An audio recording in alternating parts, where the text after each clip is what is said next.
chasm. Did something dreadful happen again?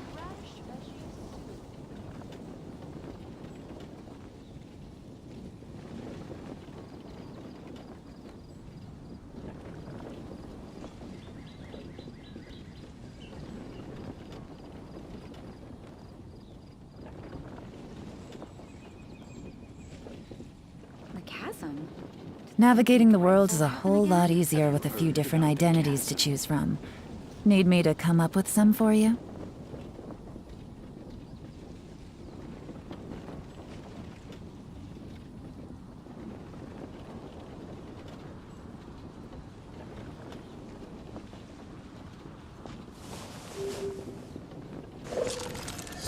The chasm? Did something dreadful happen again? Have you heard about the chasm?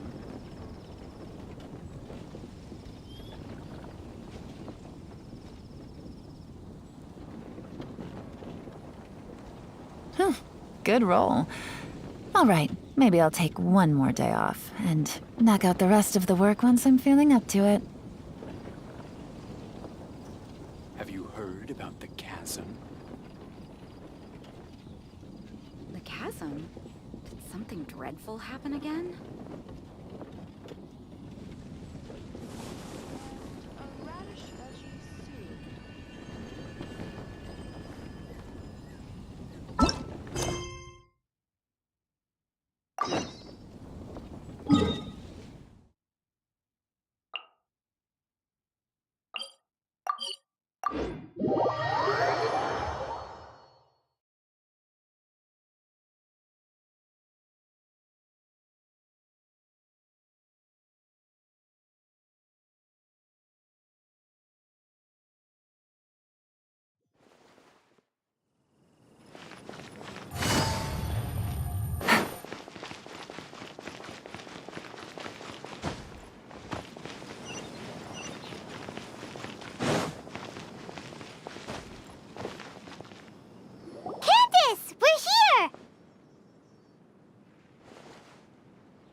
Has everyone arrived?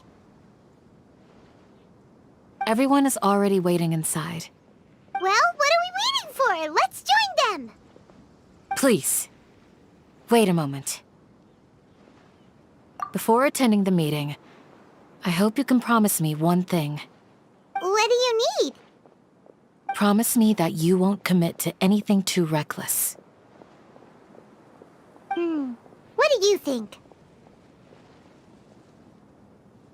Okay. It's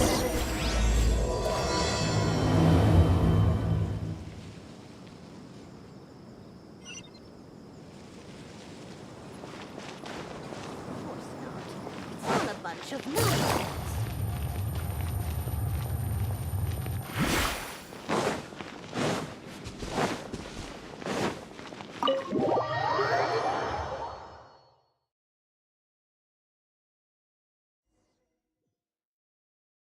Everyone's here so early! But why isn't anybody talking? We already discussed things a bit. Hey, where have you been? I've missed you too. Are you ready? Very well.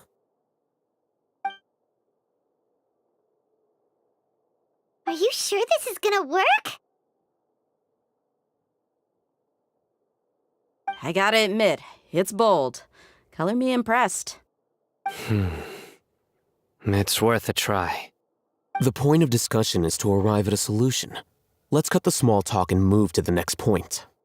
You're making Paimon nervous.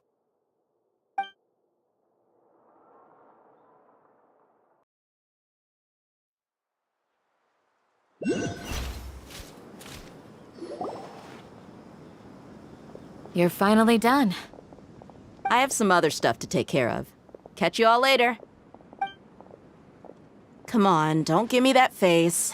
I know what you're going to say. I'll be careful. That's what I wanted to hear. Take care. Well, traveler, Paimon, judging from your expressions, the meeting must have been quite productive. You can tell? I'm not that good at scheming or strategy, but I can sense people's emotions. And based on your reaction, things must have gone quite well. Paimon's a little worried. Hopefully nothing will go wrong. To be honest, I feel the same. But you're already some of the most capable people I know. So you have my trust. Candace gave us a compliment. Your deeds speak for themselves. Candace, we stayed behind to tell you that, although you won't be coming with us, we'll be sure to remember your words. I'm very glad to hear that. I've said the same thing to everyone here today as I said to you when you arrived. Your safety is the most important thing. Only when you're safe can the plan be successful. So please, take care.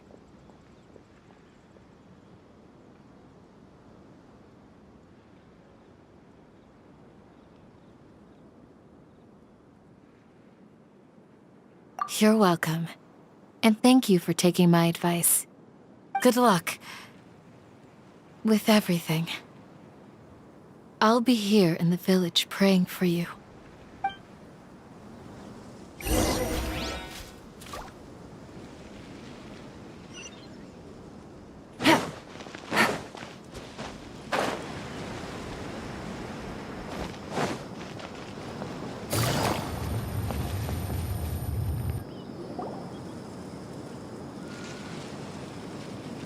Sounds good. I'll go make some preparations. Okay. I'll hit them! Have you finished saying your goodbyes? Yeah! Also, Candace told everyone to be careful. Yes, she did. But I think my point also bears repeating. Our plan is not child's play. We won't be able to achieve anything if we're simply careful. We must go beyond that and fully commit ourselves to it. I hope this is clear to you. Huh? Shouldn't you be saying something more cheerful to boost our morale right now? Didn't we already do that during the meeting? You can never have enough words of encouragement. In that case, Candace can cuddle you to your heart's content while I continue to remind you of the seriousness of our situation. We all have our jobs to do, after all. It's like how some people can be put in charge of logistics while others will fight on the front lines. Speaking of the front lines, you don't look anything like a soldier. Of course. Compared to the mercenaries, I'm merely a feeble scholar. But the advantage of not being a mercenary is that I get to stay in a safer place and offer my strategic insight.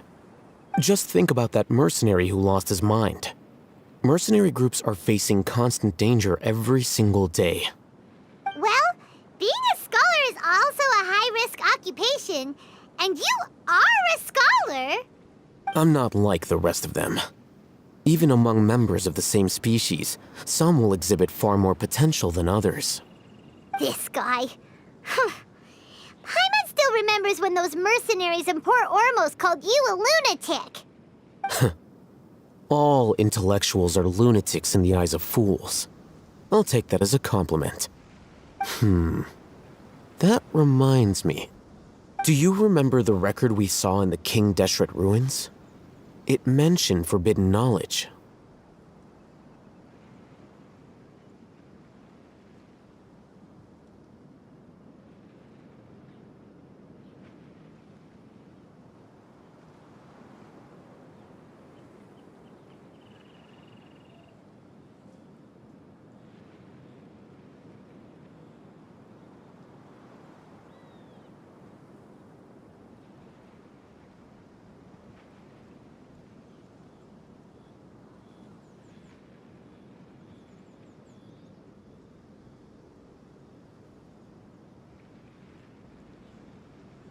You have a good memory.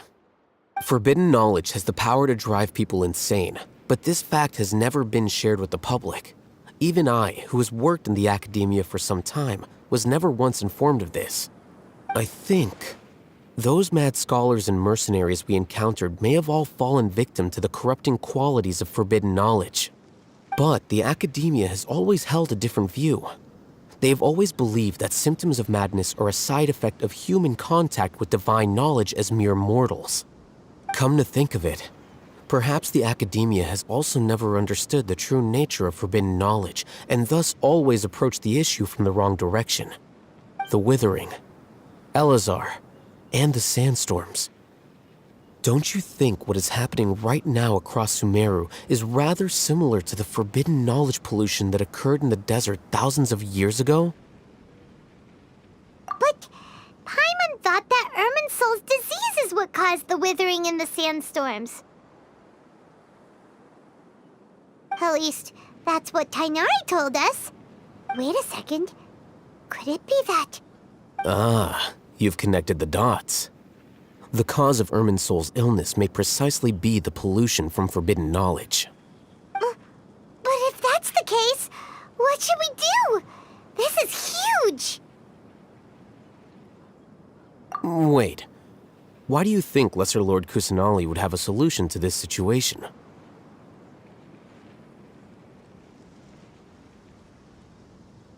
You mean, it's related to the scene you saw when you passed out in the Avidia forest? That whole, the world forget me thing? In that case, it's imperative that we rescue Lesser Lord Kusanali. Only by working with her to save Irminsul can we completely resolve the problems Sumeru currently faces. To make sure we're still on track, I would like to check on the state of some of our preparatory work. Where are we going? To an Eremite base.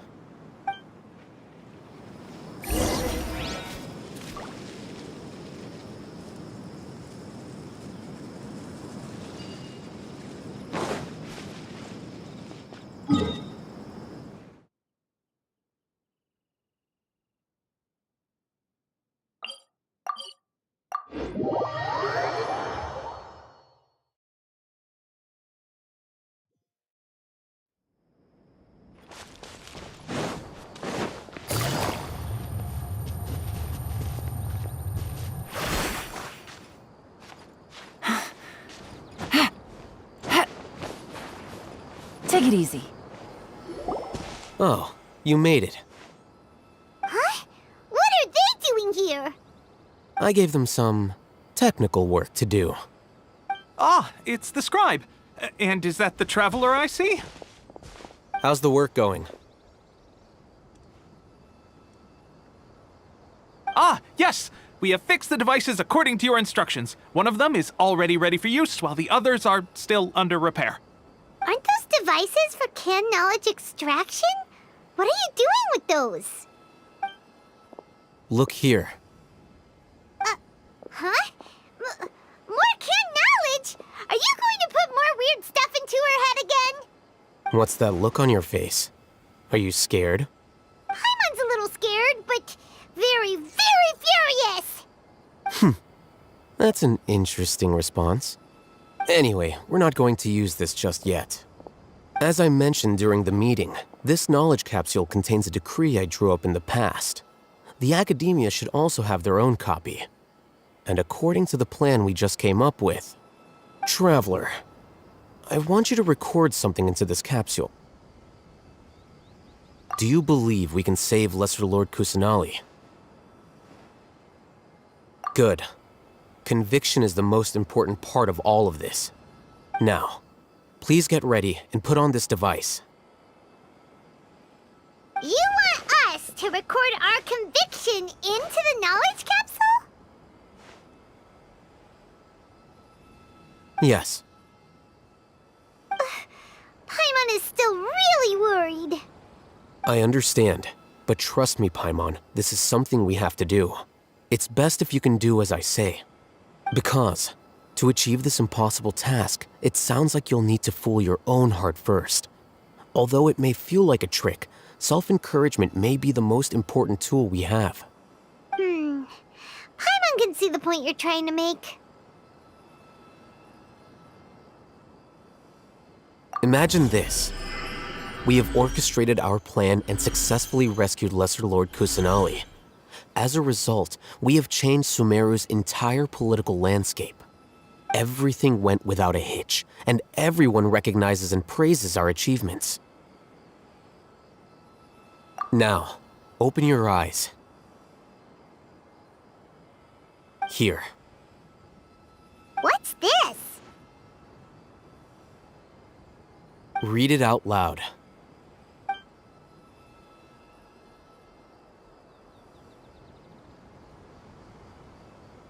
It's done. Is your head okay? Does anything hurt? It's just a recording. There should be no negative effects. But what was the point of doing this? Paimon doesn't get it. And that's perfectly fine. In any case, these capsules aren't meant to be used by you. Huh? What do you mean? Have you forgotten? Our plan needs to account for those who have long relied on the Akasha. You may find it hard to believe, but for those people, everything the Akasha transmits to them is nothing short of absolute truth. Imagine if you've been using a device like the Akasha since the day you were born, and this device has always supported you during times of need. After all that time, what do you think you'd become? A fool? A machine? A slave to orders. And that's why rules are so important. In addition, those who understand the rules can delineate boundaries and identify gray areas. But why would you need to identify the gray areas? You could say that those kinds of ambiguous zones can be very interesting. One might even say they're advantageous in the right hands. The things you're interested in are really out there. Are all Sumeru scholars like this? Anyway, that's enough chit-chat. I'm going to take those two to work on some small projects. You can head to Caravan Rebot and start preparing for the next step. Small projects? We're going to tinker with the Akasha terminal and make a few modifications.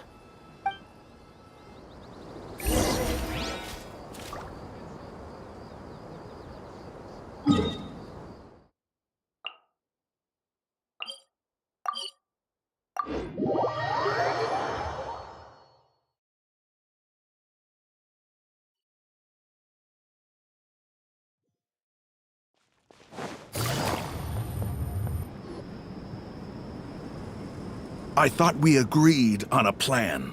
How can you go back on your word? The plan is too radical and carries a high risk for casualties. I've given it a lot of thought. And in the end, I still can't agree to it. But it's still the best plan we have. As a former Matra, you of all people should be able to see the bigger picture and recognize the innate advantages of our plan. I did. And that's how I saw the danger behind these so-called advantages. Hatham's plan is even more radical than I imagined. Huh? Why are you guys arguing? My friend, you're just in time.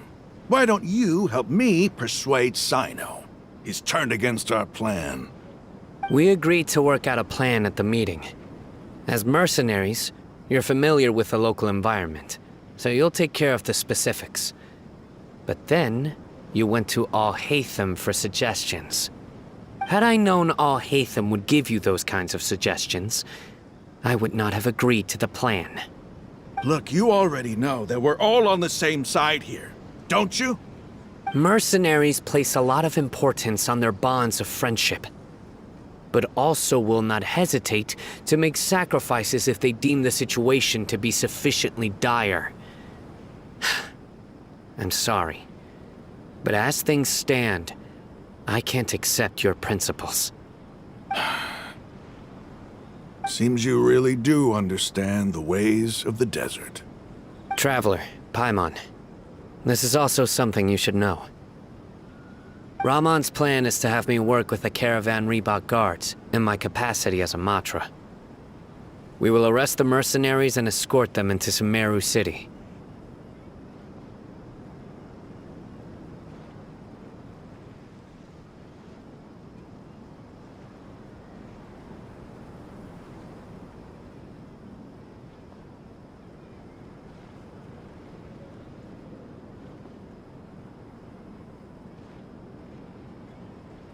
Wait, how can we work with the guards?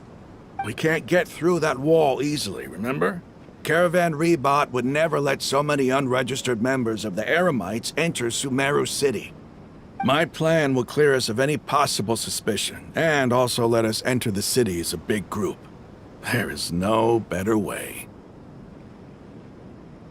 That also sounds like something Al-Haytham told you. Am I right? Doesn't Al-Haytham know how dangerous this plan is? Of course he does. He told me, there is no perfect plan, but this can get the job done. He also said that with the help of Sino and the Traveler, our chance of success would increase significantly. I never blindly trust anyone, and I've always had a good eye for people. I think he made a number of valid points. It's my own choice to trust you. If I make the arrests alone, I can control myself and prevent you from getting hurt. But I can't guarantee that kind of discipline from the guards. To make the whole thing more convincing, you'll need to resist to some degree. Casualties are inevitable once push comes to shove. I'm okay with the deaths of enemies. But now that we're allies, I'm against the meaningless loss of our own. I can't believe a Matra would actually care about us. I've lived a hard life, and I can say that people like you are hard to come by. I've always treated my allies with honesty and respect. They have the right to know important things like this. Now you're making this hard for me. Hey, is there something we can do to help?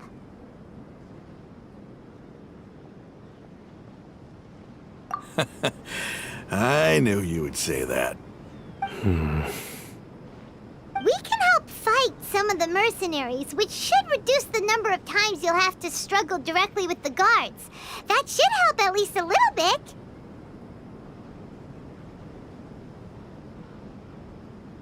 Sino, on behalf of my people, I thank you for your kindness. But this is a mission we cannot turn our backs on. We strongly value the lives of our friends, but the goal we are about to achieve is even more important. We have no fear of casualties, because we crave the spoils of victory. So please, lend us your support. We will show you the determination of us desert dwellers. Well, now that you've put it that way, I can no longer refuse. But remember, you need to follow the plan and not do anything reckless. Candace made it very clear that we can only achieve our goals if we can ensure our safety. Since you and I both recognize the significance of this operation, there should be no more animosity between the followers of the Dendroarchon and those of King Deshret. Everyone's life is equally important. Okay, you have a deal. Let's do this for our shared dream. The guards should be stationed in the courtyard nearby. You can find them there.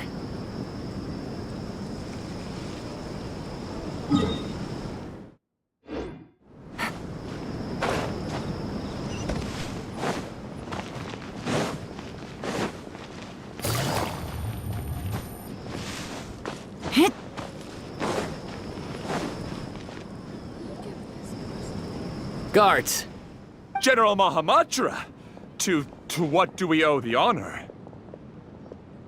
Keep your voice down. This is a secret operation. I'm going to arrest a large criminal gang near this location. According to the Academia's Guide and Regulations on Secret Operations, I have the right to ask for the cooperation of Caravan Rebot. Ah, of course, of course. Mahamatra Sino's order is the Academia's order. Just let us know what you need. But who exactly are you planning to arrest, and how many people are you expecting? Depending on the scale of this operation, we may need to report it to our superiors. They're a squad of Eremites whose number is comparable to Ain el Akmar in Port Ormos. They're involved in the theft and resale of supplies from the Academia. As many as Ain al-Ahmar? This should definitely be classified as a joint operation. Then I suggest that you report this to your superiors as soon as possible, and treat it as a top priority desert operation. I will need personnel. Got it. Please wait a moment. I'll contact them immediately.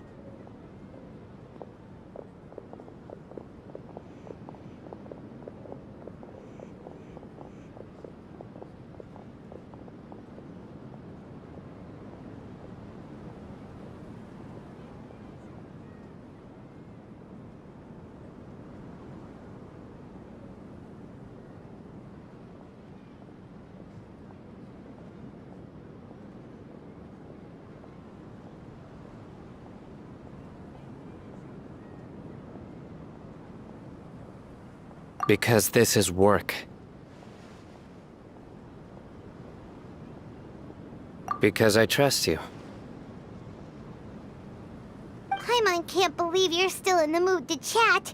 This whole thing has Paimon scared stiff. Aren't you even a little worried? What if these guards already know that you have betrayed the Academia and are no longer their General Mahamatra? Even if that guard doesn't know, their superiors might, right? We discussed this, remember? The caravan rebot operation is of great importance. But don't worry, the guards there shouldn't know that Sino has stepped down. How can you be so sure? First, the other Matra still don't know why Sino has left, which proves that the Academia has been covering up the matter. Second, this is a crucial moment for the Academia's God creation plan.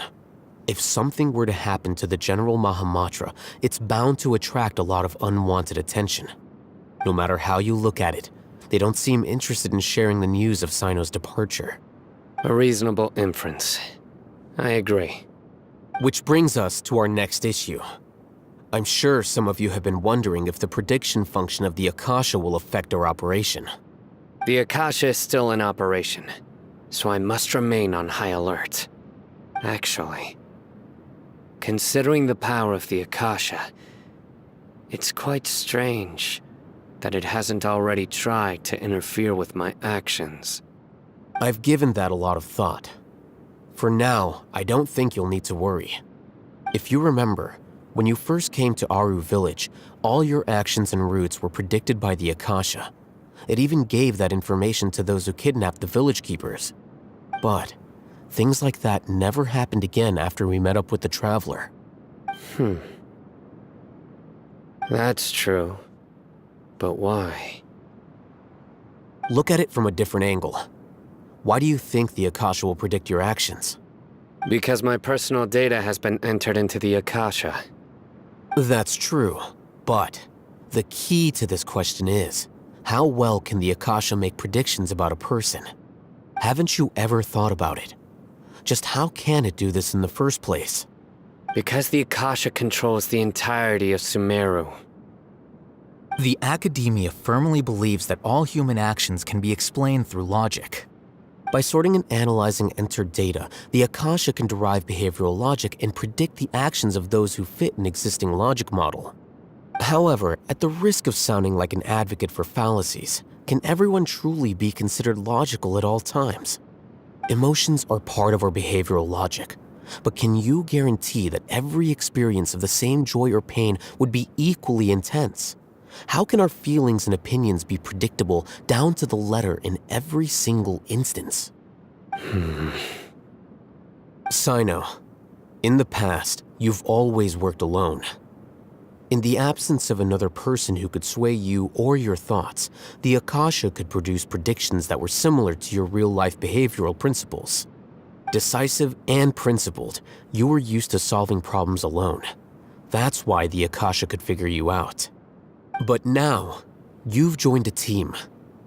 And I believe the Akasha hasn't yet figured out the full composition of it. Our thoughts and logic have intermingled and weaved themselves together to become a complicated, chaotic mess. Any one of us could potentially disagree with another. The Akasha lacks data on these interactions, and it's impossible for it to predict your actions in the future based on your decisions in the past. After all, there's probably a limit to just how much we can be modeled or controlled by data. So, in my opinion, you're probably safe for now. Makes sense to me. I agree. The Akasha is not alive, and I don't think we can be completely controlled by something without a mind of its own. Is that so? I guess there are things that even the Akasha cannot calculate, and people will not be forever trapped by the past. Whew! Paimon's so glad that this is settled. Next time, pay attention during our meetings. Will do. Just remember to stay vigilant. Footsteps! General Mahamatra, we were not expecting your presence here. I'm the security officer of the Grand Deshret Desert District. My name is Luxembarbo. This is my assistant, the Traveler. She will be working with me. The construct next to her is for her work. Beep! Construct, beep! What a great honor to meet you. Your golden hair is as bright as the sun. And, is this the latest technology from the Academia? Have you made a decision regarding the matter I mentioned to your subordinate? It seems to be a dire situation, so of course you will have our full cooperation. To be perfectly honest, I've always longed to go on a mission with someone as well known as yourself. There's no need for flattery. Yes, sir. Take your most elite platoon and follow me to the eastern side of the district. We will carry out the operation there. Understood. Map. Hurry, bring the map!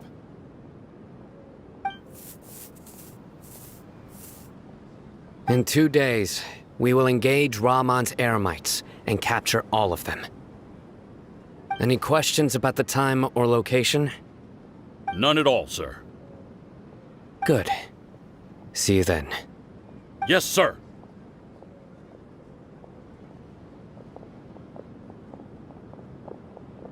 Maybe hanging around the General Mahamatra isn't so bad after all. Everyone's so respectful towards us. This is all due to the absolute authority of the Academia. And now, we're going to strike back against that massive pillar of power. Get ready. We will move out in 2 days.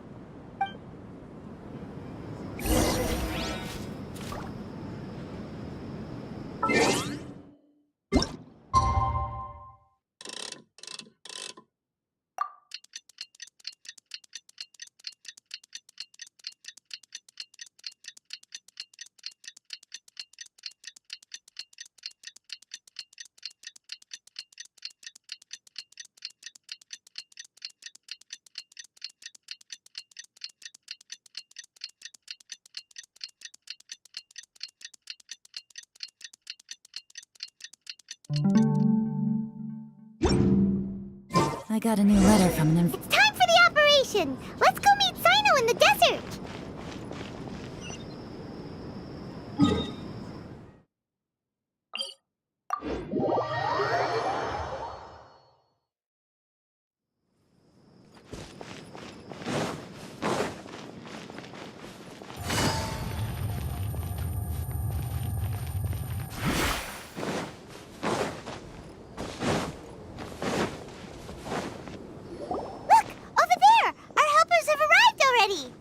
Let's hurry over! Wait a moment. Ah! Oh, it's you. You're my assistant, remember? Being my assistant, you must stay with me. Now let's head over there. It's General Mahamatra and his assistants. We meet again. You're here early. It's to show how important we think the operation is. Since this is a big case for the Academia, we are prepared to give it our best. I'm glad to hear your sense of resolve. Remember, we must capture them alive. They are our only leads for the case. If they die, we will be unable to continue the investigation. Understood. Everyone! The Eremites are approaching from the west! Make preparations and be ready for combat.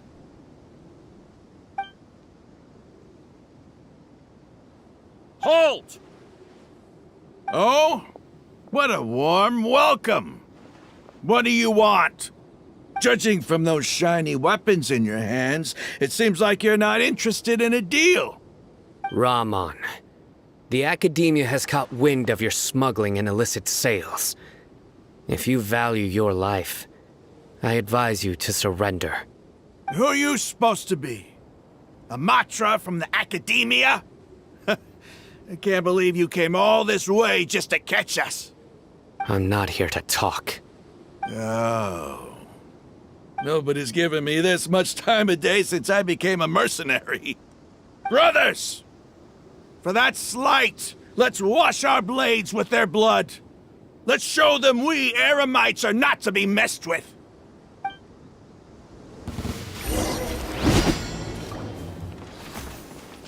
Game's up. Fun's over.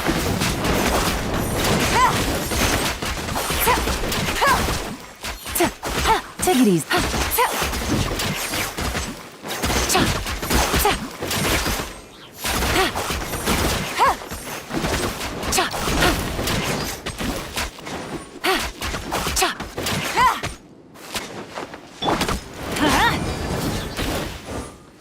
Crush! Shudder!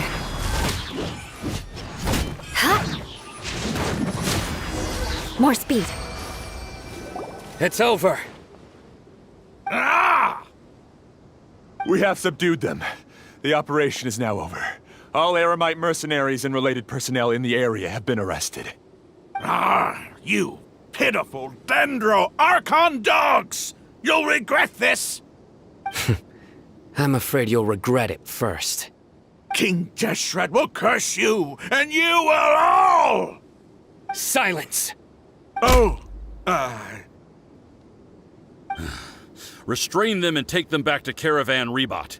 Count their numbers and send them to the Academia as instructed by the General Mahamatra. Yes, sir!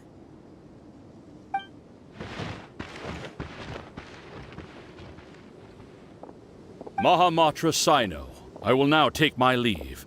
If you need further assistance, please come to Caravan Rebat and ask for me. Understood. You are dismissed.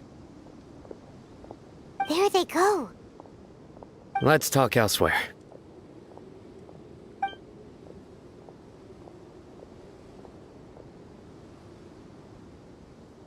This part of the plan went really well. Yes, things went perfectly. That's fantastic! And that punch you gave Raman there sure looked convincing enough. Once we're done here, I'll return to Caravan Rebat and oversee the group's transport. I promise. I'll get everyone into Sumeru City safely. Yeah, you're the reason why everything went so well. It's not the time to celebrate yet. I believe Dia should already be waiting for you. Go join up with her. She will need you to introduce her to Tainari. Speaking of which, is it really okay for us not to share the full plan with Tainari? What if he'll feel miffed about it and refuse to work with us? I have a very close relationship with Tainari. Given how well we know each other, I believe my message alone should be enough to bring him to our side. He knows I won't make jokes about things like this. If we need help, Tainari is the best option. Get ready for the next phase of the plan. Don't keep them waiting.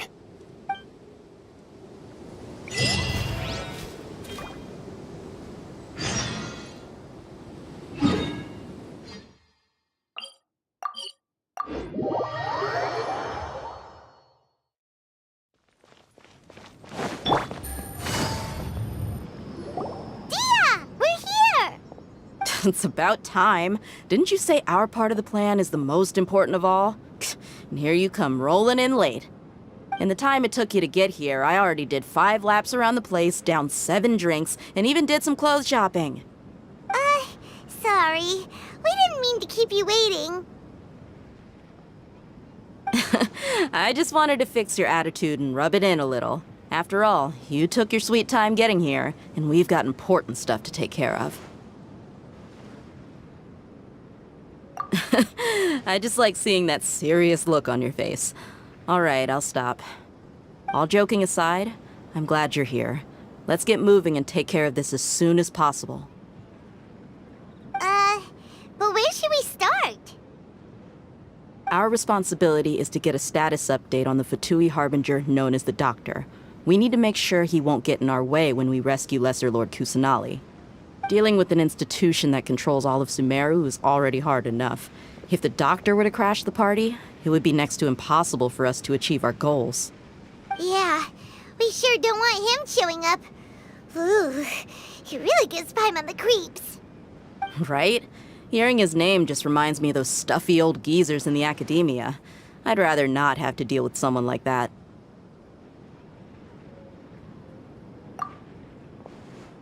According to the plan, we should first go to Pardis DI and ask for Forest Watcher Tainari.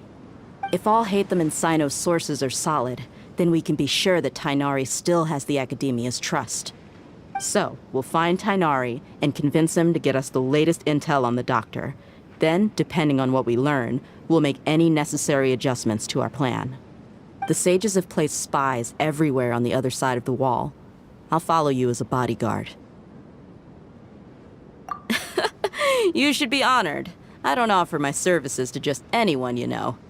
But Paimon thought mercenaries would do anything for Mora. That's certainly true. But when multiple employers are vying for your services, you should always go with the best offer.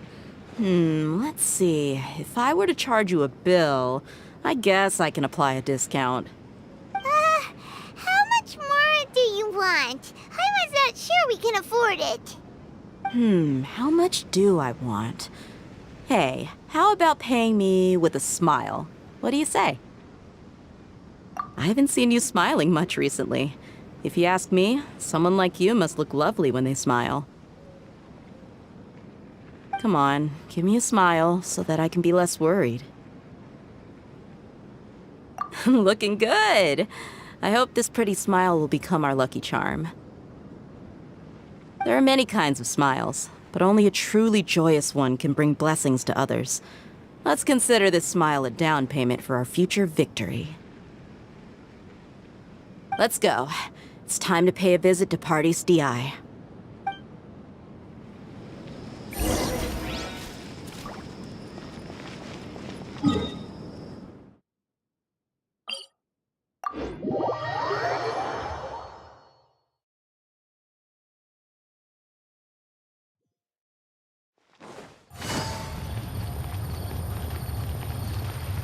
He's over there! Let's go say hi!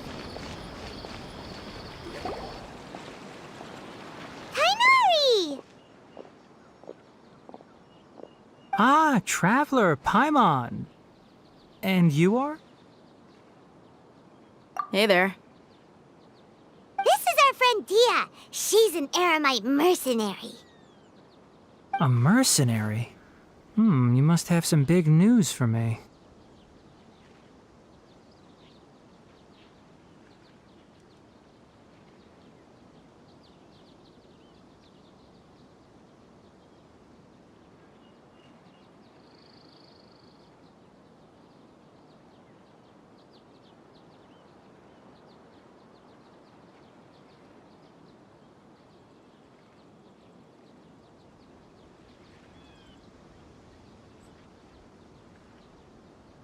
It's something really important. Please help us out.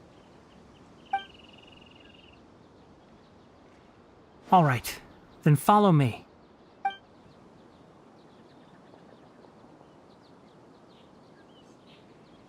This place is better. We won't be disturbed by any passerby. Okay, what is this important thing you want to ask me?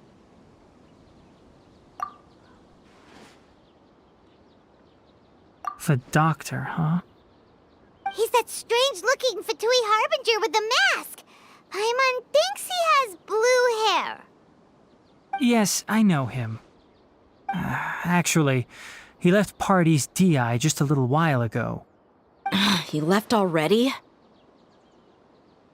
Yeah, he came looking for me. Can I ask what it was about? Sorry to ask you like this after having just met, but your answer is very important to us. For now, all we can share with you is that your friend Sino is working with us. Sino, you say?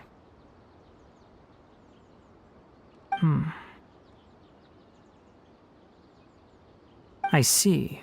So that's why he hasn't been at the academia. Okay. I will answer your questions and will assist you any way I can. You don't have to tell me everything that's happened. Sino's name really does work wonders. You're not even a little worried that we might have made it all up? Despite having just met you, I can sense that you're the serious type. Between you, the Traveler, and Sino, none of you strike me as the type that would conspire to deceive me. You don't need to tell me anything you don't want to. I'll also get straight to the point. The Harbinger you mentioned came to me because he wanted to take the scholar Hypatia away with him. Hypatia? Why would he want her? And what do you mean by take away? Is he planning to leave Sumeru? Yes. He told me his return to Snezhnaya is imminent.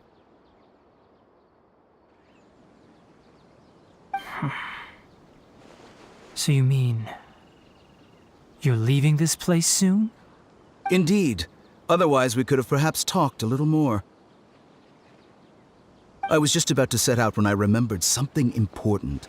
To that end, I made a final trip to Pardis Di. Let me ask, have you been taking care of a scholar by the name of Hypatia? Your sources are accurate.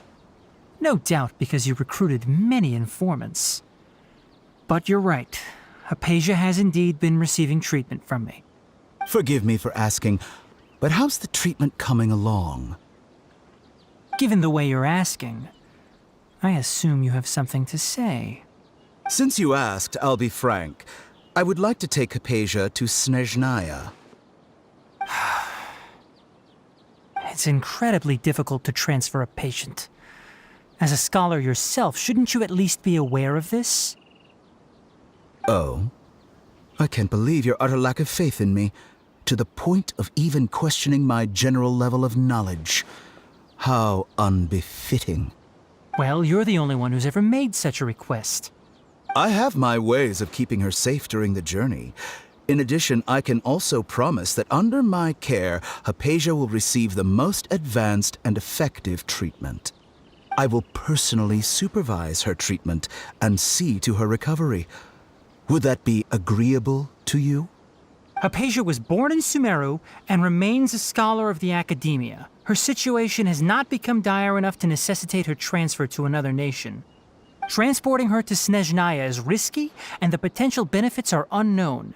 As the person currently responsible for her treatment, I cannot possibly sign off on this transfer. Your suggestion is rude and reckless. I'll pass. I don't know much about the doctor, but after talking with him, I realized that, just like many other scholars, he possesses an aura of arrogance that I've come to detest. It's not so much that he's looking down on others, but more that he's so confident in himself and his abilities, to a point of near insanity. I would never refer a patient to someone like him.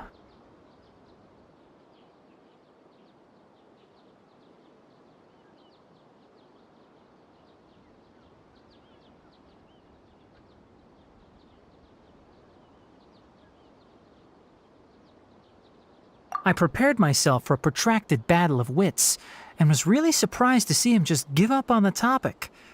Still, his reaction really concerned me.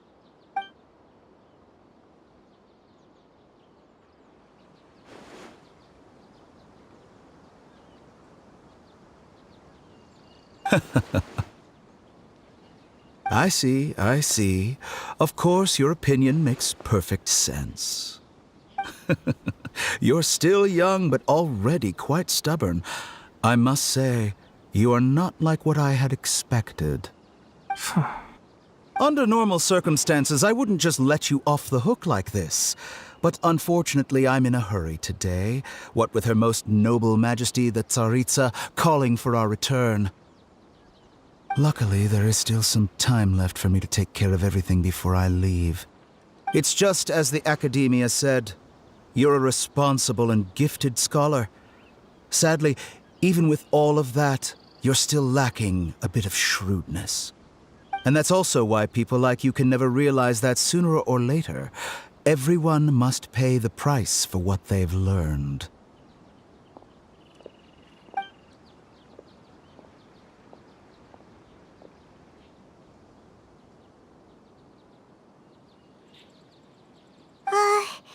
Paimon can't help but feel like he's hinting at something unpleasant. He asked a question, yet didn't care for my answer.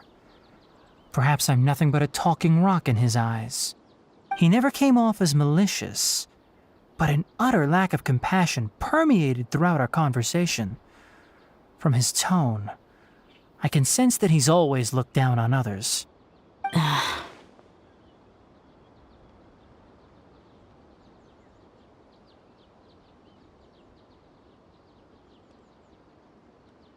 I can barely believe it myself.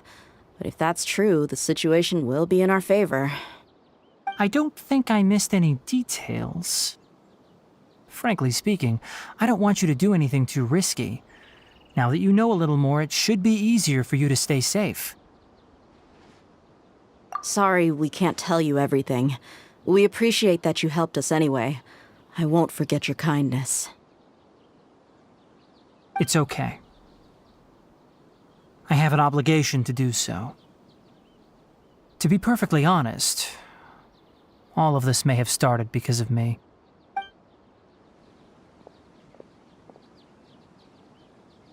Recently, my master wrote several letters to me, asking me to return to the Academia and assist him with his research. Hasn't he already asked you several times before? Yes, but there's something off about this most recent batch of letters. The handwriting and tone are both familiar, but some details have been omitted. My master will occasionally leave a few dots on the back of the letter. 1 dot means that he wrote the letter on a sunny day, and 3 dots stand for a rainy day. This has been a habit of his for many years, but I didn't find any dots in his recent letters. I believe something may have happened to him. I get it. Since you are always at Gandharvaville, you would like me, someone already working at the Academia, to investigate this matter, right? I'd like to ask you to do that for me. If you can keep yourself safe, please withdraw immediately at the first hint of danger. I can do that, but I have a feeling it won't be that simple. The Academia has been working on a big project. I'm not quite sure what it is, but your master might be involved with it. If the higher-ups really are hiding something, then it will be difficult to remove myself from the situation once the investigation starts. If the situation becomes critical, I'll leave the Academia. If you don't see me there for an extended period, that's your cue. All right, we've got a plan. I'll stay at Gandharvaville to support you. If that scenario comes to pass, you must be extra vigilant. And be wary of any messages or direct requests from the Academia. I must say, I didn't expect a warning like this from the General Mahamatra.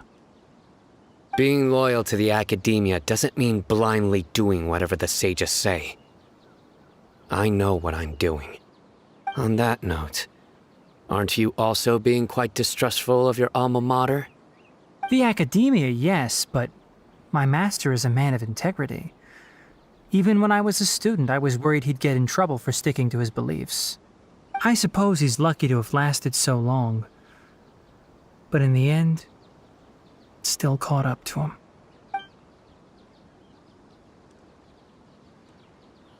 I see. So you noticed something was up with the Academia from the very beginning. This may well be how Sino became involved in all this.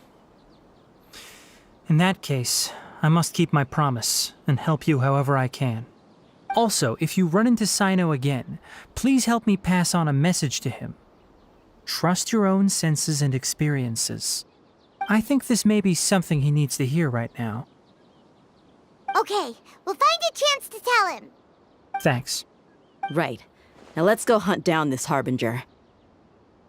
Oh, by the way, which way did the doctor go when he left Pardis DI? That way. Gotcha. Thanks so much. We'll be on our way.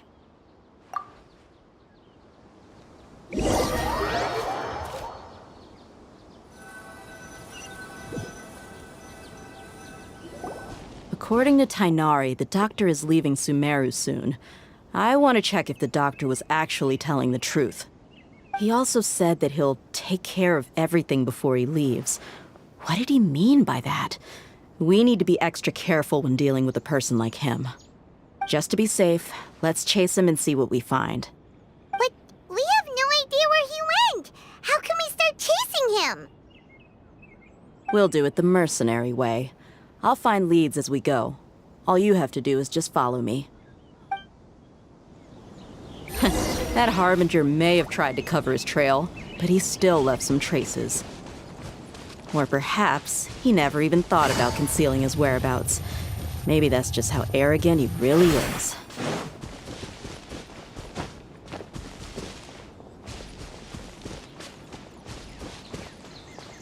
Yep, we're headed in the right direction.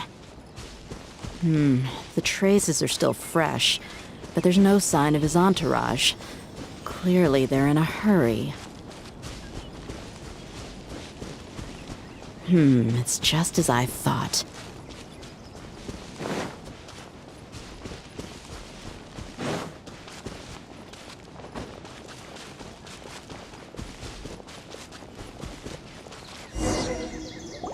We can stop here.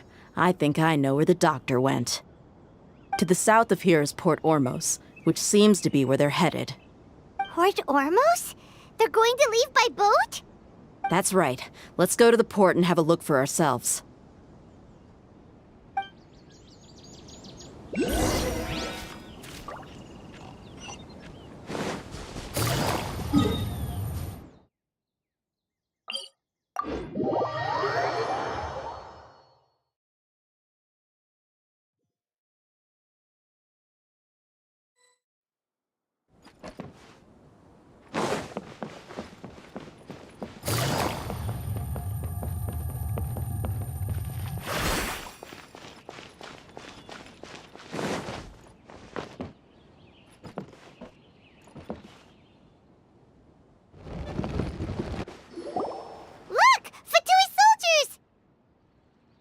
Dia's tracking skills, seems we found the right place. Shh! Don't draw their attention. The port is crawling with Fatui soldiers. Let's keep going and see what we can find. Now this is a proper farewell ceremony for a Snezhnayan Harbinger.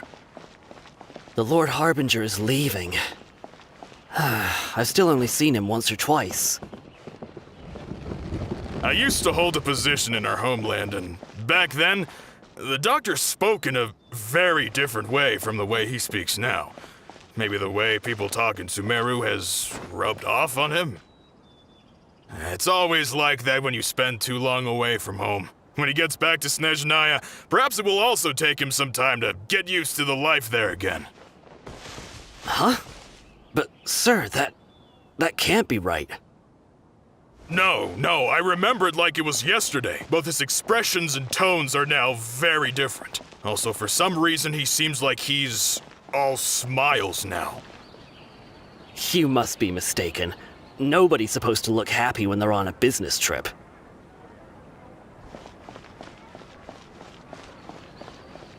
The doctor is on that boat.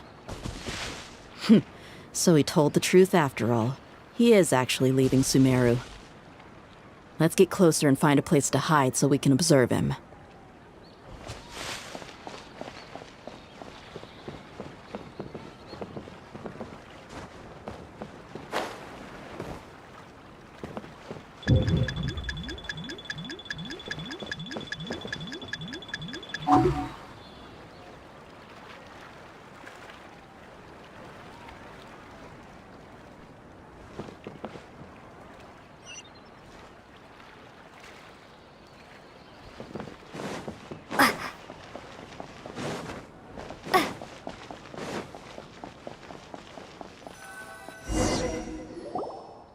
This place'll do. We can hide here while we keep an eye on the boat.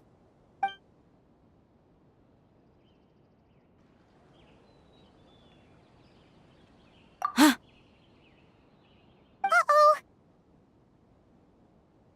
He saw us!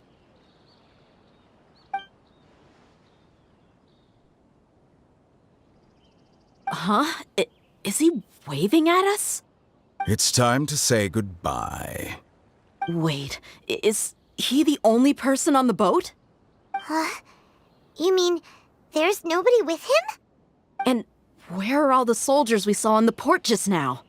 They were all here just a few minutes ago, but now they vanished.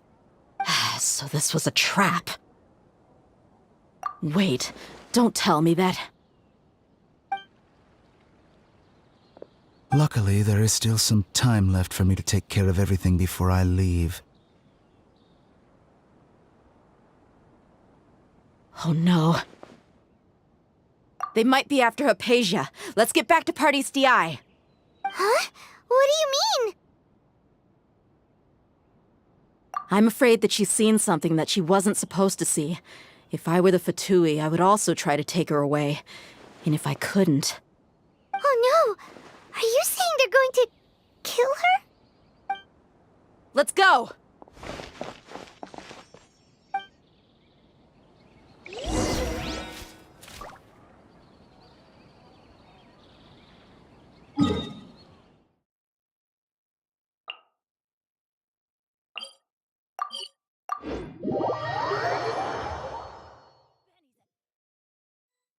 Pardees Di is not a place you Fatui can just show up and do as you please. I believe we've already made ourselves quite clear. Our superior gave us permission to search for and collect medicinal herbs in Pardees Di for research purposes. But you've been in Sumeru for some time already. I find it coincidental that you chose to only come here today. Even the Grand Sage himself may not have the right to question our research, much less an ordinary scholar like yourself. I've done my duty to inform you. Don't make things difficult for yourself. It would seem that my words have fallen on deaf ears. You can keep trying to deny it, but coming to Pardees Di now? I'm pretty sure you're not just looking for herbs. With all due respect, your baseless speculations will only lead to unnecessary trouble. Well, you only have your Harbinger to blame. He knows nothing about keeping a low profile. I may be staying at Pardees Di as a scholar, but that doesn't mean I'm no longer a forest watcher. It is still my duty to protect the peace and safety of the scholars who have contributed so much to Sumeru. Then it seems our conversation has hit an impasse. No one will lay a hand on you, Hypatia. Not on my watch. Tighnari! Are you alright? I'm fine. These Fatui have really crossed the line. Time to teach them a lesson.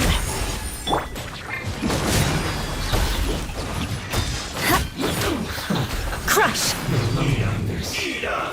You need to hurry up! There's no use resisting! Give us Hypatia! Keep dreaming! Yeah, Tighnari! Beat him up! Crush! The doctor's orders are absolute! Yeah?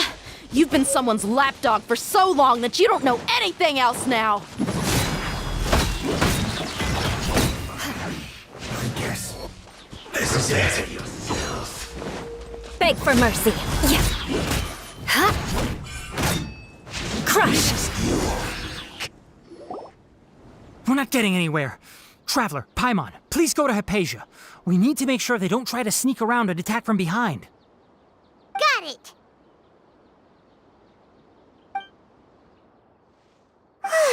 Hypatia's still here. Doesn't look like anyone's broken in.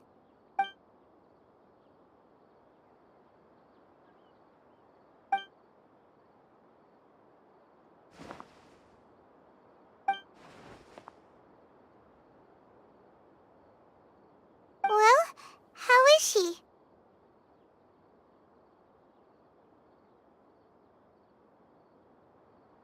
Oh, that's good.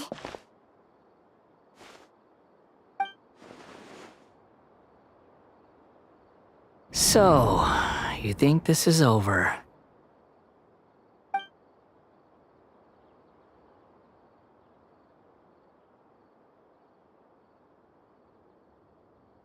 What? The Balladeer is here?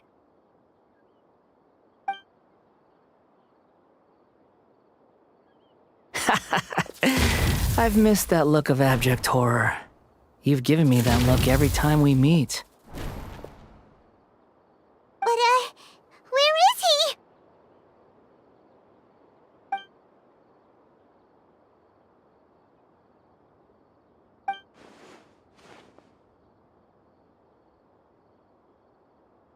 I can hear all of your thoughts, you know.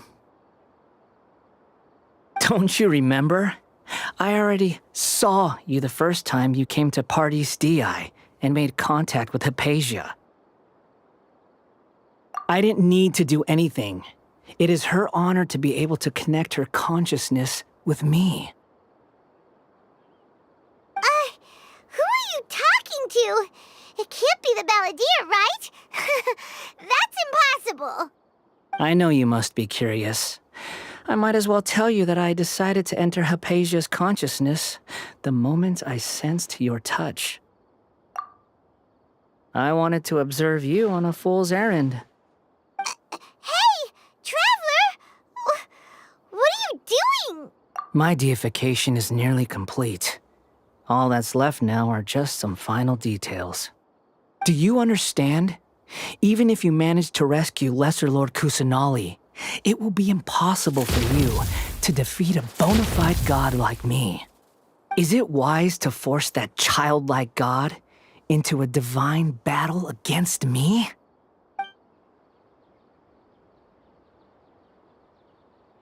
Scholars consider the god of wisdom to be the sum total of their faith. It's how they can justify reverence for a god as they construct it. But this also shows that humanity's worship of gods is a combination of blasphemy and exaltation. It's truly laughable.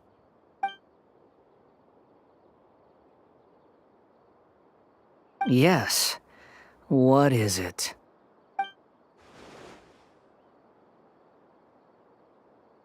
Yeah, I'm in a good mood, which is why I'm talking to you like this.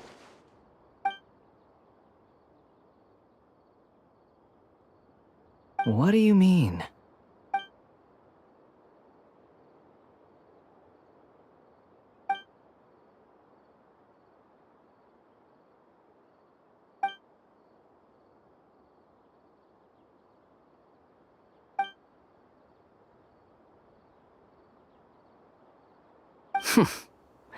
Those words almost make you sound like a friend who actually cares.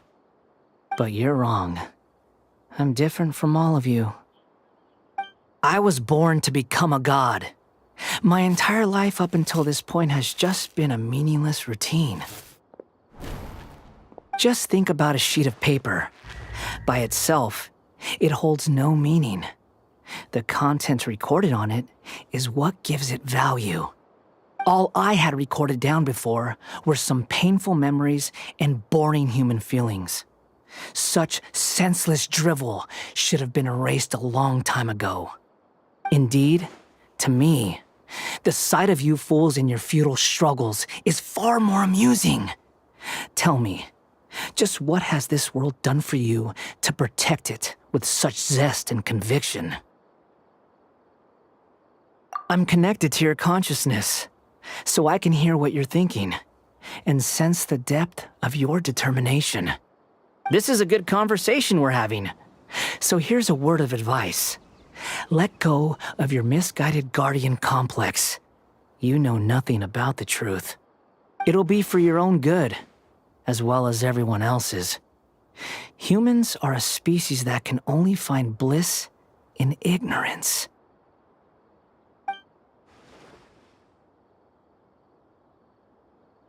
Ah, you've seen my affection for her. If you were in my position, I think you'd feel the same way. She peered into my consciousness and saw my past. Someone like that is qualified to become my first follower. All gods need followers. So Hypatia has been chosen. Her appearance heralds my imminent arrival at the throne of divinity, while her worship shall become my glory.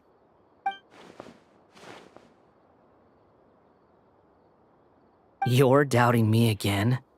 No matter. Soon, you'll know what kind of authority you're challenging.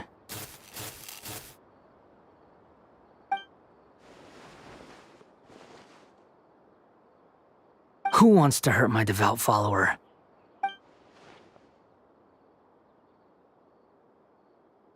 The doctor wants to hurt my first follower?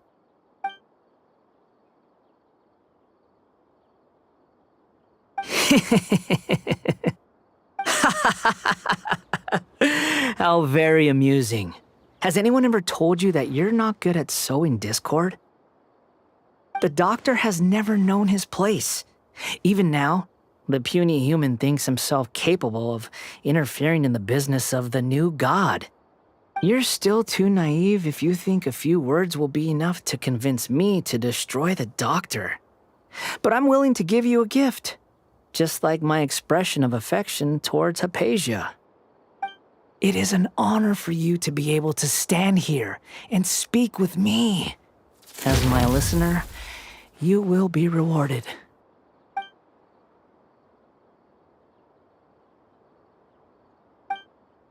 Both good things and bad things can be called gifts.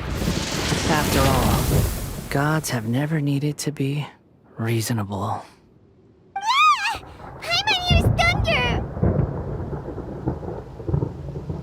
That person Paimon couldn't see was the Palantir? Oh, he sure chatted with you for a while.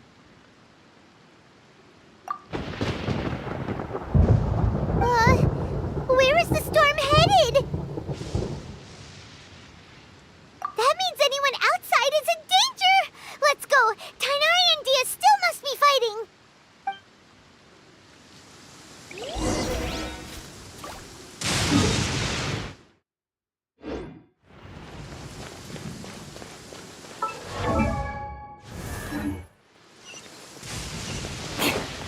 I condemn you! Time to scout. Oh! Have the Fatui retreated?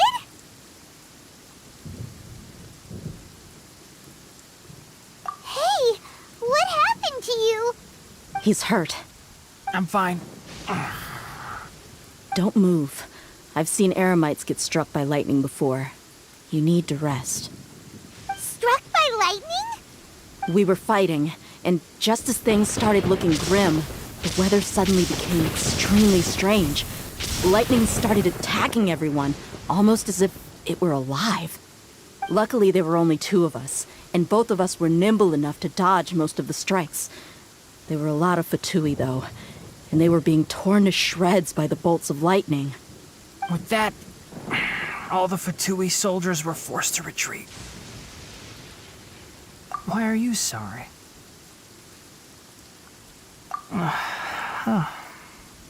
It's all right. I'm sure you also never expected this to happen. Don't blame yourself. My wound aside, you look like you've seen something unpleasant. Is Hypatia all right? Hey, didn't I tell you not to move? Just in case. Let's go to Hypatia's place and talk about things there.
goodness, she's fine. Hey, how about taking care of yourself first? I understand my condition. Ugh. The wound is not fatal. I'll be all right.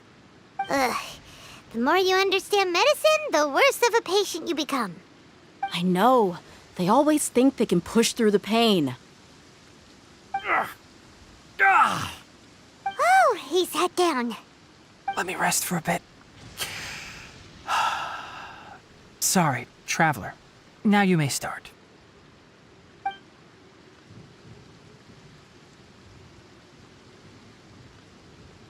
So that's what you were talking to the balladeer about? Oh, Paimon can't believe what he's thinking. The Academia's God creation plan. How ridiculous. That sounds, ambitious, I guess? Anyway, this is all way beyond me. As long as I can enjoy every day with a drink in my hand, tasty food in my stomach, and a good night's rest, that's enough. I'll only work when I have to. I must be the least ambitious person who's ever set foot in Party's DI. Don't say that. I haven't even thanked you for your help back there. Don't mention it. Well, if nothing else, all this proves that the doctor really did have some urgent matter to attend to and left Sumeru in a hurry.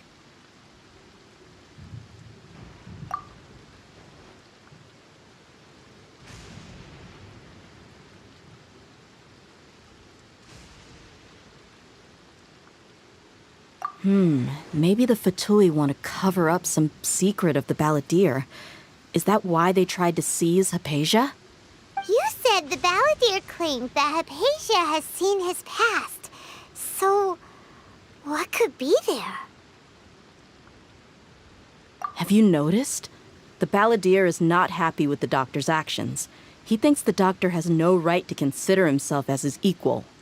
So, if the doctor was to show up again, would the balladeer zap him with lightning? Based on what the traveler has said, I think he would. Having the doctor gone benefits him as well as us. In other words, we've successfully completed this stage of the plan. The doctor is out of the picture now. Yay! That's a big accomplishment! I'm also happy for you. Thank you for the help, Tainari. Make sure you rest up for now. Yeah. All right. Okay, that wraps things up for us here at Party's DI. Traveler, it's about time we rendezvous with the others at the Grand Bazaar. Let's continue to keep a low profile. You can head there once you're ready.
All right, everyone is here.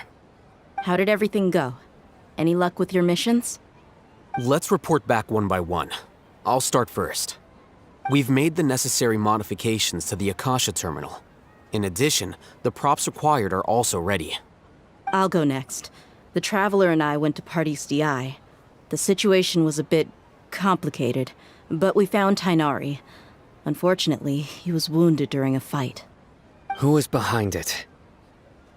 Well, that's the tough part. What should I say, Traveler? The Fatui or the Balladeer? After some back and forth, we confirmed that the doctor has left Sumeru by boat. He has something urgent to attend to back in Snezhnaya. So, we've successfully removed the doctor from the picture. Also, Tainari's already resting, so he'll be okay. Good. Oh, Tainari also asked us to tell you this message. Trust your own senses and experiences. All right. I'll remember that. Everything also went smoothly on my side. The Eremites should have arrived at their destination by now.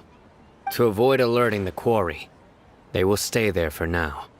I can't believe you actually got so many Eremites into Sumeru City. It's all thanks to Rahman and his brave team, as well as their bold strategy.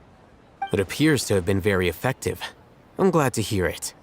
Well, is that everything? Okay, this meeting is adjourned. Huh? Wait, you mean that's it? Well, what else is there to discuss?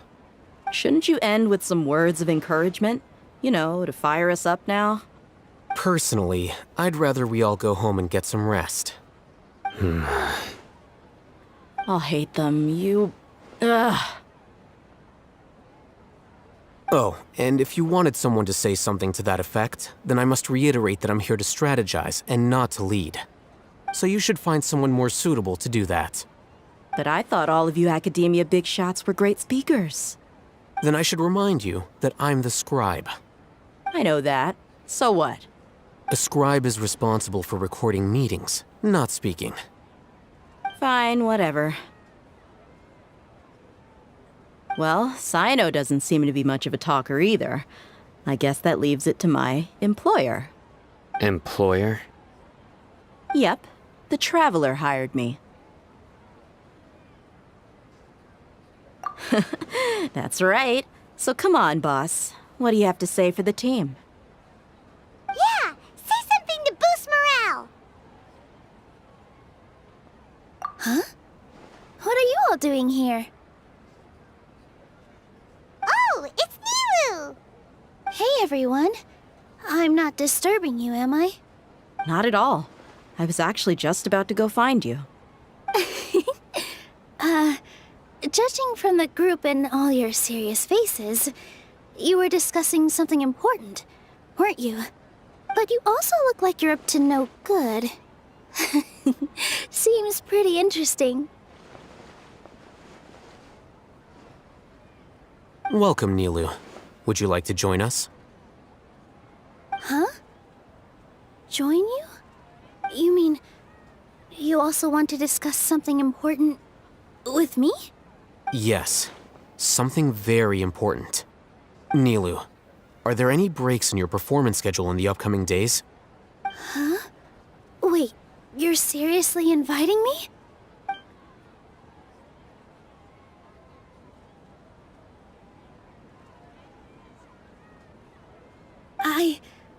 I can't believe my ears. You are truly the bravest and most passionate people of Sumeru, well, that I've ever met. Ahem. Oh, right. The Traveler and Paimon are not from Sumeru, but you are awesome as well. That's right. I must admit that I'm a little scared, but I'll try my best for Lesser Lord Kusanali. If I can somehow use my abilities to help you, then count me in. Remember, believe in yourself. Okay, I'll get my friends at the Grand Bazaar to help us tomorrow. Just remember not to say too much. Be discreet. Yep, you got it. All the preparations are done. Now, can we finally conclude this meeting?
So, have you thought up what you'd like to say, boss?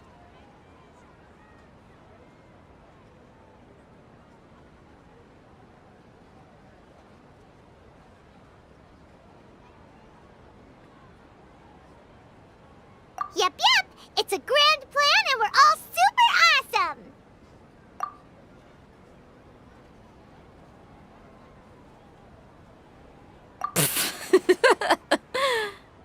Well said. A good night's rest before an operation can be the difference between success and failure. Thankfully, I've had my place to myself recently. It's been nice and quiet. Huh? Oh, nothing. Alright, let's all go home and get a good night's sleep so we can be up early tomorrow! Okay. So I guess that means it's time to say goodnight now. Yep! Good night, everyone!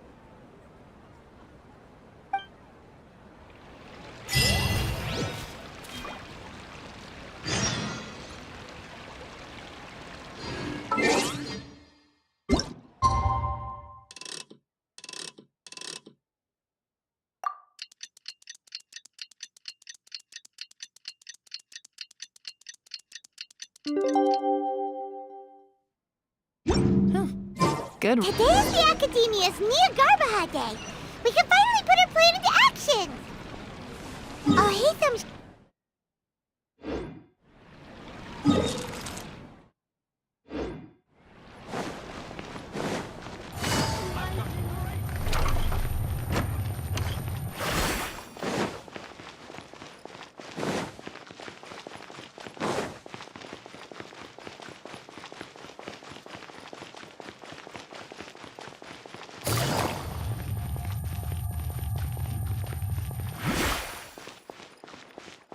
Take it easy.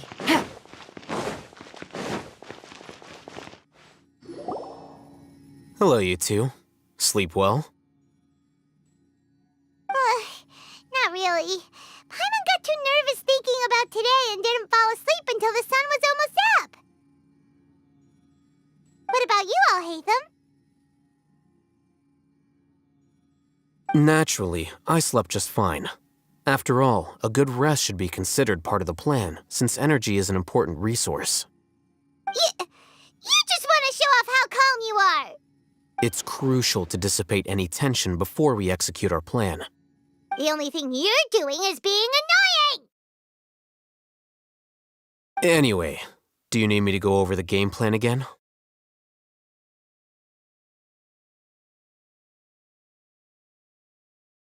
Our target is Grand Sage Azar's office.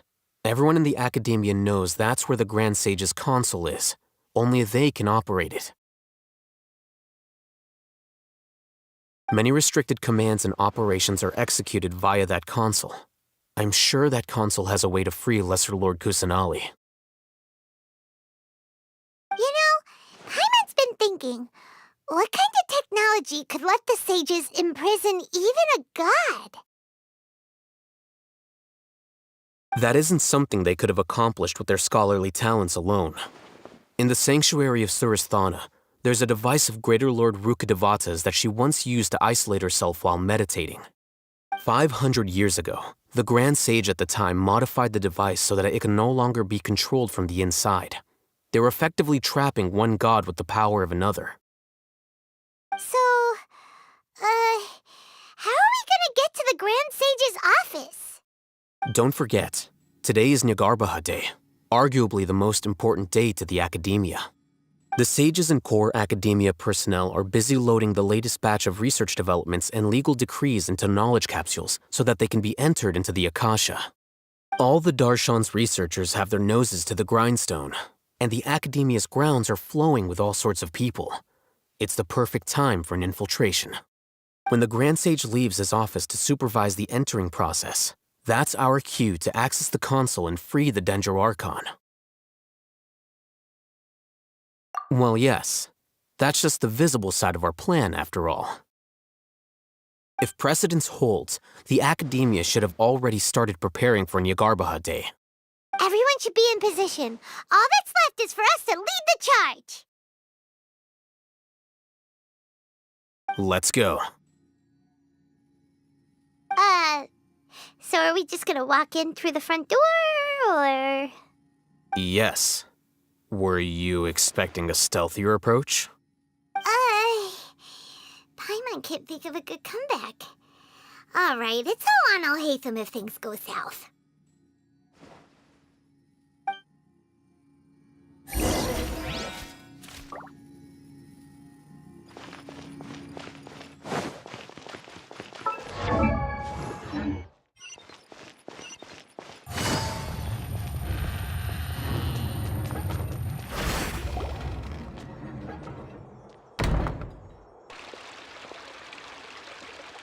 Scribe? Please, wait. Are you Scribe Alhaitham?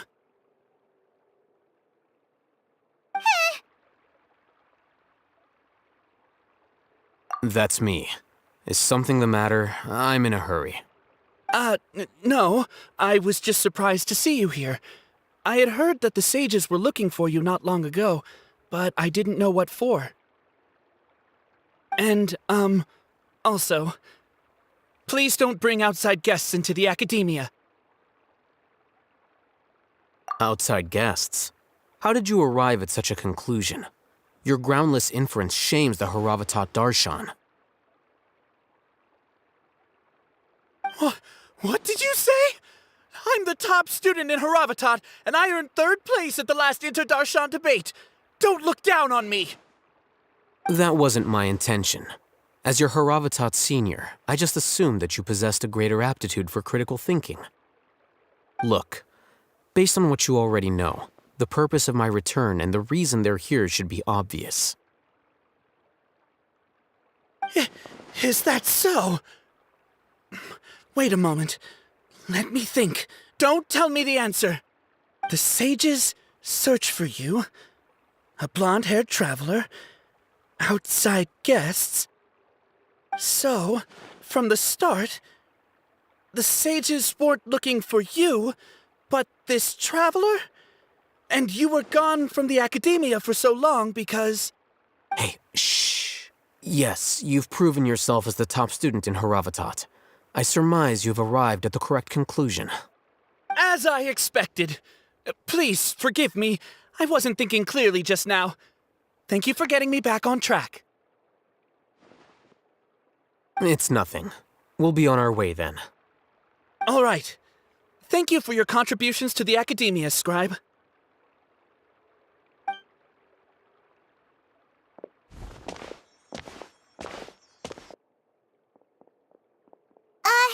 What the heck just happened now? What did he just guess? I'm afraid I don't know either. You have no idea? Mm-hmm. He convinced himself of whatever truth he came up with. That is the so-called pride of a scholar. If someone questions their academic facility, they will instantly feign understanding to keep up appearances. Nowadays, the academia is rampant with this type of scholar. Their obvious farces of intellect only serve to highlight themselves as fools. Wow, so there are special ways to deal with smart people. We don't even need to make up our own excuses. We shouldn't waste any more time. It would be problematic if we missed our window of opportunity. Let's go.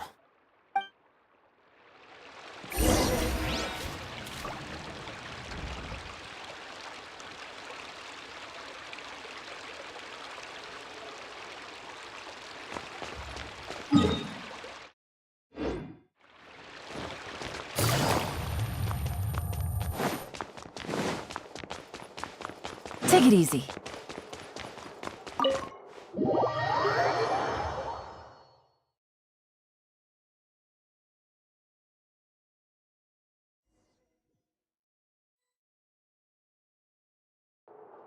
Is this the Academia's library? Indeed. Known as the House of Dana, it is quite possibly the most extensive special collections library in Teyvat. There are a lot of students going through here. Is it really okay just to waltz right in? The Academia marches to a fast beat, especially since it's Nagarbaha Day. They're all occupied with their own matters. Just act natural. Now, hurry along.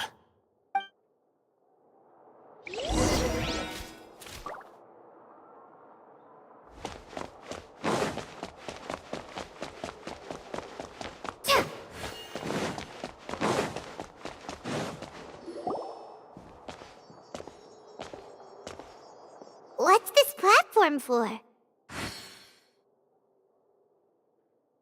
It's a lift that Academia personnel use to access higher floors. Are we gonna take it then? The Grand Sage's office is up there somewhere. No, not right now. We can't guarantee that we won't run into the Great Sage. Let's step back and observe for now.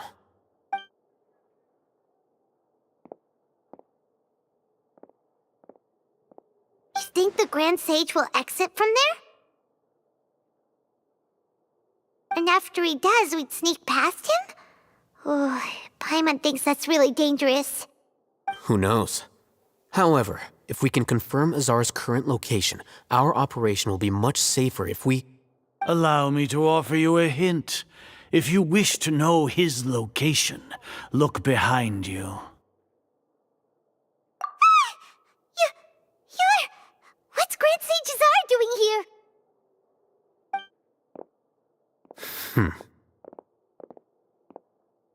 Do not tell me you believed the Academia would not grow suspicious of you after such a prolonged absence, scribe. An eyewitness had informed me of your whereabouts, so I came to personally welcome you. Great Sage, I didn't expect you to care so much about me. I'm truly flattered. I'm sure. But compared to you, I am far more interested in these two unexpected guests. You are the Traveler and Paimon, correct? It's a pity that only now have I been afforded the opportunity to formally meet two of Sumeru's most esteemed guests. I do apologize for my lack of decorum. Excellent. You immediately initiated discussion instead of attempting to prepare some perfunctory excuse. You clearly understand the situation at hand, and have no intention of making a reckless stand. The foot traffic here renders this place unsuitable for discussion. Please, follow me to my office.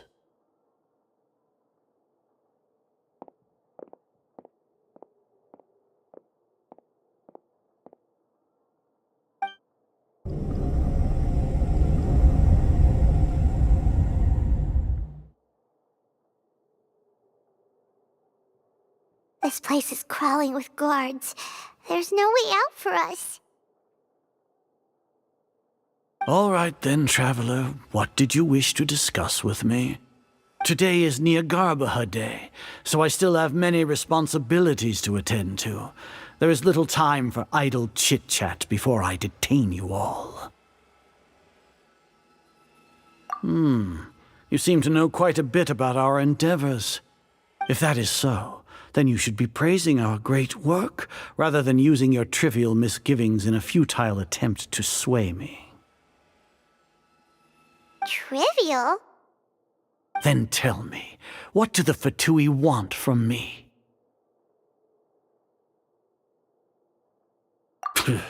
Worthless. Those are all completely worthless. Benefits, divine power. These materialistic words do nothing but debase our great work. Creating a god. Yes, we are using human wisdom to create a god. If humanity cannot attain omniscience and omnipotence, then we shall create a god to reveal them. This is the pinnacle of human wisdom. We shall regain a god's guidance at long last. No longer will we flounder in the interminable void of consciousness and knowledge. Even Ermin's soul will be freed from its plight. For our nation of scholars, this is the ultimate aspiration. No cost is too great to realize it.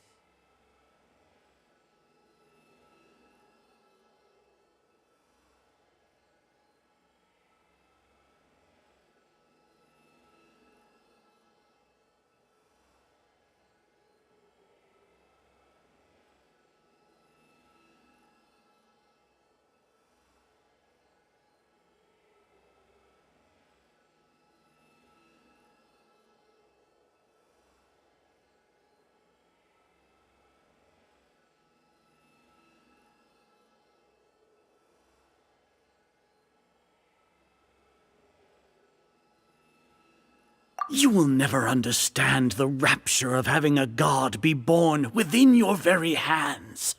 With your degree of knowledge, you cannot even comprehend such an emotion. Gods exist on a plane that far eclipses humanity's. Lesser Lord Kusanali, what can she even do? Care for the people? Fend off sandstorms? Fabricate silly fairy tales? These are but child's play for the academia. Does that make us equal to the gods? We are a people favored by Greater Lord Rukadevata. Though I may have personally not seen it, our forefathers bore witness to true wisdom. The ascension of the Lesser Lord has brought nothing but bewilderment to the scholars. They all ask, is that truly what true wisdom is supposed to look like? With that in mind, it is better to keep her isolated in the sanctuary of Suristhana, so our academy will not become embroiled in turmoil. Justification. Do you really think that only the super smart or powerful should be able to call themselves gods? As per your judgment, Grand Sage, they are indeed dangerous individuals.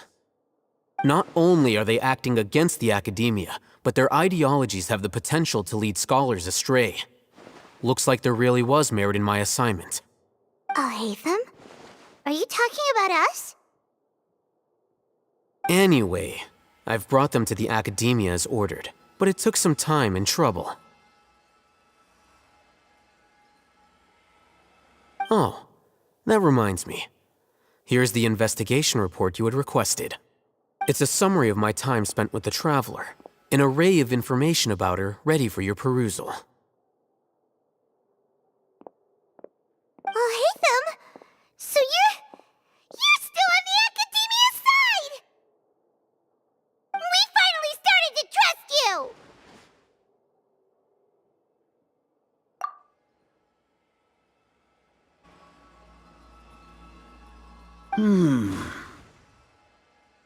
Excellent.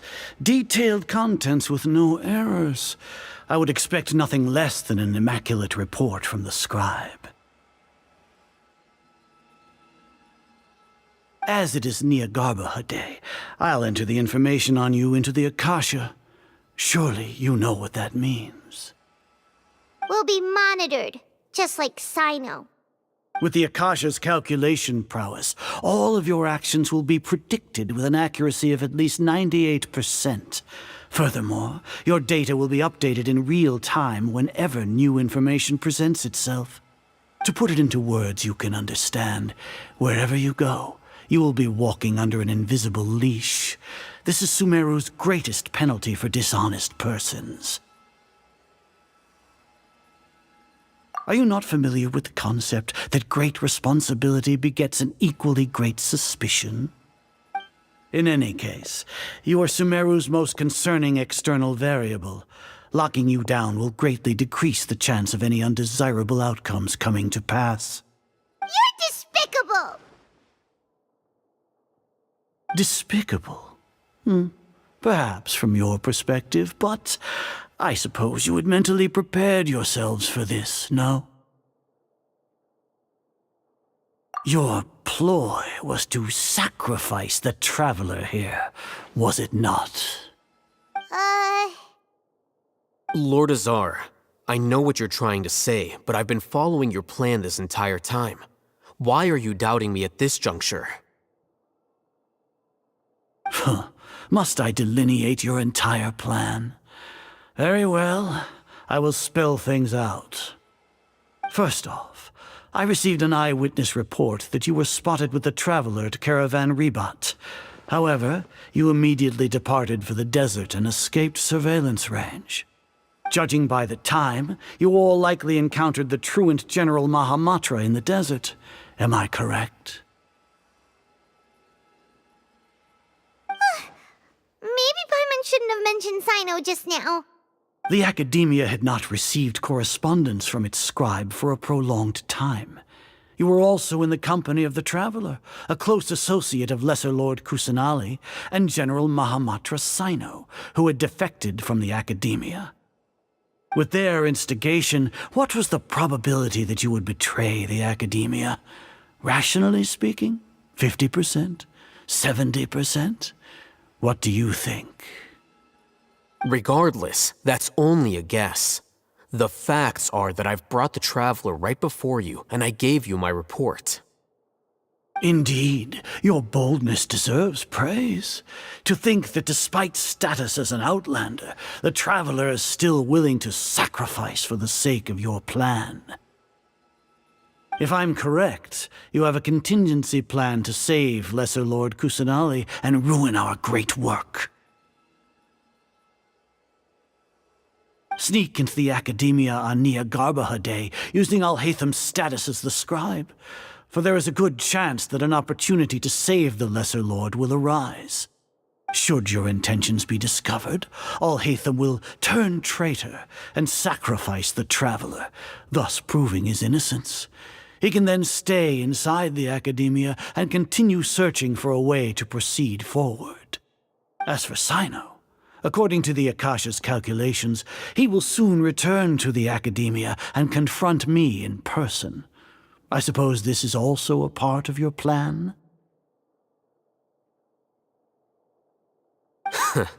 You'll see me as a traitor regardless of what I say, no? Even if you impugn me, it would have little effect on you all. You misunderstand. Losing our scribe would irreparably damage the Academia's regular operations and the development of Sumeru's future academic systems. However, under the current circumstances, even that is trivial compared to what we stand to gain from our great work. You said that I betrayed the Academia, but you, Azar, you've betrayed all of Sumeru, betrayed its Archon. So flight has turned to fight at long last. Guards!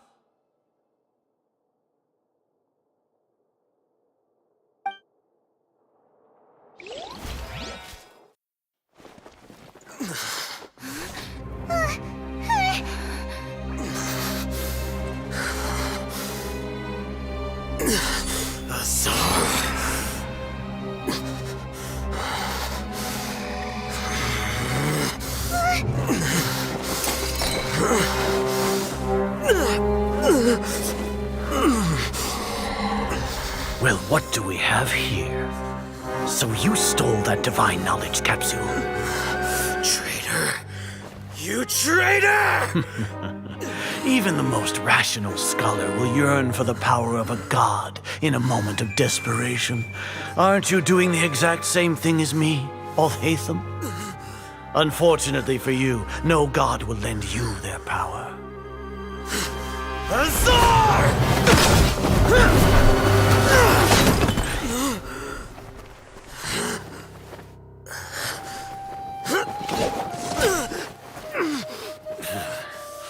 He has gone completely insane.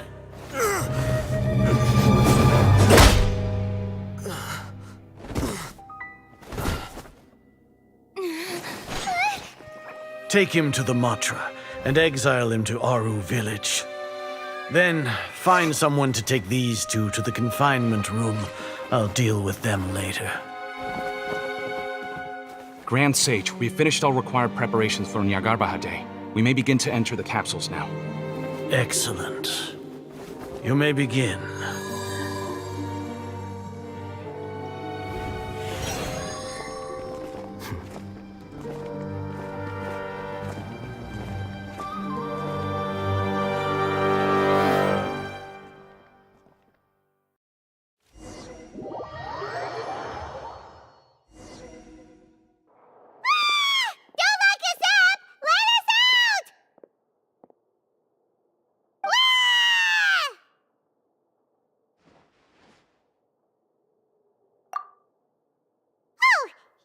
Paimon got a bit carried away there.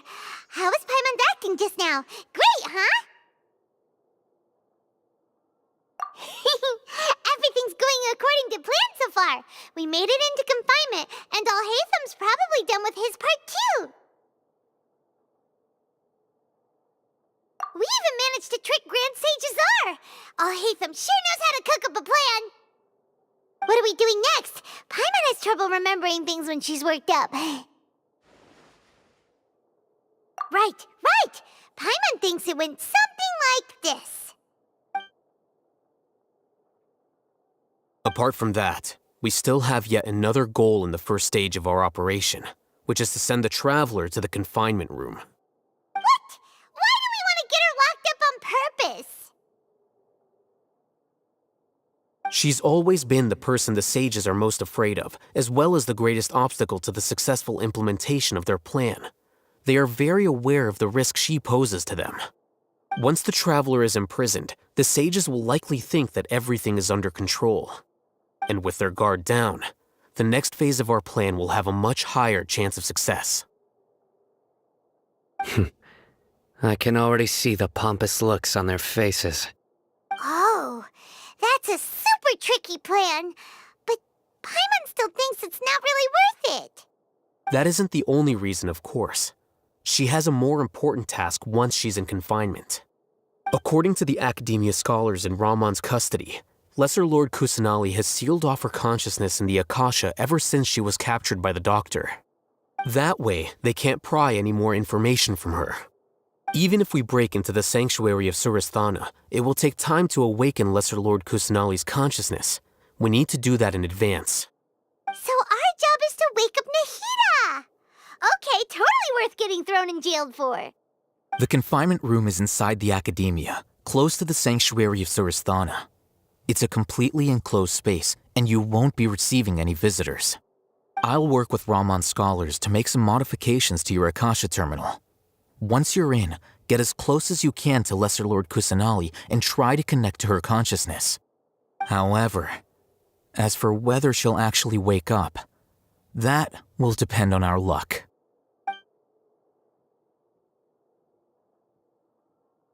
Oh, no wonder you've been wearing your Akasha terminal today. It's the one that all Hatham modified. Paimon thought they'd take our Akasha terminals when they locked us up in here. Were they being careless? Alright, so what now? Sounds easy enough. We can finally talk with Nahida after all this time. Let's do it.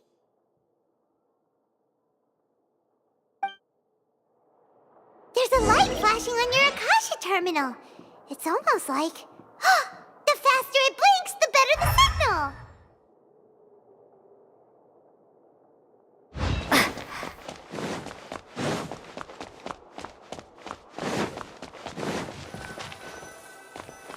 Here? No signal again. Is it getting jammed?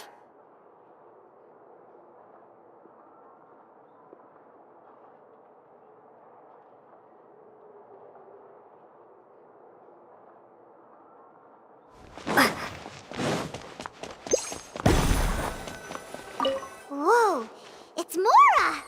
Ooh, Mora! No, Paimon, we're not here to hunt for treasure!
When did it first start?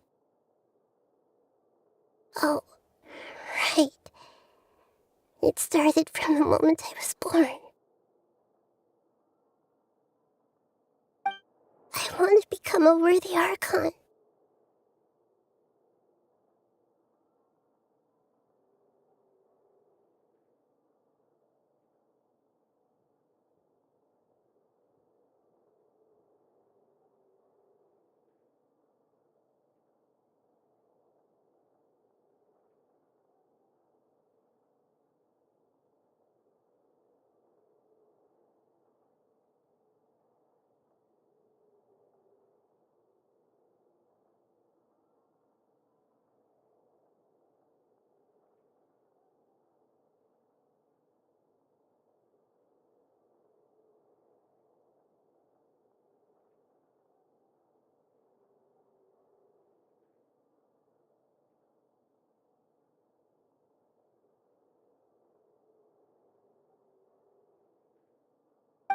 So I've kept studying.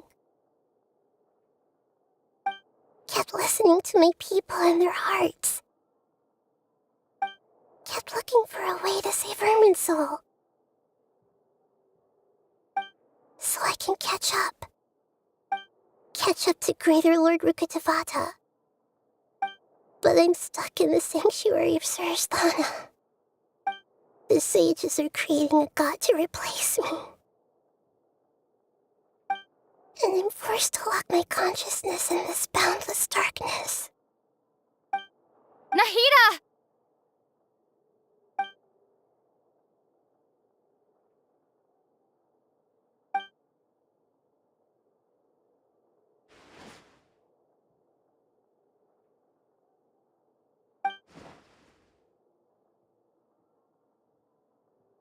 Nahida!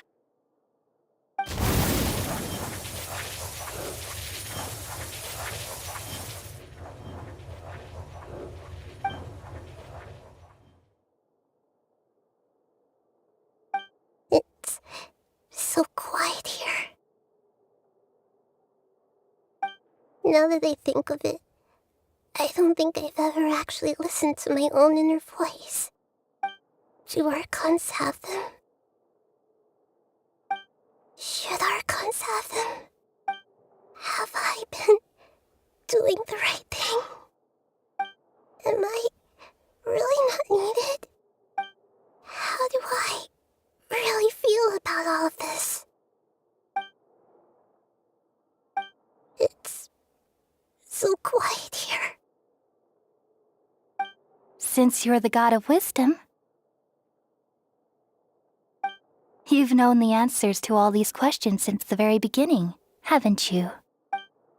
Who are you? Whose voice is that? It sounds familiar. You're right, though.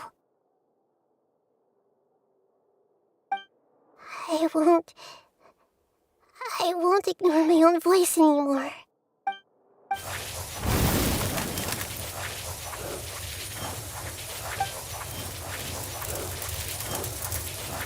Nahida!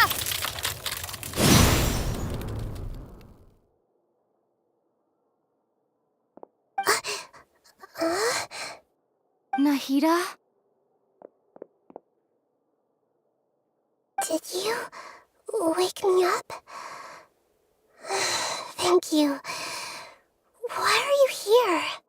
We're here to rescue you. Are you alright? I'm fine. It's just... when I think of everything that's happened to me, I feel really angry now.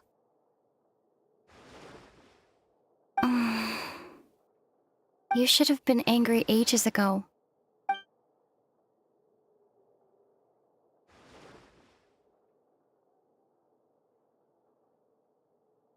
Huh? Oh, you're back! How's everything? That's wonderful news! Great! We weren't locked up for nothing!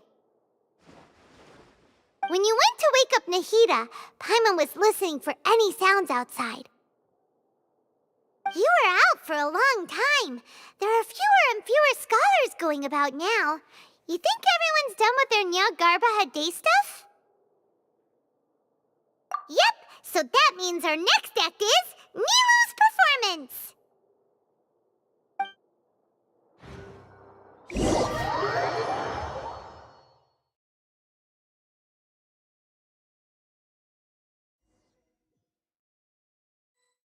Nilu, are you sure about this? You're taking such a great risk for them. I'm sure, and I'm going. You know that I don't like to pass up any opportunity to dance, and this one is especially important. All right. You seem to have a lot of trust in them, so I won't say more on the subject. But if anything happens, the few of us here may not be able to help you. Don't worry. They've been through worse. Everything's going to be fine. All right. You know, if you really do get arrested, we'll do everything we can to get you back. Be careful, even if it's only for our sakes. Thanks, Mr. Zubair. You're so very kind.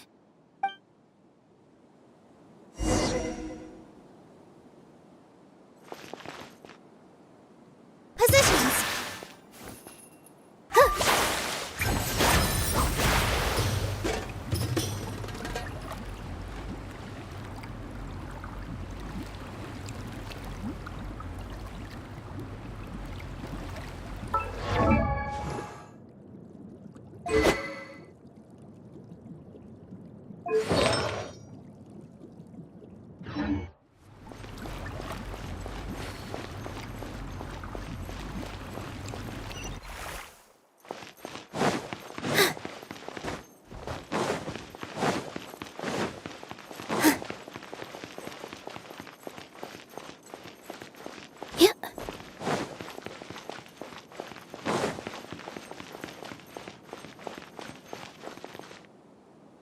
Nilu, how's it going?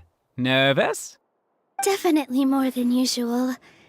But it's because I'm worried I won't dance well enough. It's okay. Just focus on your performance. We'll take care of everything else. You sure know how to talk. Taking all the credit, even though we came here together to help out. Well, thank you both. I'll have to treat you to a meal after all this ends. I really, really appreciate all of your help. Ooh, that sounds great. Huh? How can we say no to that? All right, let's get back to business. Nilu, we'll be here to keep people from going to the academia so they don't interrupt your performance. I was planning on telling them something like, the Academia's been conducting a weird experiment, and some of their test subjects escaped. It's really dangerous there, so stay away. Oh, you couldn't think of anything better? Oh well, I guess it does sound like something the Academia would do. I think it sounds great. I'm counting on you guys. Don't worry, it'll be a piece of cake.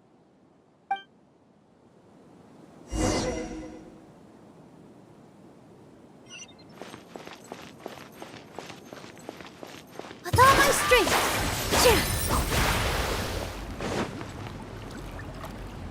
Hey, Nilu! Sorry, it's great to see you, but I'm really busy right now. Our Bait People Away with Yalda Candies plan is working beautifully. Do you want some candy? We have more than we can give out. Vihar, thank you so much for doing all of this. And even dressed up as the Knight of Flowers, no less. I'll pass on the candy, though. I cut back on sweets in the period leading up to a performance, and I'm about to start one. You have a point. The stage is cleared and everything's ready, so you can start your performance at any time. Yeah, thanks to you. I'm really grateful. All right, time to hit the stage. You're welcome. The honor's all mine, since I'll have such a great view of the show.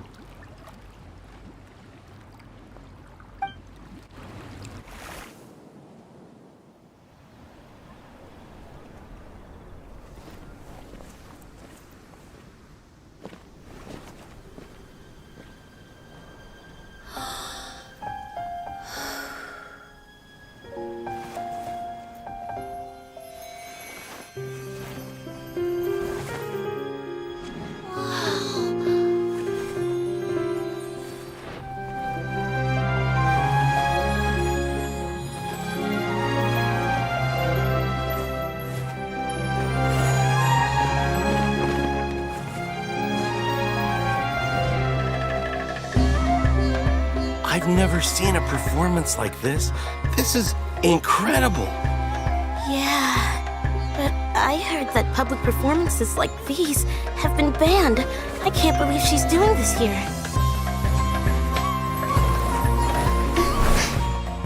Grand Sage, there's some commotion outside. How uninteresting. Issue the new Prohibition Act from the Akasha to the guards. They'll know what to do. Do you think we should, stop her? Let's just watch for a little bit longer.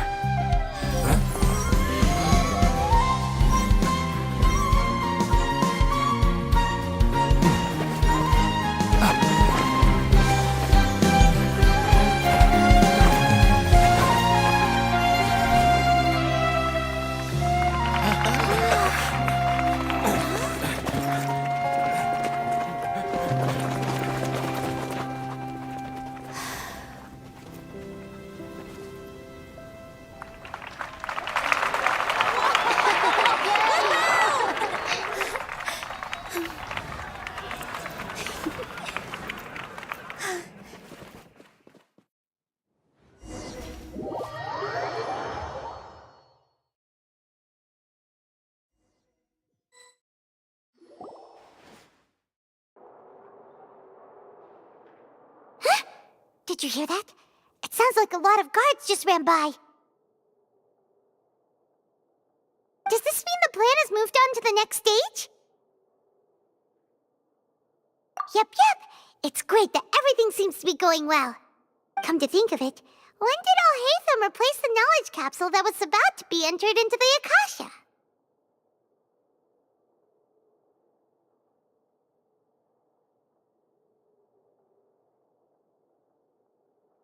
Oh, so that's when he did it! Paimon was too nervous to notice. Speaking of, didn't Alhaitham also yoink the divine knowledge capsule from that mercenary leader in Port Ormos when everyone else was distracted? It's a time-tested trick of his.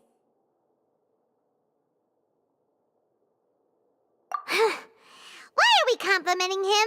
Yeah, he's smart and all, but he still makes Paimon's blood boil. Let's review our plan for this stage again. It's not like we have anything else to do right now anyway, and it'll help us feel more confident. Paimon remembers that Nilu's task was supposed to go a bit like this. Now that Lesser Lord Kusanali's consciousness has been forcefully sealed, the core figures of the Academia and their guards have started to wear their Akasha terminals again. With the Doctor's technological support, they think they have nothing to fear. How despicable of them to rely on such a person. But this is also our chance. I was originally asked to draft the knowledge capsule for the Artistic Performances Prohibition Act when I was still at the Academia. It should be on the Grand Sage's desk right now, and will be entered into the Akasha during the next Nyargarbaha Day. Are they really going to stop all artistic performances? That's horrible! I'll make an identical knowledge capsule, but this time, I'll smuggle some misleading information into it.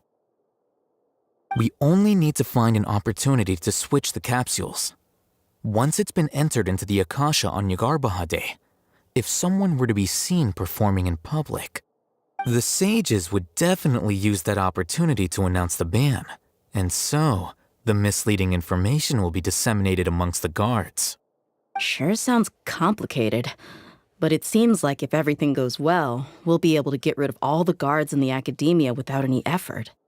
That's pretty clever, getting right into their heads. I just have one question. Even if we manage to get the misleading info out to the guards, how can we be sure that they'll believe it? People who are used to relying on the Akasha become less inquisitive, and their ability to distinguish truth from misinformation is significantly reduced. They will view everything the Akasha releases to them as the unequivocal truth. The Akasha will turn humans into machines. I've seen it happen many times. Yikes. Good thing I didn't wear it for long when I was working in Sumeru City. At first, I thought it was a good thing, too. By the way, this plan still requires a performer, right? Do you have someone in mind? Nilu of Zubair Theater. I know her really well. We can trust her. I'm kinda hesitant to ask her to participate in a dangerous plan like this, but we can ask her in person. All right. After the guards in the Academia are gone, Then it'll be time for me and my stowaway brothers to shine.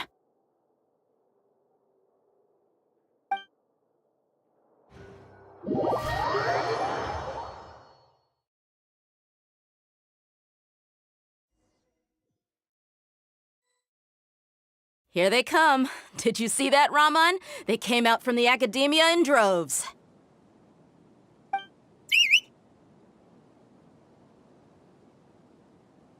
After laying low in the city for so long, this is the moment we've been waiting for. My brothers have already sprung into action. We couldn't do anything to them inside their coop, but outside the Academia, this is our hunting ground. With a lioness like you, the prey sure won't be able to run far. We still need to eliminate the guards as soon as possible. If we give the sages enough time to realize what's happening, the plan's doomed. All they've done is to sit on their cushy salaries and twiddle their thumbs all day while we fought and struggled every day in the desert. The only advantage they might have is their numbers. Speaking of which, most of the guards who report directly to the Six Sages belong to the Corps of 30, but they have a completely different reputation. Following those blasted sages every whim, throwing away all the principles of being a mercenary. As someone in the same profession, I'm obligated to teach them a good lesson today. Indeed, the trap has been set. All we need to do is lead them there. All right, let's each take a road and herd those scattered guards back into one place. Make sure to attract their attention. Isak will be the key. You gave such an important task to that child. Will he be okay? It'll be fine. Isak was so determined to help, so let's put our faith in him. Besides, even if he's caught, the guards would be too scared to do anything to him. They've never seen Lesser Lord Kusanali in person, after all.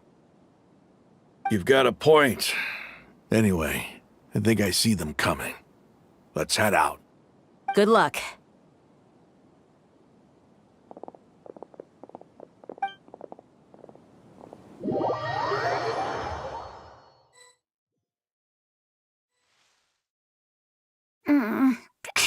This outfit. Hey, do you remember what you need to do, Isak? When the guards get here, you'll pretend to be Lesser Lord Kusanali and run away from them. Oh, yeah, I remember. Of course I do. I'm just a little nervous. Relax. Don't think about getting caught. Even if that happens, we won't leave you behind. You only need to think about getting the guards' attention and leading them to the Grand Bazaar. Leave the rest to us. Okay, got it. I'm here to pay back Lesser Lord Kusanali for helping Grandpa. I won't get cold feet. Hey, they're here. I can see the Academia guards.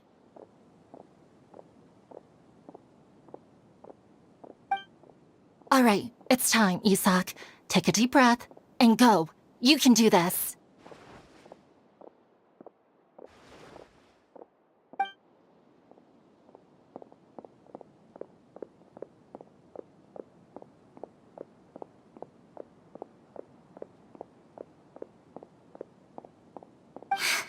Why is there a guard over there? Did he already run ahead of me? This is different from our plan. But there's no time. I need to... Huh? Did I just see something dart by? I'd better go have a look.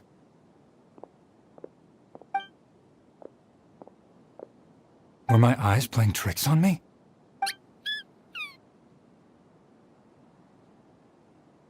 I should go check to see if someone's hiding over there.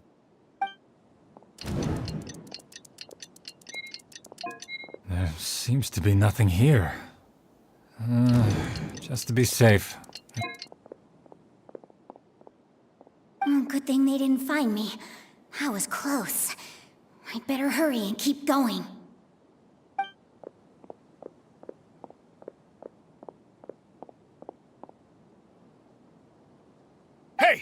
Lesser Lord Kusanali's over there! Stop! What? Lesser Lord Kusanali? How did I not see anything just now? Oh no, they found me. Where should I go? The target suspected to be Lesser Lord Kusanali has escaped into the Grand Bazaar. Assemble and arrest her!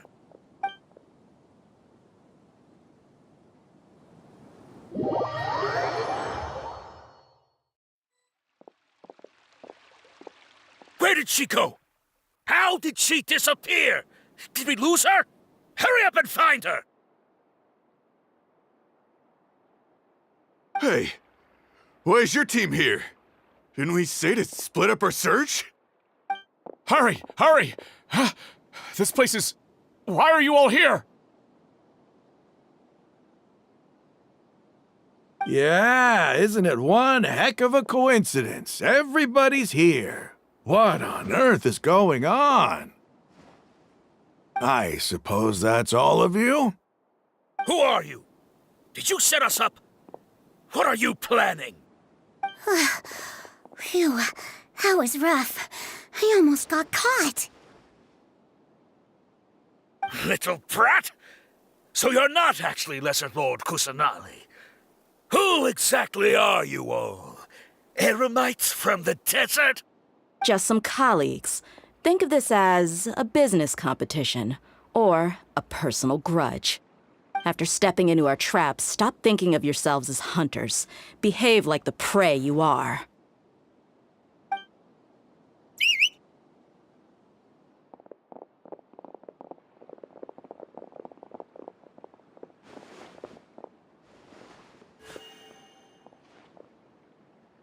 An ambush? How's that possible? This is Sumeru City, but mercenaries from the desert somehow ambushed us!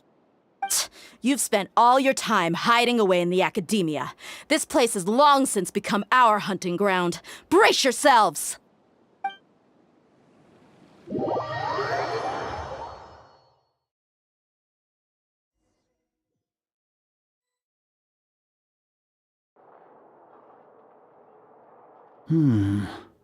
This is odd. The academia has quieted down after the conclusion of the Nyagarbha Day ceremonies, but it's much quieter than usual. Where are the guards? Why have I not seen a single one? Guards? Guards! Grand Sage, how may I be of assistance? I called for the guards. Why did you come? My apologies, Grand Sage. Right now, all Academia guards have entered the city to perform the ordered arrest. I thought you knew. Arrest? Who is there to arrest? I have an ominous feeling. Arrest Lesser Lord Kusanali, right? Is that not what the order was? Lesser Lord Kusanali? You mean she has disappeared? Yes. I wouldn't dare make up something like that.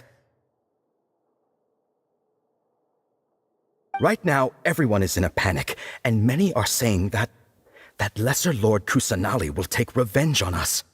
What happened? Just what is going on? Lesser Lord Kusanali somehow escaped? Was it Alhaitham and his party that freed her? That's impossible. The Academia is heavily guarded today, and any order to release Lesser Lord Kusanali would be strictly confidential. Besides, Alhaitham and the Traveler are already in our hands. What manner of trickery did they employ? How could Lesser Lord Kusanali disappear into thin air? Disappear? Wait. How was the arrest order distributed to the guards? It was issued by the Akasha earlier today. Only you have the authority to send messages like that, so I thought it was your order.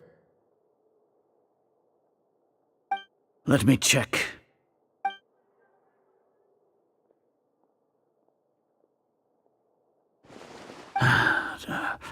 Here. Lesser Lord Kusanali has escaped from the sanctuary of Surasthana. Go to the city and arrest the escapee immediately. The Akasha indeed contains this information, and it clearly appeared in my mind. How did they bypass my permissions to issue this kind of message? Was it the report about the Traveler that Alhaitham submitted? No. I specifically checked that knowledge capsule before entering it into the Akasha. Could that have been a red herring? Well, even if I figure it out now, it won't make any difference. The important thing now is to confirm Lesser Lord Kusanali's status. Have you been to the sanctuary of Suristhana to confirm that Lesser Lord Kusanali has indeed escaped? Confirm? No, I haven't. It may be a bit offensive to say this, but Grand Sage, what you're saying doesn't make any sense. How can the information in the Akasha be inaccurate? What the Akasha decrees is fact. That is common knowledge to all of us. If we have to confirm the information and knowledge from the Akasha ourselves, then how is that any different from us learning that information ourselves? Wouldn't Greater Lord Rukkhadevata's legacy lose its meaning that way? In the beginning, it was I who asked you to believe in the Akasha, to believe in the legacy left by Greater Lord Rukkhadevata. Are you trying to use my words against me? No, Grand Sage. I'm merely confused because I believe in you. I never meant to refute you. Stay here and see if there are any suspicious people around. I'll go to the sanctuary of Suristhana on my own. Yes, Grand Sage.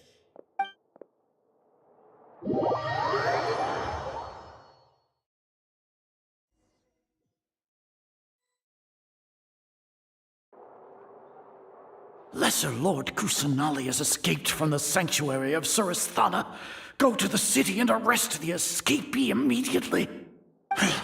How can that be? Stop thinking about it. Stop. It must be a trick of theirs. As long as I personally confirm it. Ah! Impossible. That's impossible. There must be something wrong with my eyes.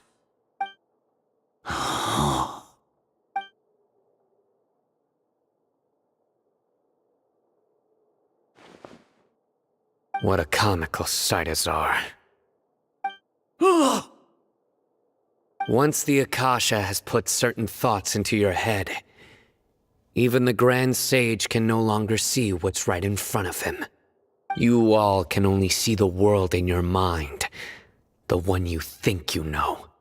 And precisely because of this, you disregarded Lesser Lord Kusanali's existence. She has been a wise and worthy Archon. Sino, have you been waiting for a chance like this? The Akasha predicted that you would return to the Academia to confront me, but I didn't expect it to turn out like this. I was careless. No, you were blinded. Your faults stem from your reliance on the Akasha. You're still the same as always. I truly did not expect a proud person like you to cooperate with Alhaitham and the Traveler. People change, Azar. Admit it. The Akasha can't predict my actions anymore. Then tell me, what have you found during your investigation? You want to buy time? This is the sanctuary of Suristhana. Under your own regulations, even Academia staff are forbidden to come here. No one will come to save you. As for the investigation, I've at least confirmed that you are guilty of insurgency against the Archon. A serious crime. So what? Did you do all of this so I would plead guilty in front of you, General Mahamatra? No. I want you to plead guilty in front of the Archon herself. You once said that I had no standing to judge you. So now, how about judgment in the name of a god?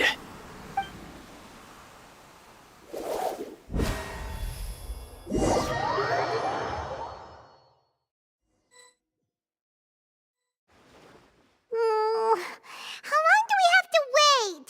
Paimon wants to know how things are going out there. Paimon hasn't heard any sounds outside for a while. Hopefully Hopefully something bad didn't happen. Yeah, but aren't you scared that we might be locked up in here for the rest of our lives? Thinking about it, at least Paimon has you. We could still chat like this. When Paimon thinks of Nahida being imprisoned alone in the sanctuary of Surasthana, Paimon can't help but feel sorry for her.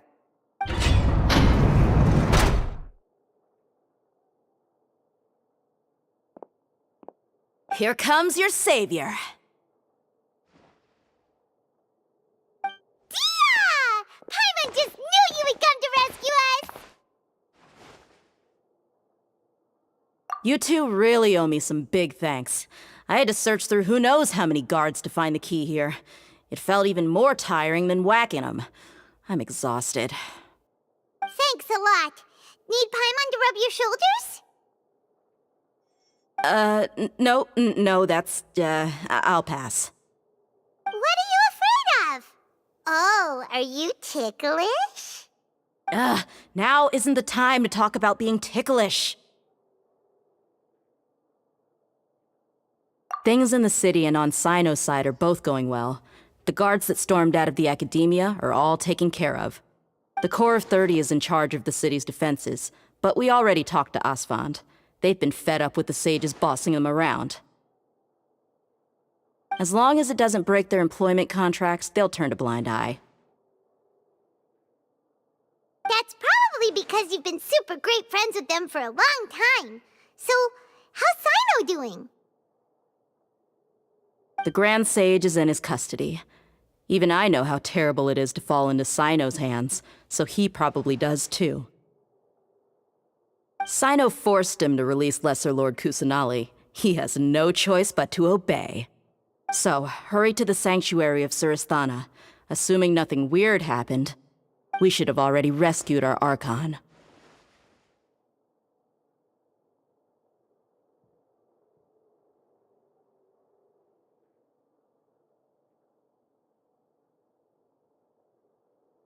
Honestly, I didn't expect our ragtag bunch to do this well. We just came together last minute to save the Archon, you know? Alright, you two better go. I still have to clean up some messes in the city. See you around.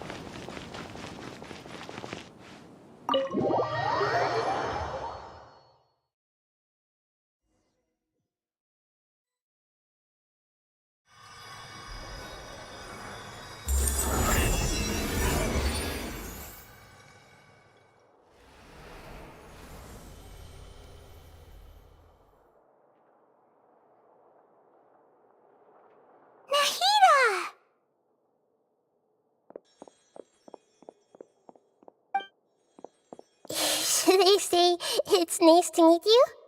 This is the first time we've met in real life. Before, we've only met in dreams, consciousness, or when I was in someone else's body. Thank you so much for coming to rescue me, but I also need to apologize. During this time, I did some self-reflection. My sense of inferiority and yielding to the academia led to all of this, and created so much trouble for you all. Exactly! We're here because you're a good Archon and one of our friends! Thanks, you too. Amazing. So this is how it feels to walk out of that cage with my own body. It's like I just had an endlessly long dream. I can't even tell if I just woke up or was only now born into this world. My concept of self has become so clear. But now doesn't seem to be the time to indulge in this feeling. This is really embarrassing. You all just rescued an Archon, and now she needs your help to save her country, and even the entire world. It's okay. With you here, Paimon's sure that everything will work out. There's one more thing. What is it? For all the things the Academia did to me, and for all the folly it committed in the name of wisdom, as their Archon, I will make them pay. Ah! Wow! That's the spirit! You're finally standing up for yourself and not letting people walk all over you! I understand now. To be a better Archon, I first need to better myself. If you haven't even figured out how to be a caterpillar, how can you be a butterfly?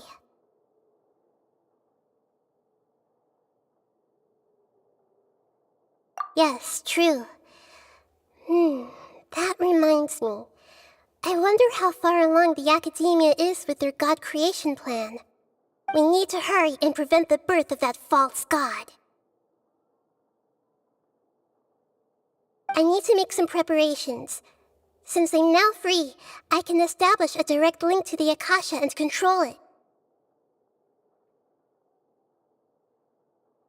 First things first, I need to remove the restrictions that the doctor put on me in the Akasha. After that, I'll make some adjustments and revoke the sage's permissions. The Akasha will then be like how it originally was, only operable by the Archon. After all, the Academia betrayed Greater Lord Rukkhadevata's trust. This might take some time. In the meantime, you should also work on your own preparations.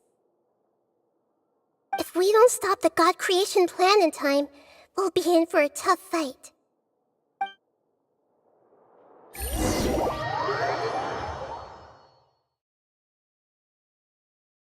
You might as well prepare for a fight. When we're done, we can take a walk around. After all, we missed out on a lot of stuff when we were locked up.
How's it going, Nahida?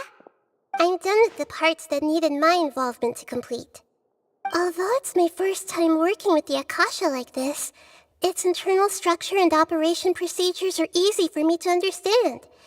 Greater Lord Rukkhadevata's design is truly brilliant. Oh, also, this is for you. Huh? What's this little floaty thingy? It's a small device I put together just now. You can think of it as an upgraded Akasha terminal. You may not need it right now, but it should be helpful in certain situations. Wait! This thing has the same characteristics as Paimon! We're both small things that float! Oh, all the things that make Paimon special got copied! When Paimon appears with the Traveler from now on, people won't remember Paimon because she isn't unique anymore! It's alright, Paimon. It can't replace you. It's only a flying device, but you're the Traveler's irreplaceable friend. You're so good at comforting people, Nahida. If only the Traveler was as smart as you. I was simply telling you what I feel to be the truth. I wasn't trying to comfort you. Nahida, you're natural at this. What you just said made Paimon even happier. By the way, there's something I need to confess. Even though I'm the Archon and in control of myself again, I'm not very good at fighting. You may have heard that an Archon's power is derived from their people's faith. However, I'm not as well loved as Greater Lord Rukkhadevata.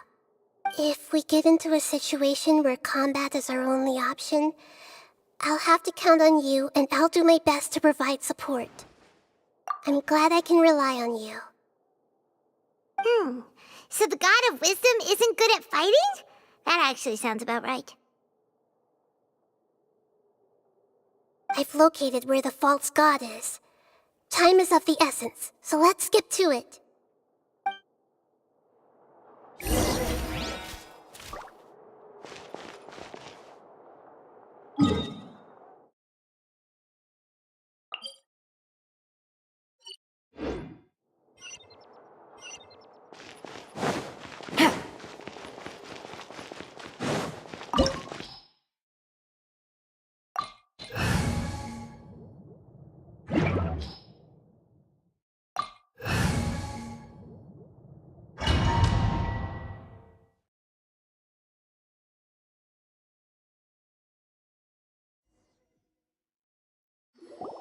What is this place? Is this really the way we need to go? Wow. Who would have thought there'd be a place like this hidden right slap bang in the middle of the city? The sages wanted to realize their god creation plan without being discovered. The safest and most convenient way would be to build within the academia itself. That's true. They were already hiding one god, so why not two? Judging from the structure here, the project is a huge undertaking. The sages really saw the god creation plan as their ultimate goal. But this place doesn't look like it could have been constructed by the academia alone. The Fatui under the Doctor sure didn't hold back. They provided a lot of technological support. Yeah, or else they wouldn't have been that generous. Is that it, though? I've always felt that this Doctor is different from the Academia sages. He doesn't seem to share their sense of urgency. Instead of being interested in the end product, it's like he's enjoying the experimental process. The Fatui Harbingers are all such weirdos. So, the Doctor being weird is actually normal. So, this Fatui that they're trying to turn into a god is called the Balladeer? We had previously come into contact with his consciousness. He harbors particularly strong obsessions. One is the desire for a gnosis, since he was created to be the vessel for one. The other obsession is probably related to his past. I can't quite explain it. Paimon knows that he was a prototype puppet for the Raiden Shogun before he became a Fatui Harbinger. That's why he wants a gnosis so badly. There's no way he'd willingly be a test subject. Now with that temper and ego of his. It sounds like you know the Balladeer quite well.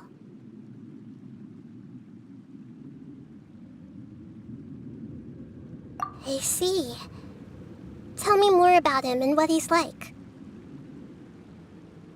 The more we know now, the better we can plan for and react to any future situation.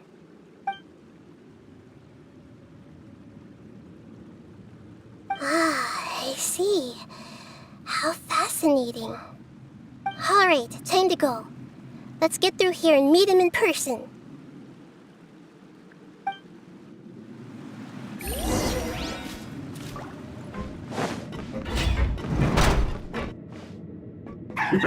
Work time! No more time to work! No excuse for slacking! Busted. Adventure time. I'm going in! Vengeance will be mine! Shudder! Beg for mercy. This isn't good. More speed.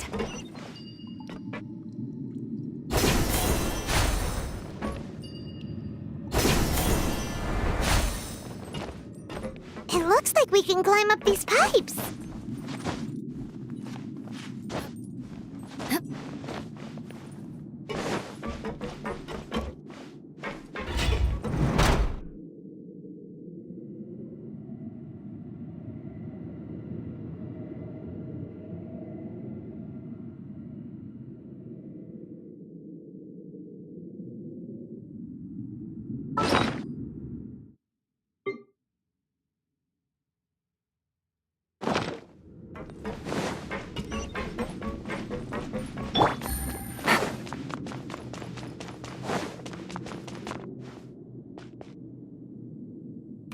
On the ground seems all messed up. Let's go around and see if there's a way to fix it.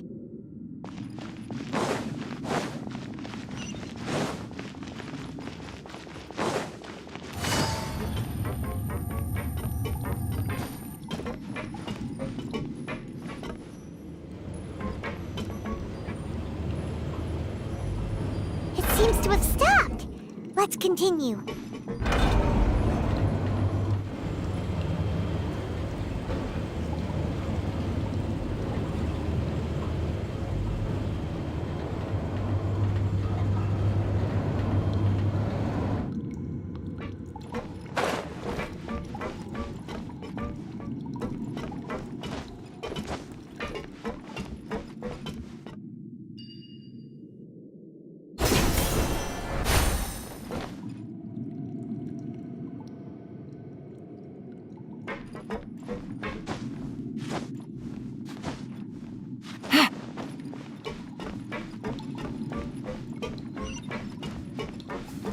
Gotcha. Let's begin.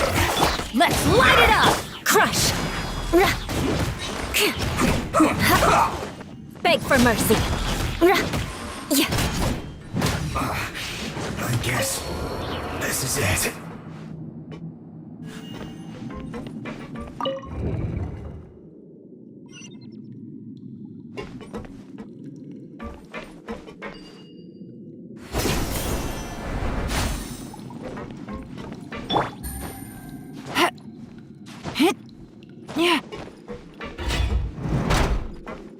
Frozen.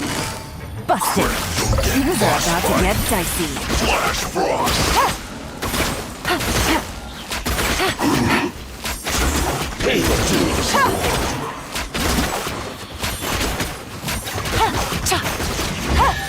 Can't run from death.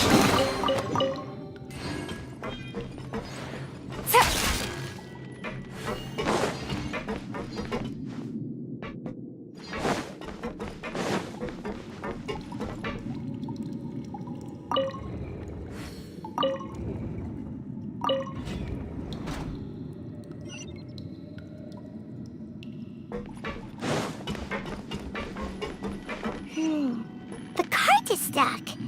Maybe there's something wrong with the tracks. Let's try adjusting the direction of the device to clear the tracks.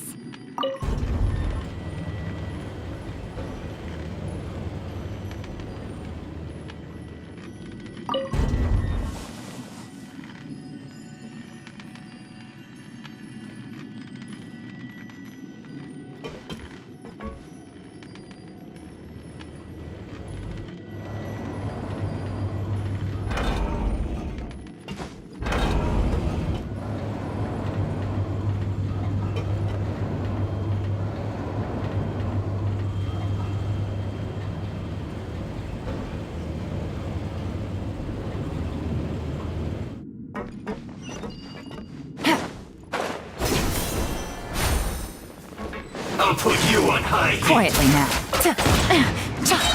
Here comes the catch. Shouldn't get careless. Through.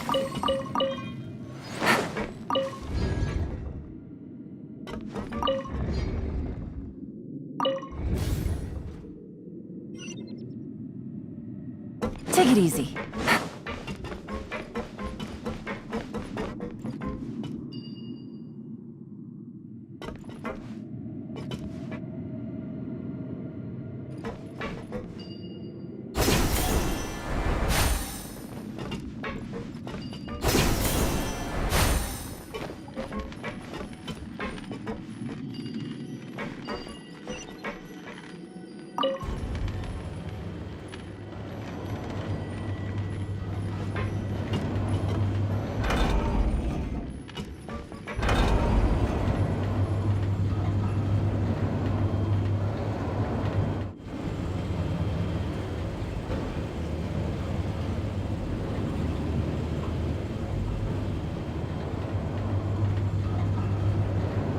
I got a new letter from an informant.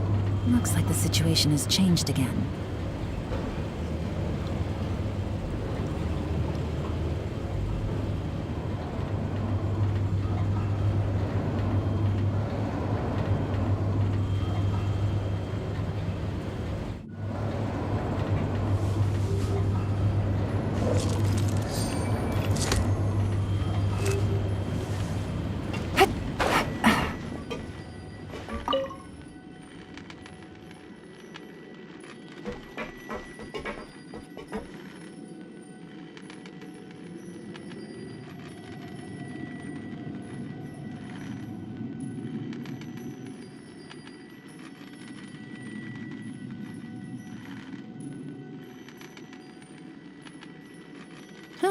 Good roll.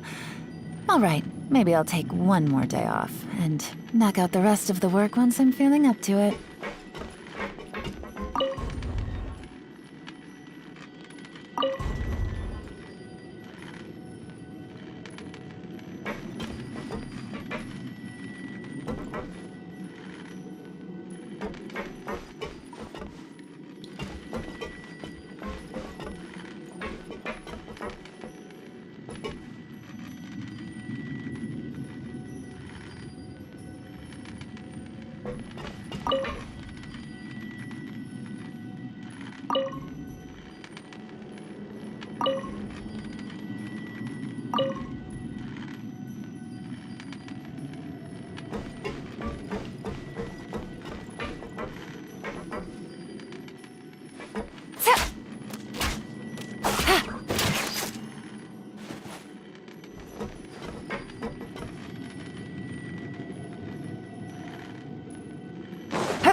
problem. Gotcha! Shudder! I will end you. Right now, emerge! Let's light it up! Let's end this quickly! Teamwork is dreamwork!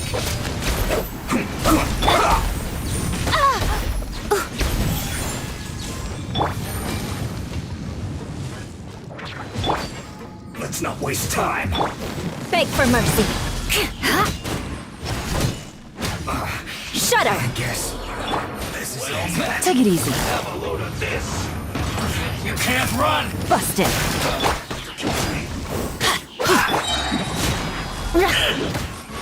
I'm going in! Show them. Quietly. Looks like I went too far.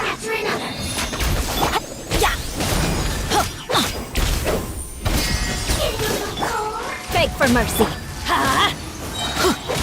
Come on out. Right here. Right now. Let's light it up! Everybody stand back!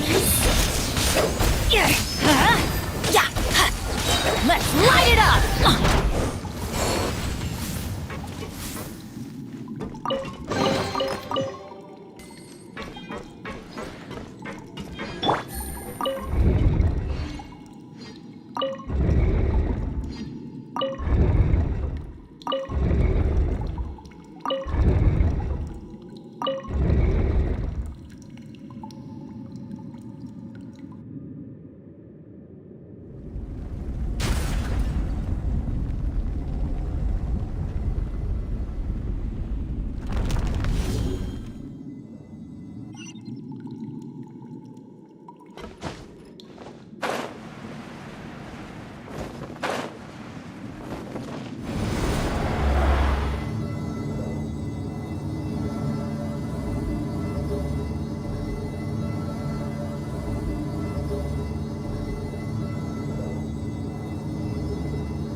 Looking at its operational status, we must prepare for the worst. The god they wanted to create is likely close to completion or already completed. Oh no! What should we do? Paimon can't imagine how hard it would be to fight against a Fatui Harbinger with a Gnosis! Are you nervous, Paimon? If you really want to know, of course Paimon's nervous! Aren't you too, Nahida? Yes, I am. This is probably the first time I faced with a calamity of this degree since my birth. I feel not just nervous, but curious as well. Curious? Curious about what? Curious about our fate. To me, everything we perceive in this world, everything we learn, and everything that happens to us is considered knowledge. And if it's a form of knowledge, then it can be understood. However, only fate is about that which has yet to occur, so it has always drawn my curiosity. So to me, fate is the ultimate knowledge. That's also why I love observing humans and all the things that happen to them. It all brings me great satisfaction. And now, at long last, I'm not just an observer anymore. I will personally experience my own fate with you by my side. Isn't this such a wonderfully exciting thing? Ah, so that's what you mean. Paimon thinks she understands what you're feeling. Agreed. Okay, let's continue on. I can sense his aura from here.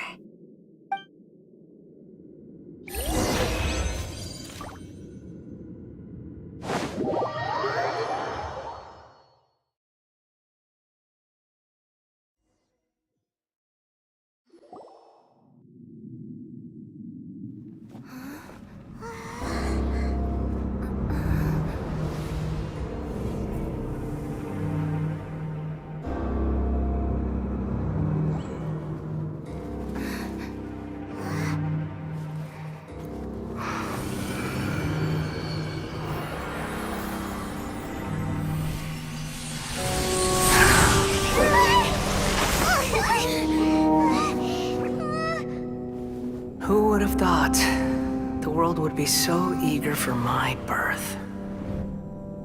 I remember you, Booer, the god of wisdom, and standing beside you, the traveler. Is he all-knowing and powerful now like Greater Lord Rukkhadevata? No, I can't feel the same kind of divinity I felt from the Greater Lord. It seems that the sages didn't get the chance to infuse the divine knowledge capsules into him.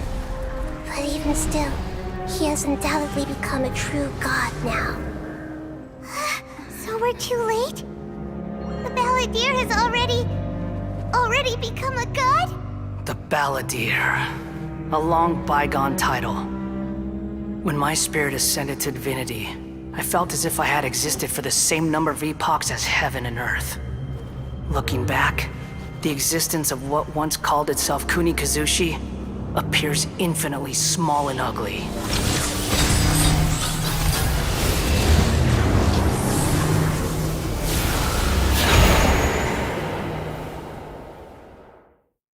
This imposing aura, it really feels like the gods!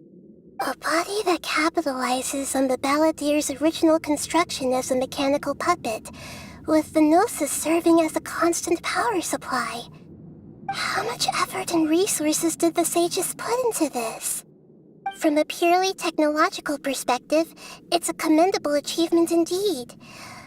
It's no exaggeration to say, this is the culmination of human wisdom. You sure are something! Dishing out compliments at a time like this? But I don't think he's reached the spiritual height of a god.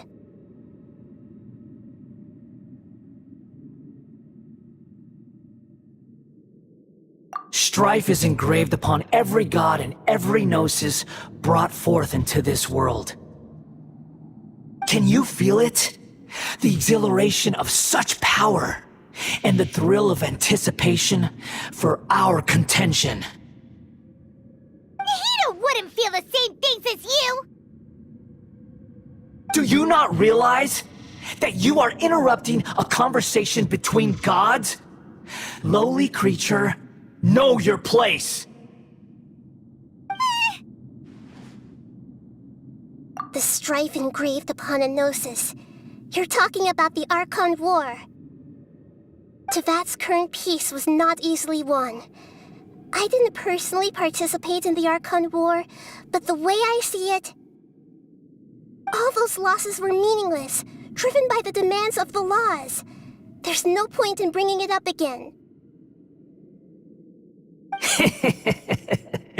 Is that so? Yet I am deeply disappointed that I was never allowed the fortuity to personally participate in the Archon War. This is a first. Encountering a god in this world who does not crave power. No wonder your own people have abandoned you, god of wisdom.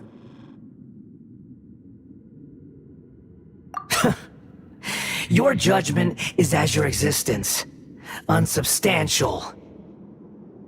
This is where everything ends, Booer, the god of wisdom. You should know that wisdom cannot solve every problem. Like now, where your only option is to face me in combat.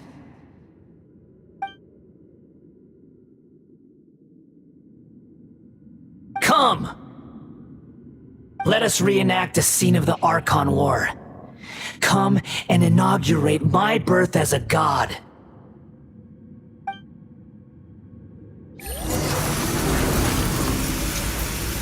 Perish!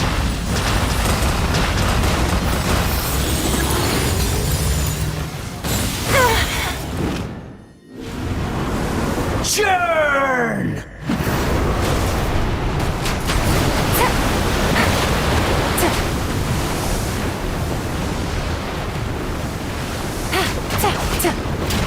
Insignificant pest! Show them. Right here. Right now. Nothing lasts forever. Right here. Emerge. Right now. At my command, you shall Things are fall! about to get dicey.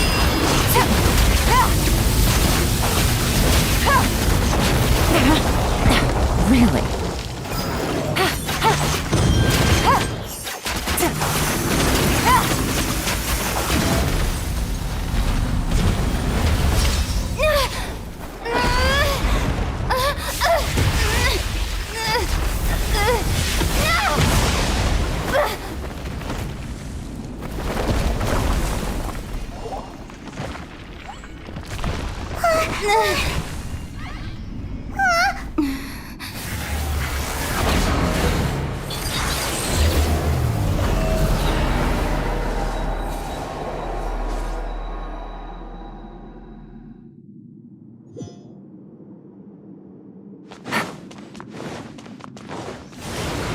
Tremble!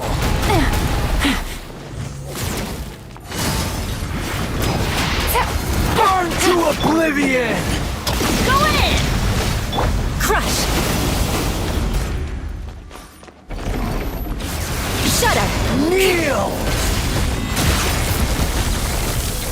Crush!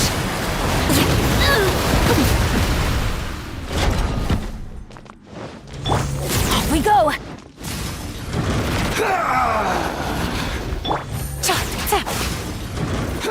No! Really? Tremble!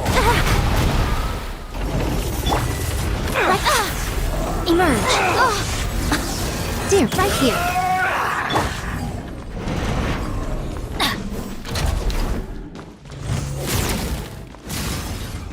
Adventure time!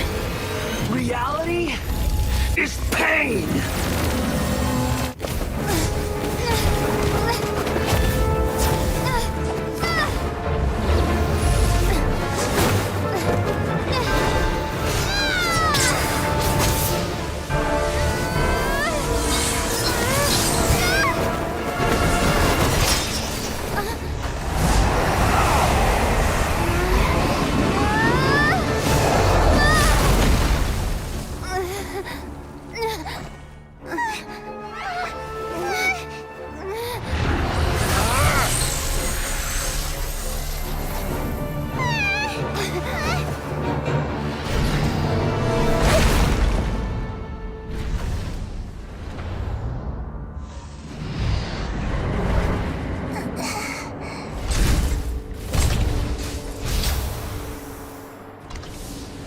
This is supposed to be a battle between gods, yet you choose to hide behind a mortal.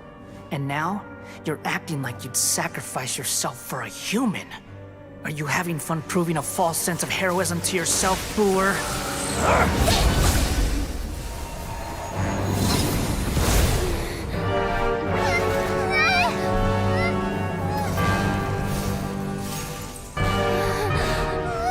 The data collection is almost complete. Do you even know how many times you've tried to take my gnosis from me?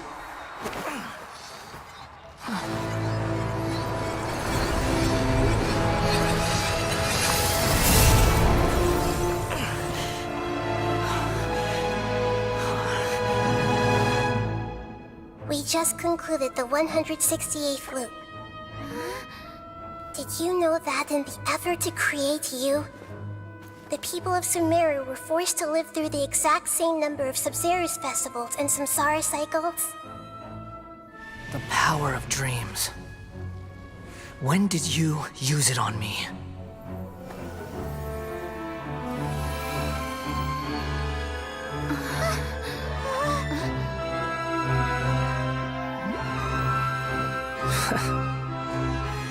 You can't even defeat me in a dream. What do you hope to achieve with this little trick? Come, Traveler. Just like before. Allow me to awaken the memories in your dreams. All that battle experience! It's more than that. Compile everyone's wisdom in the name of the Archon. That is the original function of the Akasha. I've sent everything that happened just now to the people of Sumeru in the form of knowledge. I've asked them to help you find a way to defeat the false god.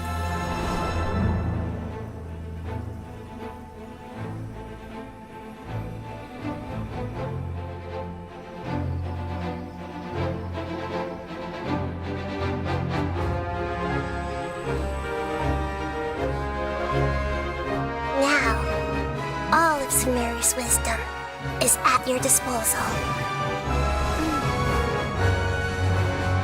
Meaningless tricks won't save you.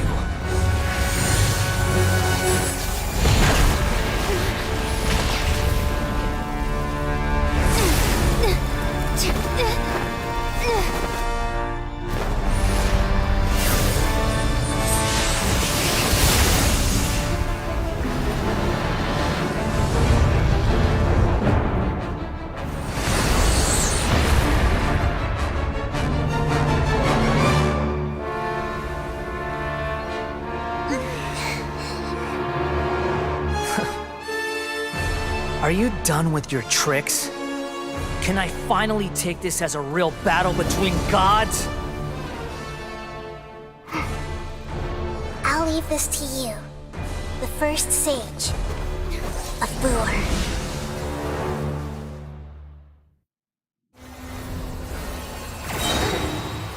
1,000 eons, mine to dominate! I see everything! Burn to oblivion! Hey!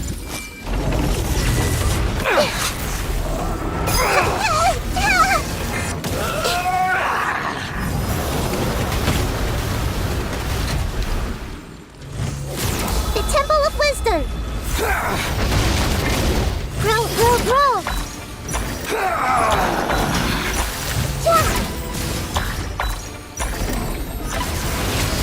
Kneel!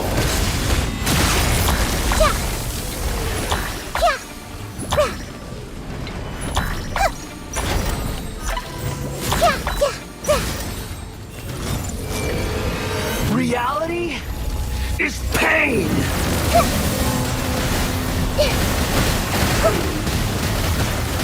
Everyone hold hands!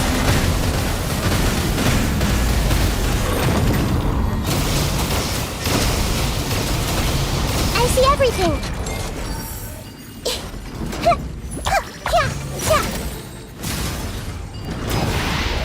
Burn to oblivion!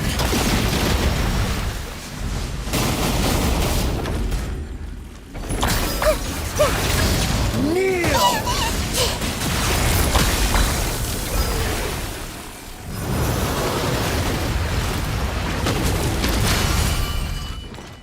Good riddance, cruel world. Hey!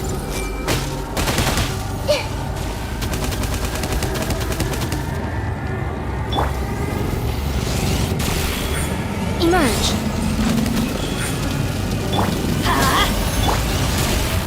Flood of frost.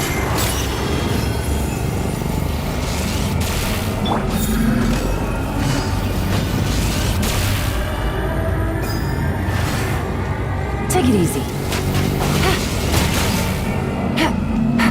Game's up. Fun's over. Take it easy. Your new god awakens!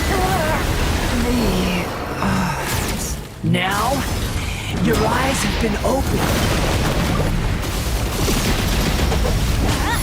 Come on now. Let's wait her a little. Kneel! Earlier!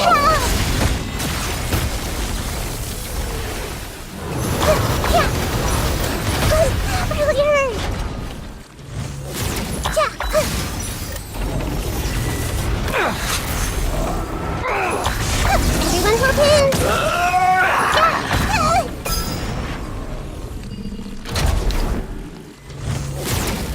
Hey!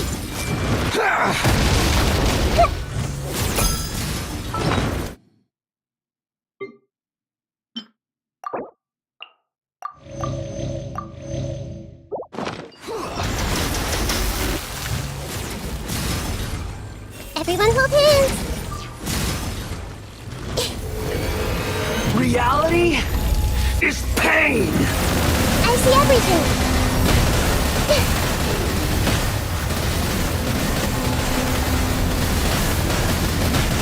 Everyone hold hands!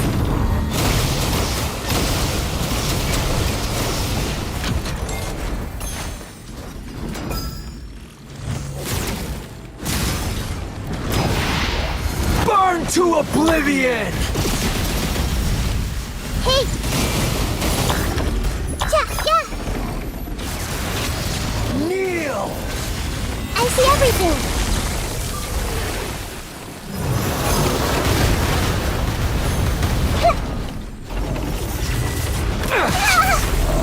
Little things!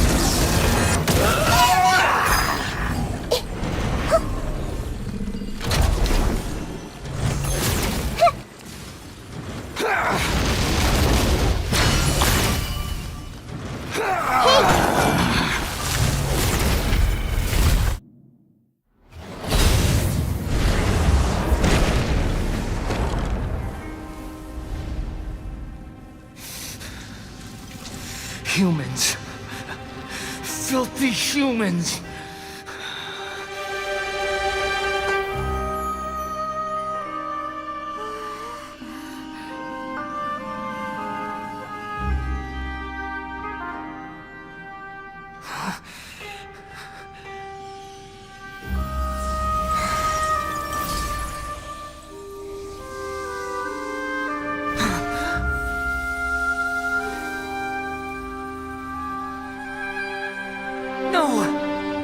Wait! Please! Anything but the Gnosis!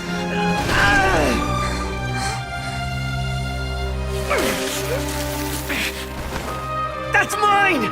Don't even try! I'll never go back!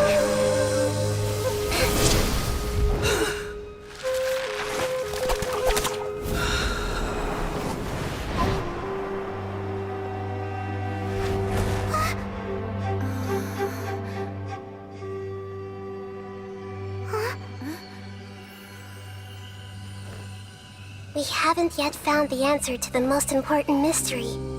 Irminsul is still waiting to be saved. With the power of another Gnosis, we may now finally understand the last memory of Greater Lord Rukkhadevata.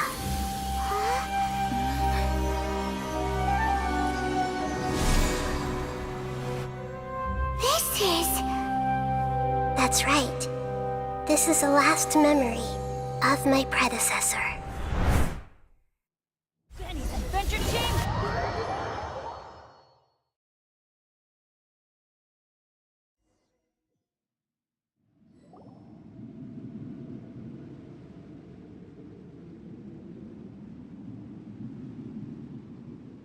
Huh.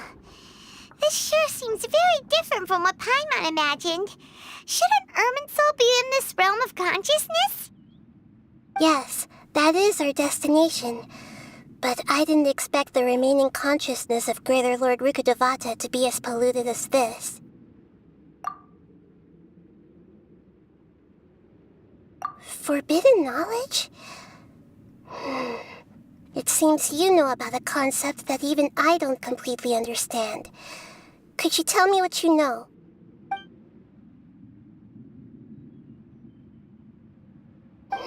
Your inference seems logical enough.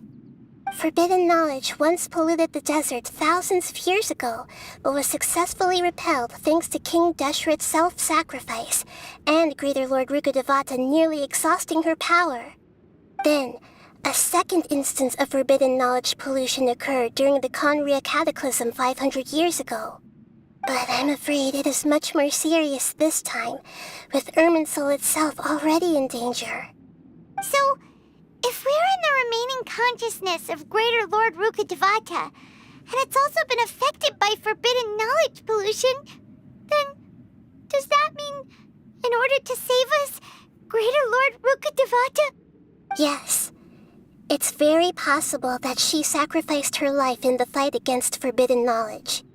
She didn't completely eradicate forbidden knowledge, but if it weren't for her actions, the pollution would have been far more rampant over these past 500 years. The way that everyone, including me, has forgotten everything about forbidden knowledge may very well be due to her restoration of Irminsul. Aww. Do you feel sad, Nahida? I'm just sharing her pain. The pollution of her consciousness here is severe. There is madness, chaos, and pain all around us. Did she fight to resist the forbidden knowledge pollution in such terrible conditions, all the way up to her last breath? She even used her last remnant of lucid consciousness to leave a clue for us to follow. Yes, her words were distorted by forbidden knowledge, so that's all we could hear. But now, we have a chance to find the answer to this mystery. We can cross the polluted consciousness until we found the right path to meet with her lucid consciousness. And then, we'll let Greater Lord Rukkhadevata tell us the truth in person. Each of us need to be mindful of the state of our own consciousness while we are here. Even with the Gnosis' protection, we must always keep a clear mind. Otherwise, we could go mad at any moment. That's so scary. Don't worry. It should be easy enough for you to keep that mind of yours clear, Paimon. Let's go.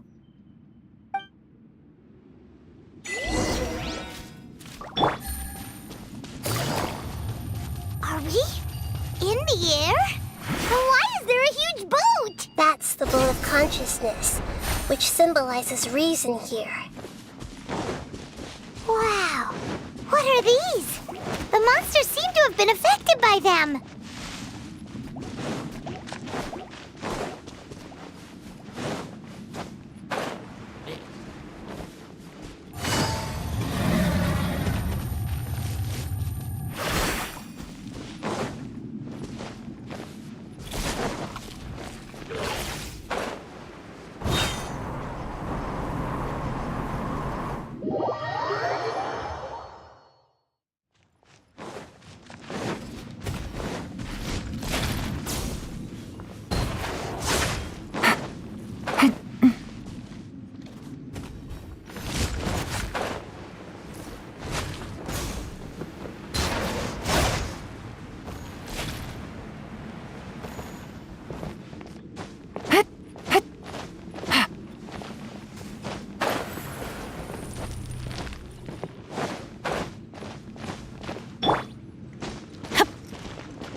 Let's light it up!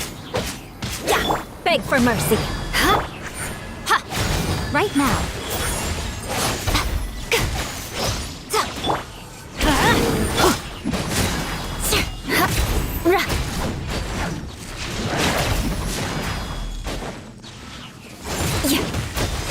Shudder!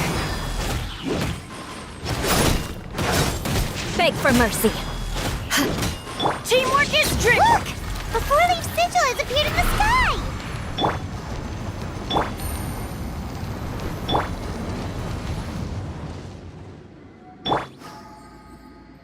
Adventure time!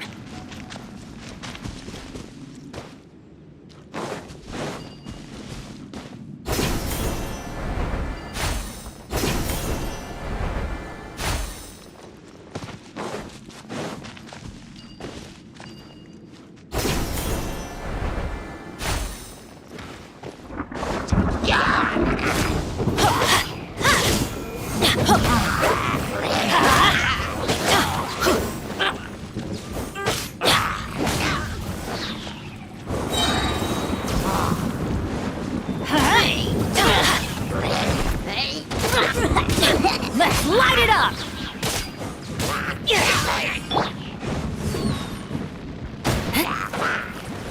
Crush! Shudder!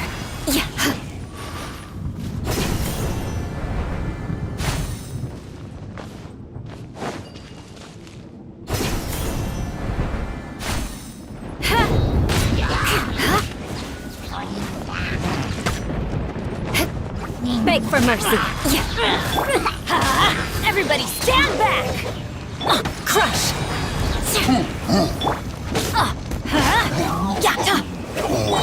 Freeze to the core! Shudder! for mercy. Yeah. Huh. Tch. Crush. Huh. Tch. Shudder.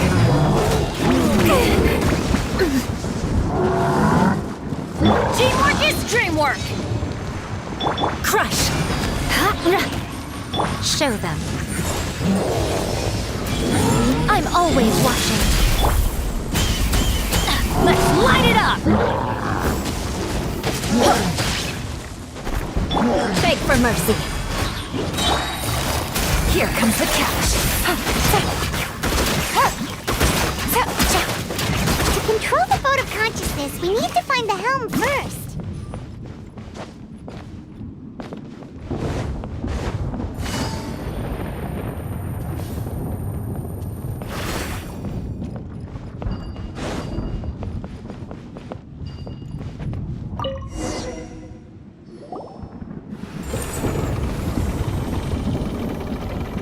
We changed direction.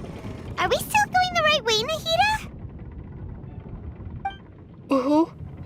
Judging from the current route, the boat of consciousness will soon take us out of here.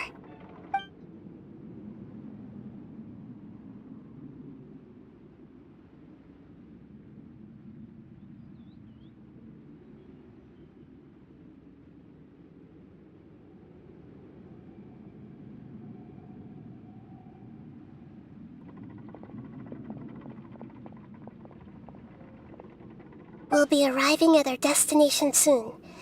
How are you feeling? Are your minds still intact? Huh? But everything's been completely normal for Paimon. Hopefully there won't be any more interruptions. This time, we should be able to meet Greater Lord Rukkhadevata. Are you saying you've never met Greater Lord Rukkhadevata before? No. It seems that my birth and her death took place at the same time. Otherwise, I think she would have given me a little more guidance, and I could have done a better job. Hey, you've done a great job, Nahida. Let's get out of this creepy place and go meet her.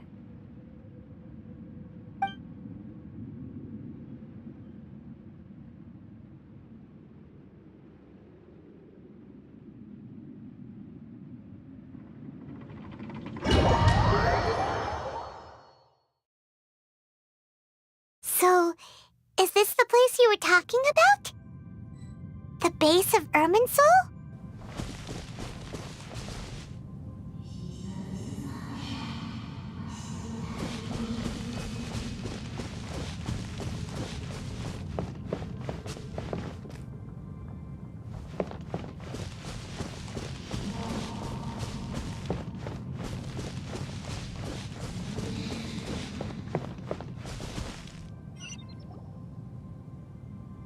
Well, this is the place.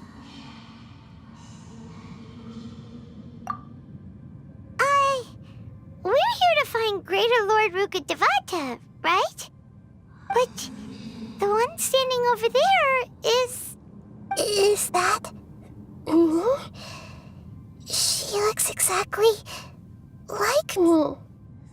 Are you Greater Lord Rukkhadevata? Yes, that's me. Are you surprised by my appearance?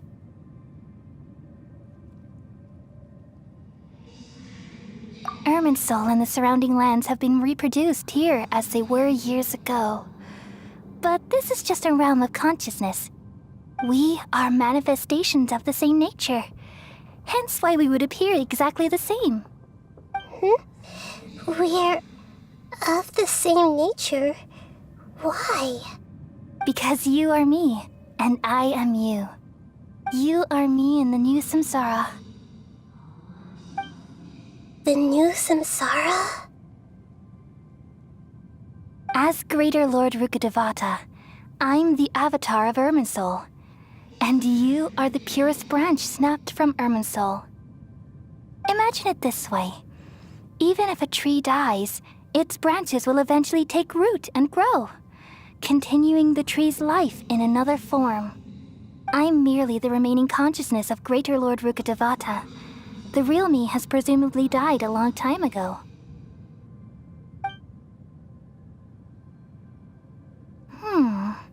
Judging from your appearance, I've probably been dead for 500 years.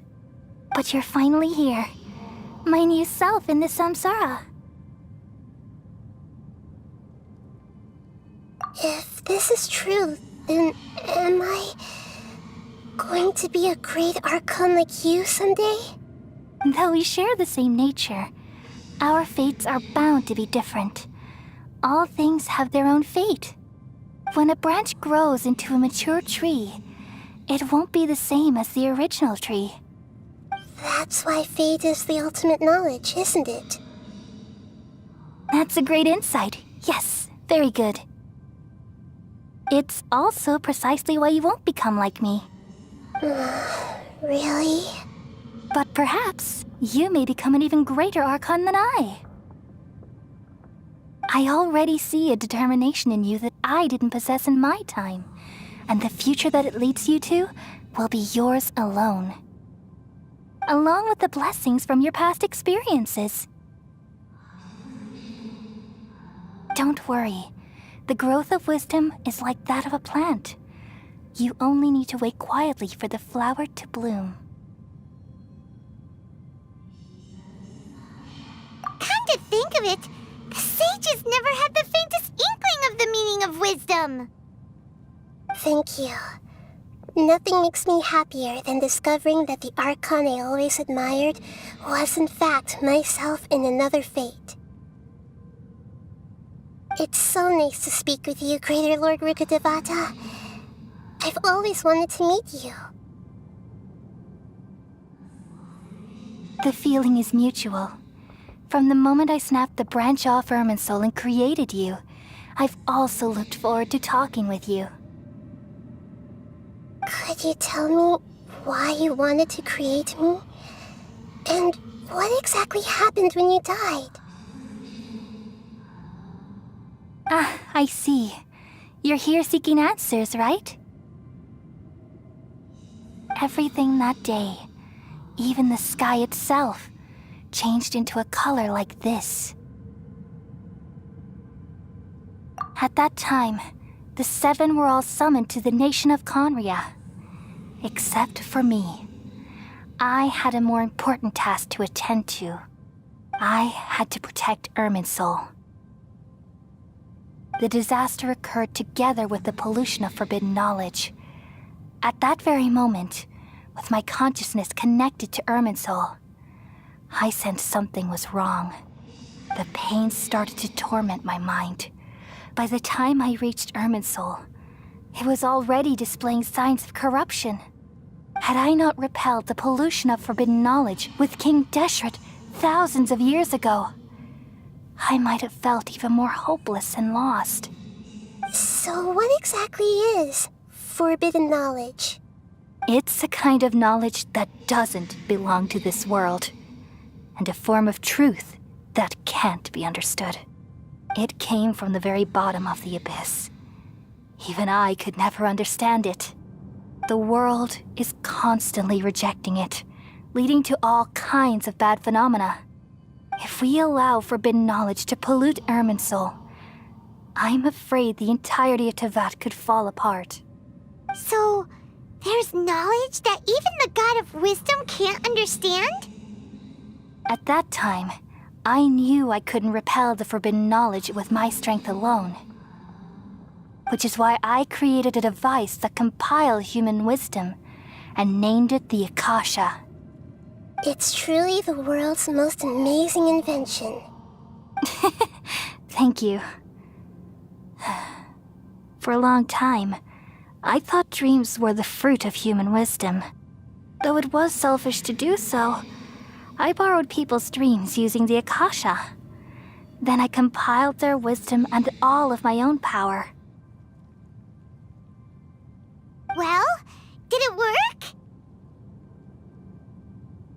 Thanks to the wisdom of the people of Sumeru, almost all the forbidden knowledge was cleared from Irminsul.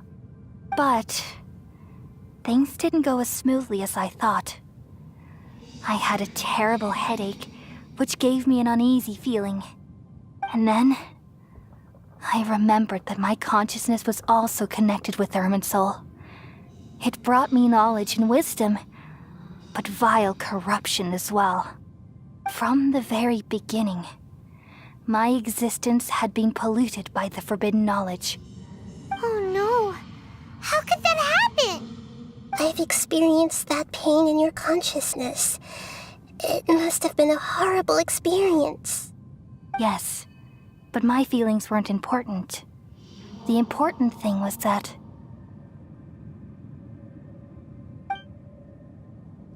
even if I died, my existence and everything related to me would continue to exist in Irminsul as memories and knowledge, meaning that the forbidden knowledge couldn't ever be permanently eradicated. And there's no way for me to eliminate myself. It would be a sort of paradox. So, I took the purest branch of Irminsul as my incarnation in the next samsara and left a trail of clues, all in hopes that you would come here and remove me and my pollution from Irminsul forever. Wait, no, I can't.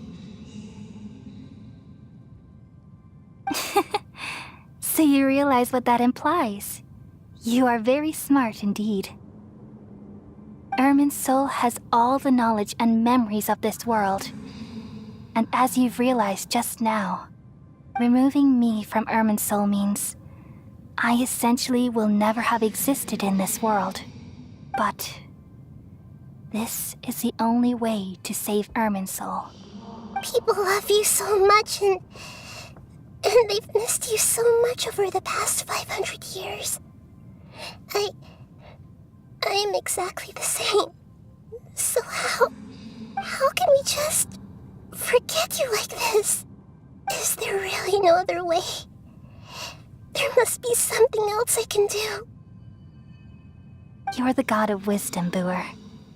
You should know that there is no other way. But this is so cruel. I don't want to forget you. No need to feel so sad, Booer. As someone who delights in wisdom, you should feel joy at finally finding the answer. These are the words in their entirety. The answer you've been seeking all along. Let the world completely forget me. We all nestle under the great tree of wisdom, peering out to perceive the world. From the earth and from the rain, we perceive its wonders until we become a white bird to perch atop a branch and finally snap off the most important leaf. Once upon a time, I alone dreamed in this world. In my dreams, everybody would also dream after they fell asleep.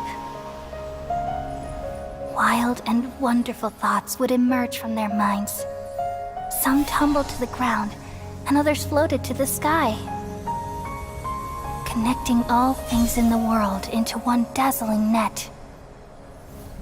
Among a plethora of worlds were numerous smaller worlds, all of fate, finding within the tapestry their brilliant glow. I gradually understood that these indescribable and constantly changing things are the most profound things in the world. Only they can completely repel the madness. Only dreams can awaken consciousness from the deepest darkness.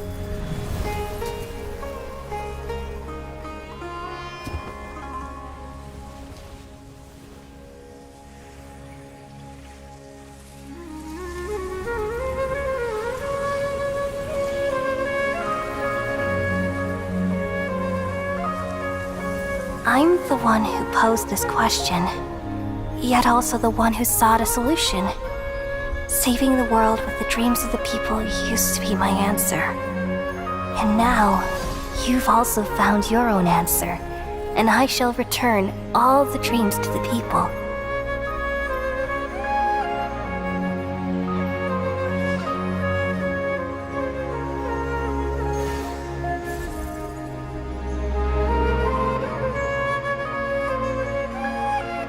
Goodbye, people of Sumeru. May you be blessed tonight with the sweetest of dreams.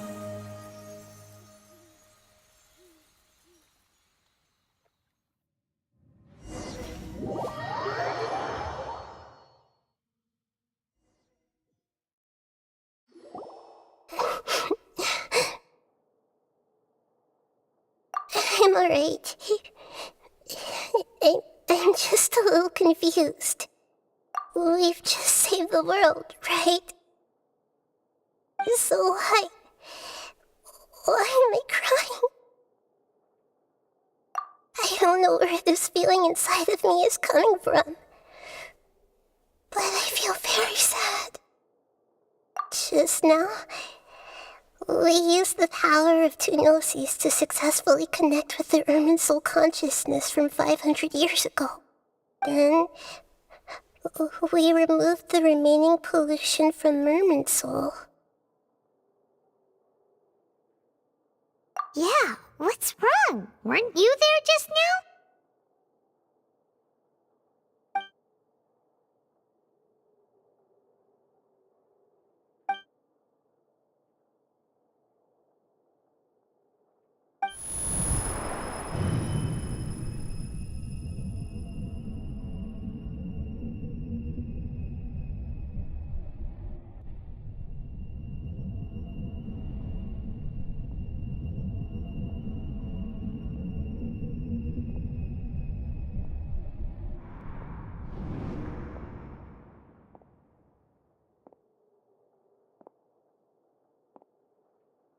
Huh?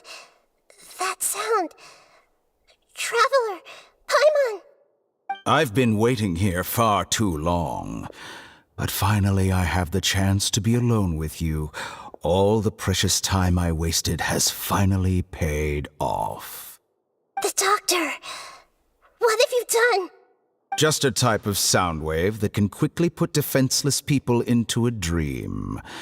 As I expected, it doesn't have any effect on gods. This is the only thing of interest I found among the sage's research. I thought I'd take it for a little spin. Don't worry. I know you would never forgive me if I actually killed them. I'm here to negotiate with you. Naturally, I won't do anything dangerous that could potentially damage our relationship. Negotiate with me? I heard you had already left Sumeru. Why are you here again now? I left Sumeru, but I also stayed in Sumeru. Even the God of Wisdom is restricted by the habits of cognition. How disappointing. You mean there are many different versions of you in this world? An astute guess. Even the same individual will have different cognitions at different ages. A long time ago, I made a major decision in hopes of preserving all my perspectives of how I observed the world. Observation is the first step of any experiment, but observing the current world doesn't satisfy me. It lacks an important dimension, that of time. So I saved segments of all my ages and made them into independent individuals. That's all there is to it. Indulge me. How does the God of Wisdom find my method of seeking knowledge? It's an insult to the very concept of life. Life inherently has many rules and restrictions, each with its own significance and reason to exist. They can't be broken on a whim. Good. Amazing, even. Indeed, it's difficult for humans to make peace with themselves, not to mention oneself from a different period. Since you were in the academia, why wait until now to show up? You could very well have stopped us and helped that fake god. Simple. Let me ask you this. Would any staff member ever help the subject in the middle of an experiment? It was my experiment. So why should I interfere with the results? The academia saw the plan to create a god as their ultimate goal, yet you only saw it as an ordinary experiment. You really are crazy. the experiment succeeded, you would have had a new god on your hands. How would you have faced your own god then? Would you still take the same stance? Would you still hold the same view of yourself? I'm first and foremost a scholar. These results should be left to the judgment of the hypothetical me confronted with that outcome. But you're right. And that's exactly why I'm disappointed with the conclusion of this experiment. As an individual, you don't have any sense of belonging. You seem to have even fewer convictions than a typical scholar. Oh no, I certainly have my own convictions. They just don't fit your standards, that's all. All right, that's enough conversation for today. The experiment is over, and it's time to tidy up the equipment and reclaim any useful materials. For example, the Gnosis. Lesser Lord Kusanali, you're an intelligent Archon. I'm sure you understand the disparity in our combat abilities at this time. Besides, you have no way to use that Electro-Gnosis in battle. Didn't you say you were here to negotiate with me? Somehow, it's starting to seem like you intend to take it by force now. I'm merely stating a fact. After all, I'm also a scholar. Naturally, I hope to show proper respect and dignity to the God of Wisdom. Your hypocrisy is built on absolute confidence. I understand your scheme, but... what if I were to destroy the Gnosis now and awaken the heavenly principles? Awaken the heavenly principles? Do you think that's really possible? The heavenly principles have been silent for many years, but the Gnosis are symbols of their control over Tevat and all the laws. Will the destruction of a Gnosis attract the attention of the heavenly principles? And if so, how do the Fatui plan to deal with the consequences? Do you dare to gamble such a possibility with me? Gamble? How surprising. I thought you would show evidence or use rigorous reasoning to prove your point. The word gamble is the last thing I expected to hear from the God of Wisdom. But this is a clever move. You must have seen through me when I first captured your consciousness. As a scholar, I respect all possibilities. This has always been my principle and is an essential trait as an experimenter. Indeed, I can't ignore this possibility. So tell me then, what are your conditions? This foreign Gnosis will only lead to disaster if it stays in Sumeru. But this Electro-Gnosis is the prize I obtained after defeating one of your fellow Harbingers. Now, as the one who initiated this cascade of events, shouldn't you pay the corresponding price? Price? Interesting. What price would you have me pay?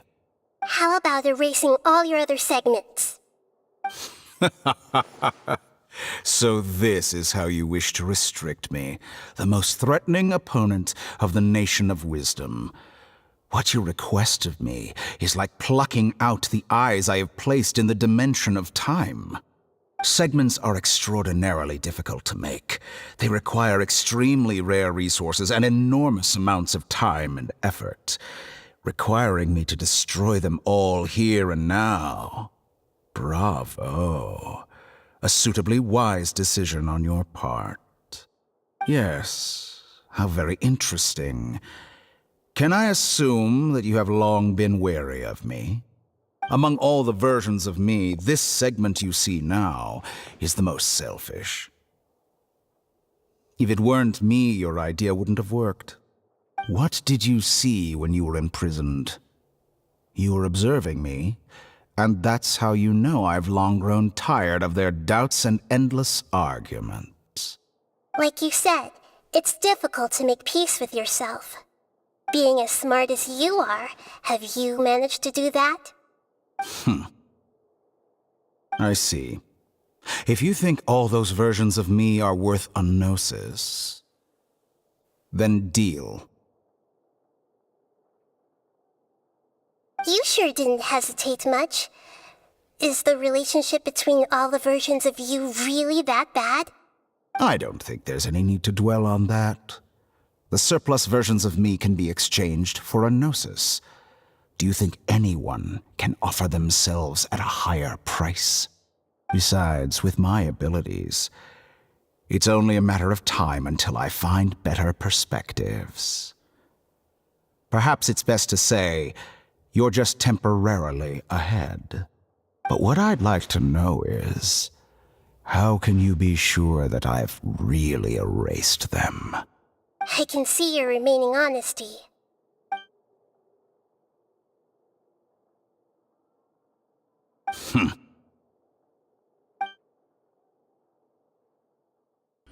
What a ridiculous decision! You can't be serious!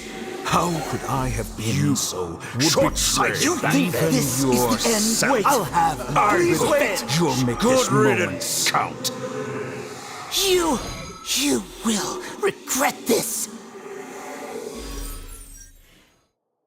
Well, have you confirmed that it's complete? Here, take it. The future of Sumeru City will be in my hands alone. I will shut down the Akasha and let curiosity and the thirst for knowledge drive the realm of academics once again. There won't be any further gaps for you to exploit. It truly pains me that my academic achievements have never been appreciated in my homeland. Of course, I have no interest in being rejected by this city for a third time. Another chess piece. And where is your dendronosis? Don't be greedy, Harbinger of Snezhnaya. No, this is a different transaction. If you intend to turn off the Akasha anyway, then there's no further use for the Gnosis of Sumeru, is there? Besides, isn't it the Archon's duty to deliver what's desired of the Seeker? Oh, judging from your expression, you don't seem to find the idea very agreeable. Then let's think of it this way. Since you're the god of wisdom, how about I exchange some knowledge with you? People exchanging knowledge with the god of wisdom is the stuff of legends. Yet here you wish to exchange knowledge for the god of wisdom's property. Arrogant as that is, it has piqued my interest. Let me ask you, have you in all your mighty knowledge ever heard the rumor that the skies of Tevat are fake? Huh?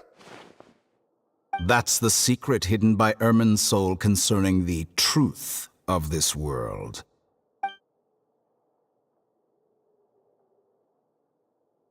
Once I finish telling you about this, it will be time for me to say goodbye. With negotiations, we've all gotten what we wanted. I'm very glad I got to meet you like this. Your arrogance may know no bounds, and convictions may mean nothing to you. But I'll still listen to what you have to say.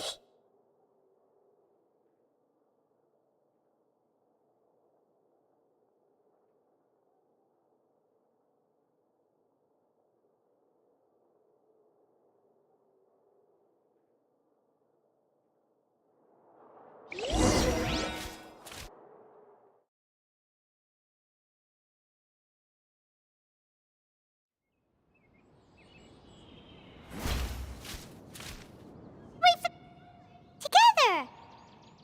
Okay, wake her up.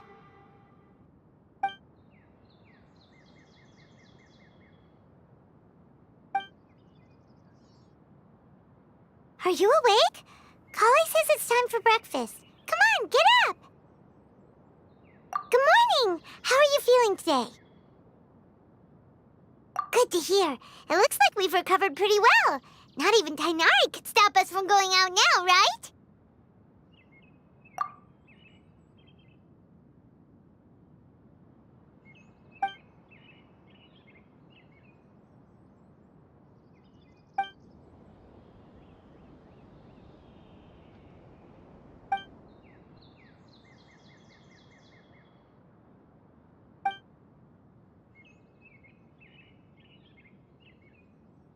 Traveler. Let's go.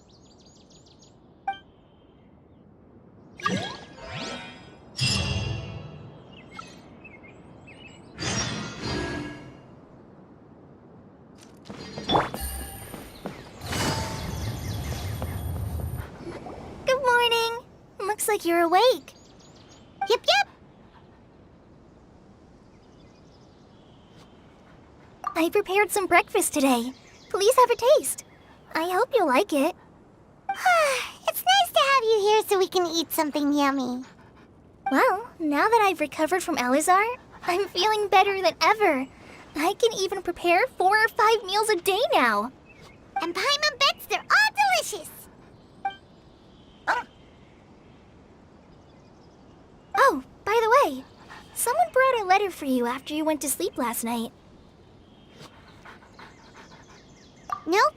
Paimon wanted to read the letter with you after you woke up. So Paimon didn't open it. All right, let's read it now. Oh, it's from Nilu. Ahem. We're going to hold a feast at the Grand Bazaar and celebrate Cyano's reinstatement as the General Mahamatra. As heroes of Sumeru, please be sure to attend. I'll wait for you.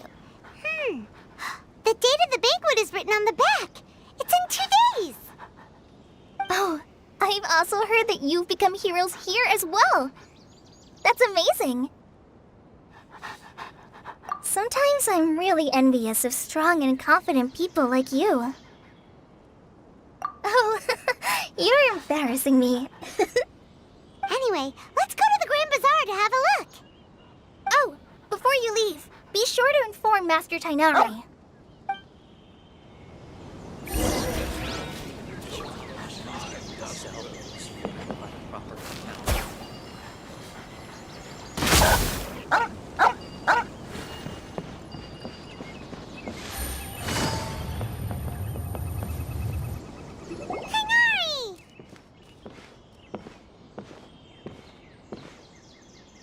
Good morning. How do you feel today?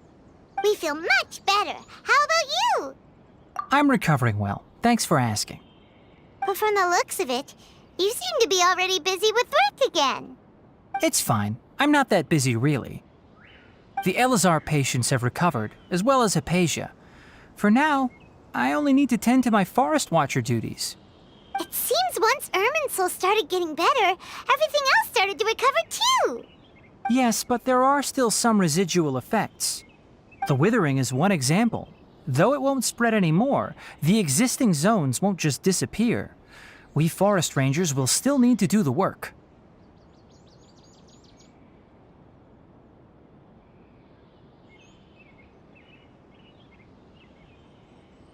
By the way, we have some good news. Cyno got his position back. This news is hardly new. He had already mentioned it to me before. Huh? You mean he was already here? Why didn't he come to say hi to us? He visited once, but he was afraid of disturbing you while you were resting. He just asked me a few questions and left. Then you probably already know all about the celebration feast. Celebration feast? No, I haven't heard anything about that. Huh? But didn't Nilu say in her letter that they would celebrate Cyno? He didn't tell you? Perhaps, or alternatively, he doesn't know about it either.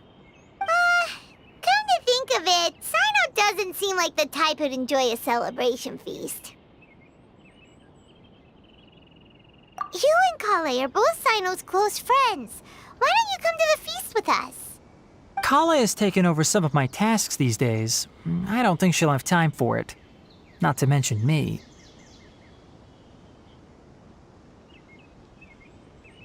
You see, some VIPs have come to the forest recently.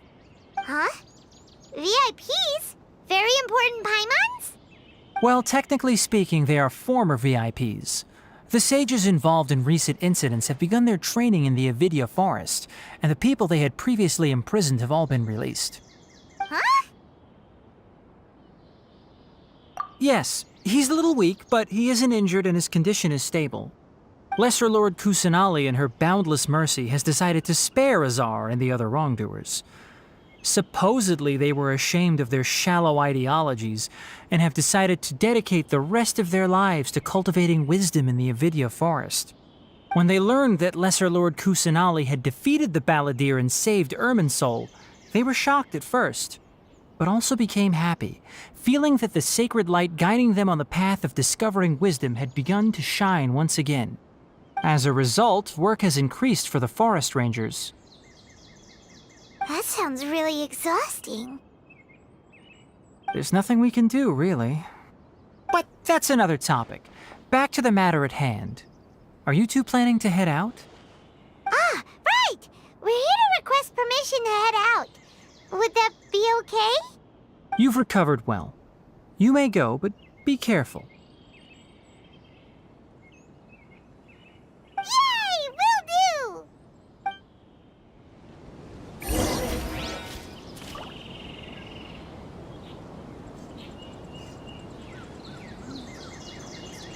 For the next interview, I think I'll start with these questions. The rainforest is the best place to live.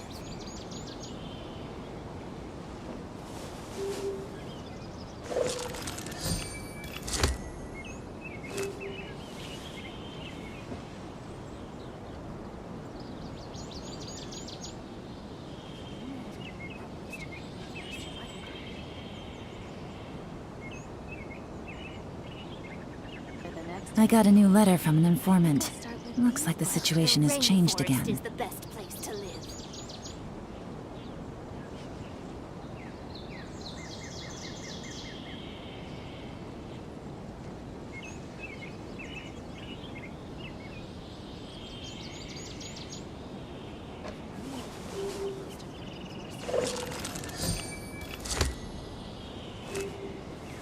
For the next interview, I think I'll start with these questions. The rainforest is the best place to live.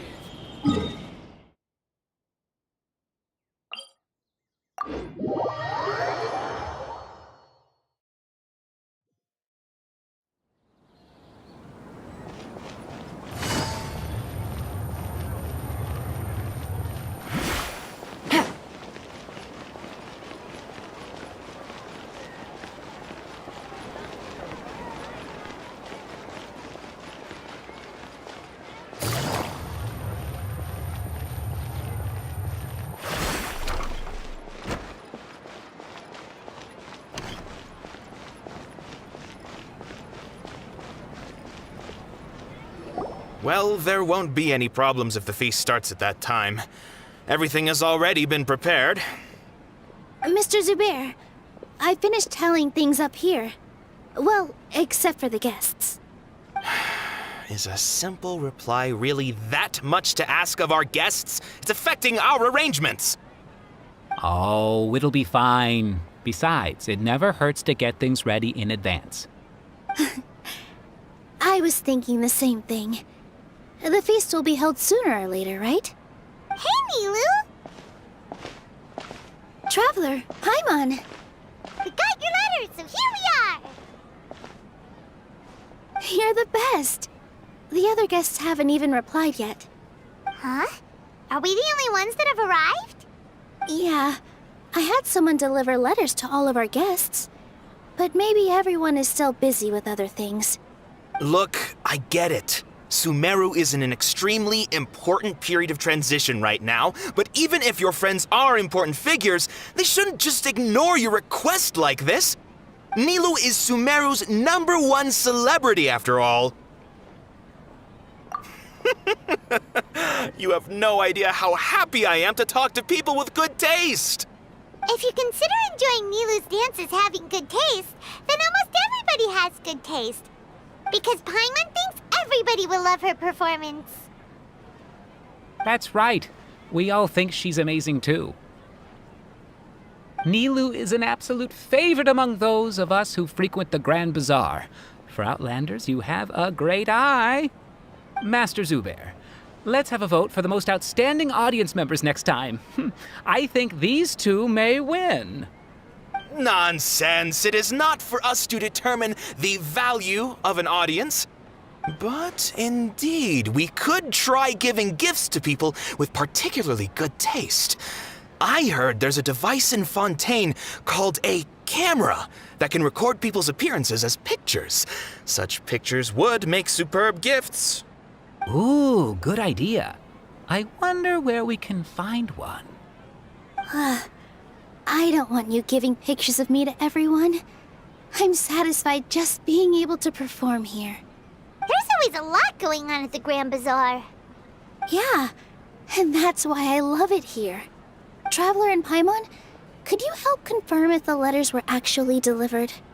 If for some reason they didn't receive the letters, then please tell everyone that there will be a feast here. Yeah, we can also check out how everything in Sumeru is going now.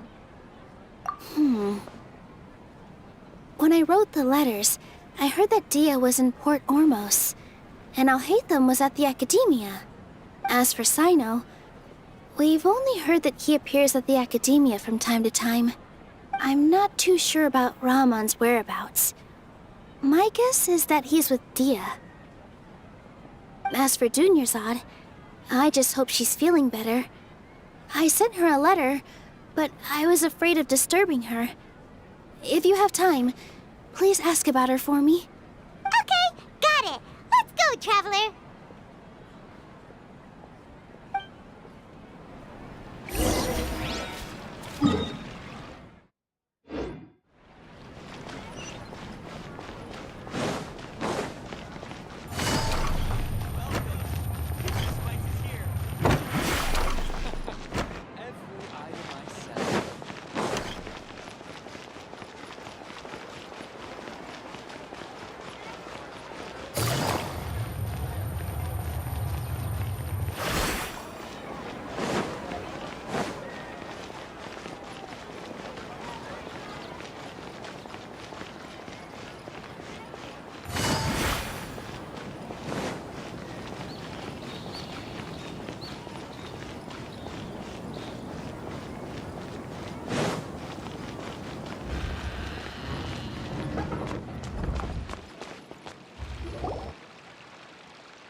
We haven't seen Alhaitham anywhere. Let's ask that person over there.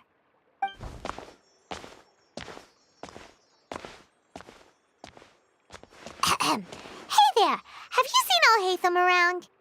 Yes, it seems Scribe Alhaitham has gone to the House of Dana. You should be able to find him there. But you're already the second group of people I've seen looking for him today. He must be quite the busy man. Oh? Who else was looking for him? Mr. Cavey was just here asking about him. You wouldn't believe how terrible their relationship is. And now you two are here. Don't tell me everyone's here looking for gossip about the sages. No way! We're strictly here on business. Ah, I see. Sorry, I thought maybe everyone's as interested in rumors about the sages as I am.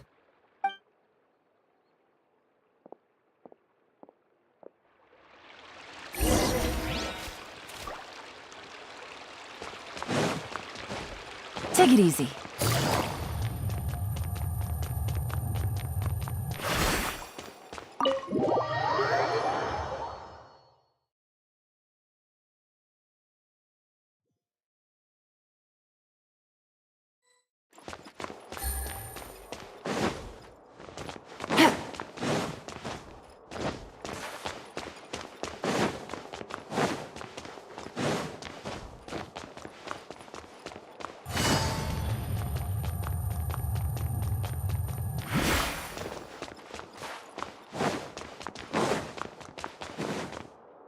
Alhaitham should be around here somewhere, right? Oh, he's over there! But it looks like he might not have time for us. Just put down that worthless book and tell me what happened in the Academia. This is not just some worthless book. Do you have any idea how difficult it is to find a physical book like this in Sumeru? It doesn't matter. It's probably just another thing that you used your authority to get your hands on anyway. Just put it aside. Listen, I came back today only to hear that the sages have disappeared. Oh? You sound surprised. I thought you would already know the inside story. Would I be here asking you if I knew? You're the scribe, not me. So just tell me what you know already. Well, I almost became a sage. Huh? Oh, don't sound too surprised now.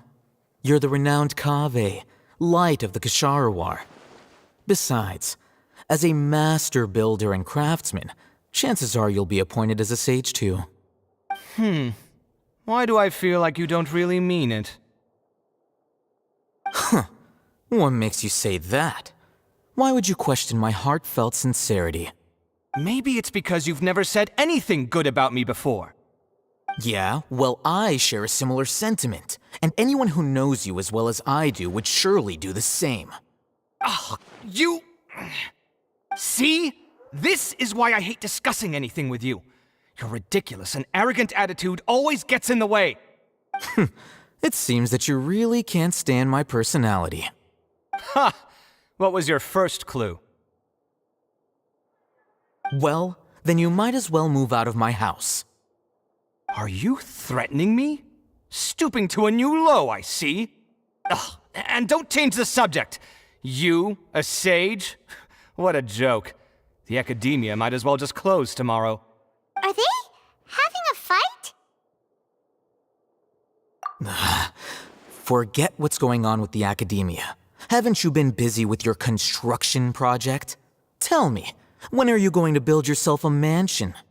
Don't get me started. I get angry just thinking about it. So, what great building did our master architect work on this time? Like I need to tell you. Keep your nose out of my business. No, I think we deserve to know. Where were you when Sumeru needed you most? I was in the desert for a large project, but considering Haravatat's utter ignorance of architectural and aesthetic matters, you probably wouldn't understand. Which is truly unfortunate. I can only pity the man who doesn't understand the first thing about beauty and romance. Unlike a true... hold on, wait a second.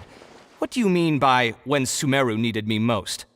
Well, while you were out fiddling around in the desert, many people came together to save Sumeru from a crisis. Ha! And you think I'd believe that? Look, all you really need to know is that Azar and all his accomplices have all been overthrown. Huh? What nonsense are you talking about? It's no skin off my nose if you don't believe me.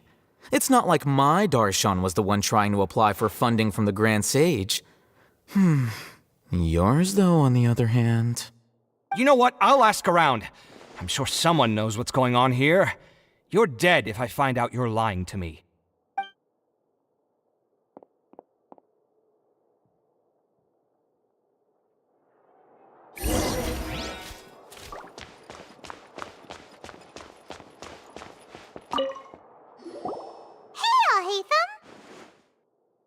Oh, it's you two.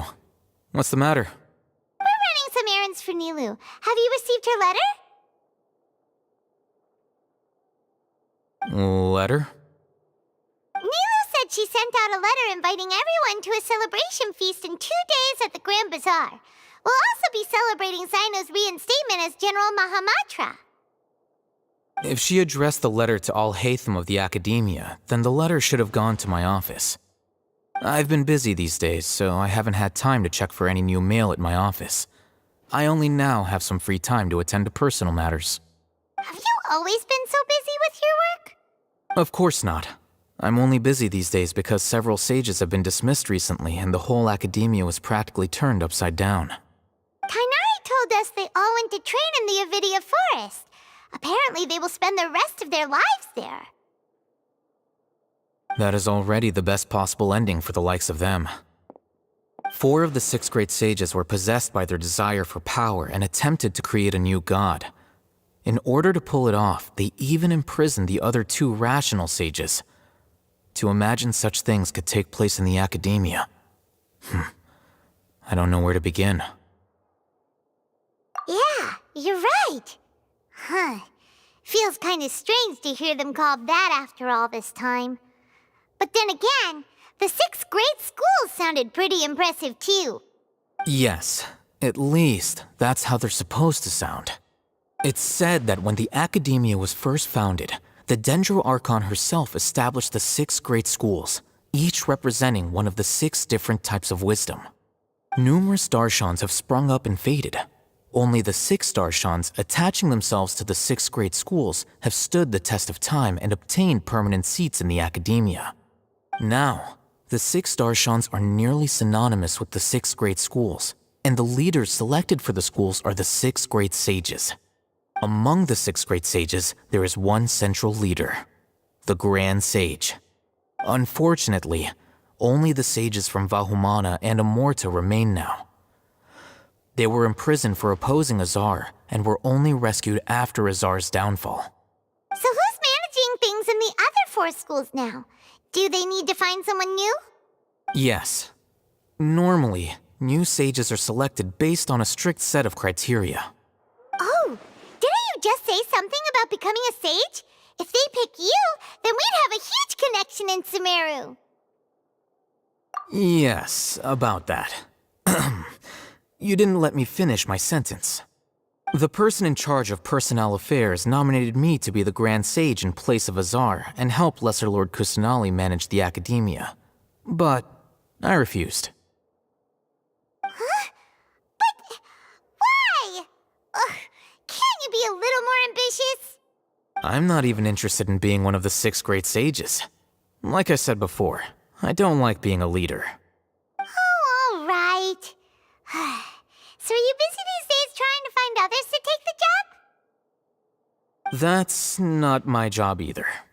I'm only responsible for handling important affairs within the Academia before the new sages take office. And the first thing I'll do is reject Kasharawar's application for funding. By the way, who was that other person just now? Is he your friend? Do we look like friends? Paimon doesn't know. That's why Paimon's asking. His name is Kaveh, my roommate. You could say he's the representative for Ksharawar scholars. Which is exactly why he always has so many problems. So everything that's happened recently must be a huge change for the people of Sumeru. Such is the work of the Academia Scribe. Well, anyway, no matter how busy you are, since you are our planner, remember to attend the celebration feast in 2 days. All right, I'll see you there.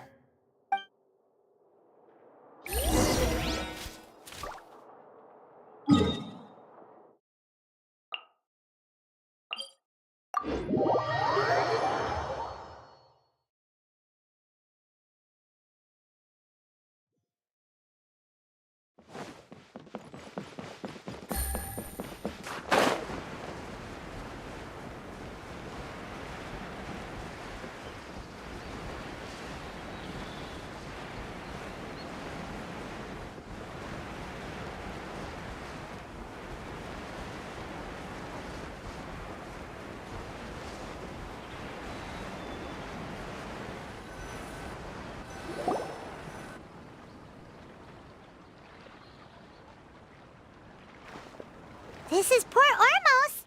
Now where could... Is that Paimon I hear? Huh? Oh, it's been a while. How are you doing? Dinyarzad! It's been so long since we've seen you!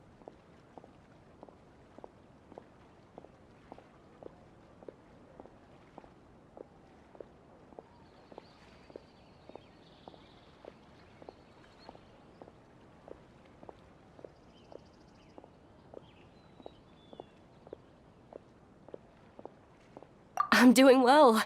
I can go as far as saying I have never been happier in my entire life. I don't know if you've heard, but Elazar has completely disappeared, and all the patients have recovered. You kidding? Knowing them and the connections they've got, I'm sure they've heard about it. Yeah! That's right. My lady is feeling better now, so I'm accompanying her for a walk. Why do you still call me that, Dia? You've already informed my father of your resignation. I guess I'm just used to calling you my lady. Old habits die hard. Resignation? You mean you're quitting? Yeah, I might start losing my edge if I keep being a bodyguard for the Homayanis. You know that my parents and I are fond of you, and that we appreciate you very much. It wouldn't be a problem if you wish to continue to be our bodyguard. I'm not a woman that's easily persuaded. You should know that by now, my lady. When I took this job, I had already decided that I'd quit as soon as you'd recovered. It's time for me to get back out there and chase that horizon. So what are you gonna do now if you're not gonna be a bodyguard anymore? I want to take a risky job and put my body to the test again. Huh? But we literally just finished one of the most dangerous jobs ever. Are you getting bored already? I know. If I hadn't joined in that plan with you, I wouldn't have come up with this idea. I guess I still get fired up by that feeling of going all out in a fight. It made me realize that I'm still a mercenary through and through. Life is short, and I'm happy that I got to be a part of that operation. But the whole thing also made me realize that there are still many problems in Sumeru. And as a desert dweller, I'm still not completely ready to settle down on this side of the wall. Well, I remember a friend had someone bring you a message. You mean I'll hate them? I didn't expect him to still remember that. I thought he was joking. We just came from talking with Alhaitham at the Academia. Did he tell you that he suggested that I come work at the Academia? What? I heard that Azar and his cronies fell from power, and Alhaitham told me that now was a good time to find a job in the Academia, but only if I wanted to. Whoa. Paimon can't see you being anything other than a mercenary. Me neither. But I think Dia would look great dressed up as a scholar. Ugh, forget about it. I wouldn't last 10 seconds in there. Alhaitham probably just liked the way I worked and knew I'm good in a fight, so he suggested I find some work in the Academia. But you know, if you take him up on the offer, Sino might actually agree and let you become a Matra. Because you're super amazing! The Matra have all the talent they need as long as they have Sino. I prefer to be free to live however I choose. In fact, I chose this job from the very start because I knew it'd be right up my alley. Even if being a mercenary means facing all kinds of danger. A lion has to return to the wild sooner or later. If anything, being your bodyguard has been unfamiliar territory for me. I don't want to see you go, but I'll respect your decision. I'm glad to hear you say that. Come on, no need for the sad face. It's not like we'll never meet again. Once the whole Dendro Archon thing is settled, everything in Sumeru will take a turn for the better. That makes me happy too. But a peaceful society will probably mean less demand for mercenaries like me. Before long, we'll be a dying breed. So I'd better get to work while I still can. Huh? But wait a second! You make it sound like you're leaving now! Well, no, not yet at least. I promised my lady I'd stick around until next week. So, have you been in Port Ormos this entire time? We were wondering if you had received a letter from Nilu. Oh, did Nilu write to us? She heard that you were seen in Port Ormos, so she sent the letter here. Huh. It was probably sent to the inn that we're staying at. My lady has been very energetic lately and keeps taking me on hikes, staying out even into the night. By the time we get back, the receptionist is usually off napping on the job. Right, and we tend to leave quite early in the morning, so the old man on duty is also usually dozing off. So what it really sounds like is that the person on duty is always asleep. I bet the letter's at the reception desk. I'll go check later. No wonder there wasn't a reply. You never received the letter. Good thing Nilu asked us to come and check on that. Sorry to make you two come all the way out here. It must be something important for Nilu to specifically write to us like that. Yes, she said said they were preparing a victory feast in the Grand Bazaar, and will also be celebrating Sino's reinstatement as General Mahamatra. She was hoping you could come. Great! I'll be sure to attend. Count me in too. But is there some sort of dress code or anything for the feast? Can I just show up looking like this? Since it's being organized by Nilu, I don't think she'll be too picky about that. If anything, I think she wants to see us as our most natural selves. All right, then this is how I'll show up. The feast will be held in 2 days, so don't forget. Sure. Thank you so much for letting us know. We'll see you there. Oh, by the way, do you happen to know where Sino and Raman are? The General Mahamatra always comes and goes without a trace. Normally no one knows his whereabouts. Oh. But last time we met, he mentioned that he had something to do in Aru village. You can try your luck there. As for Raman, your guess is as good as mine. I only remember he said that he had something to discuss with Sino. You can ask Sino when you meet him. Don't mention it. You'd better get going. All right, on to our next stop.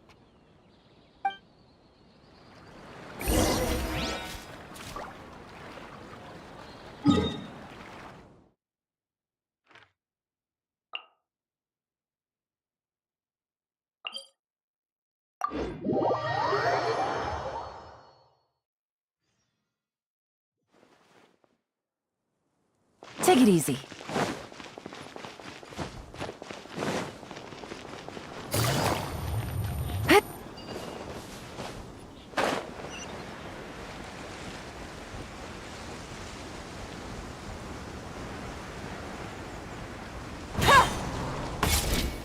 It's been a while since we last visited Aru village. Ah, there's Sino!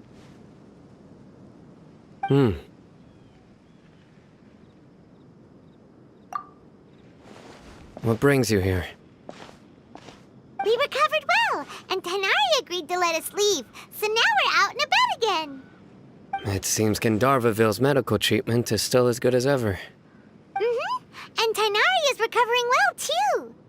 That's good to hear.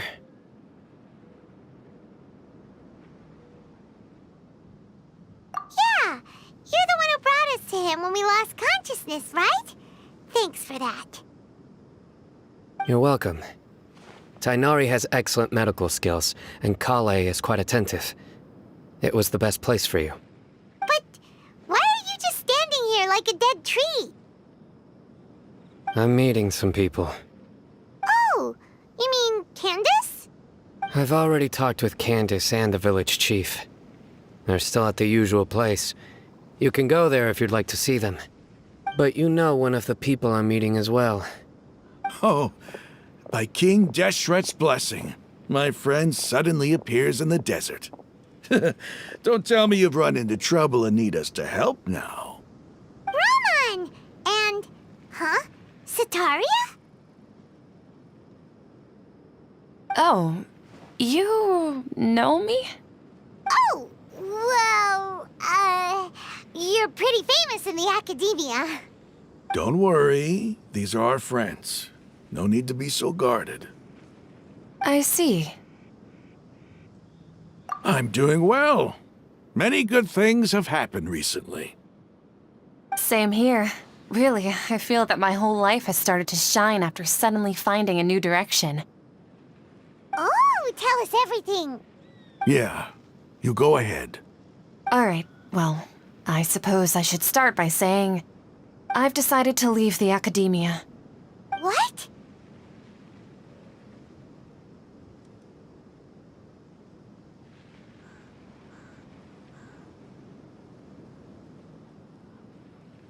It's not that I've given up on being a scholar.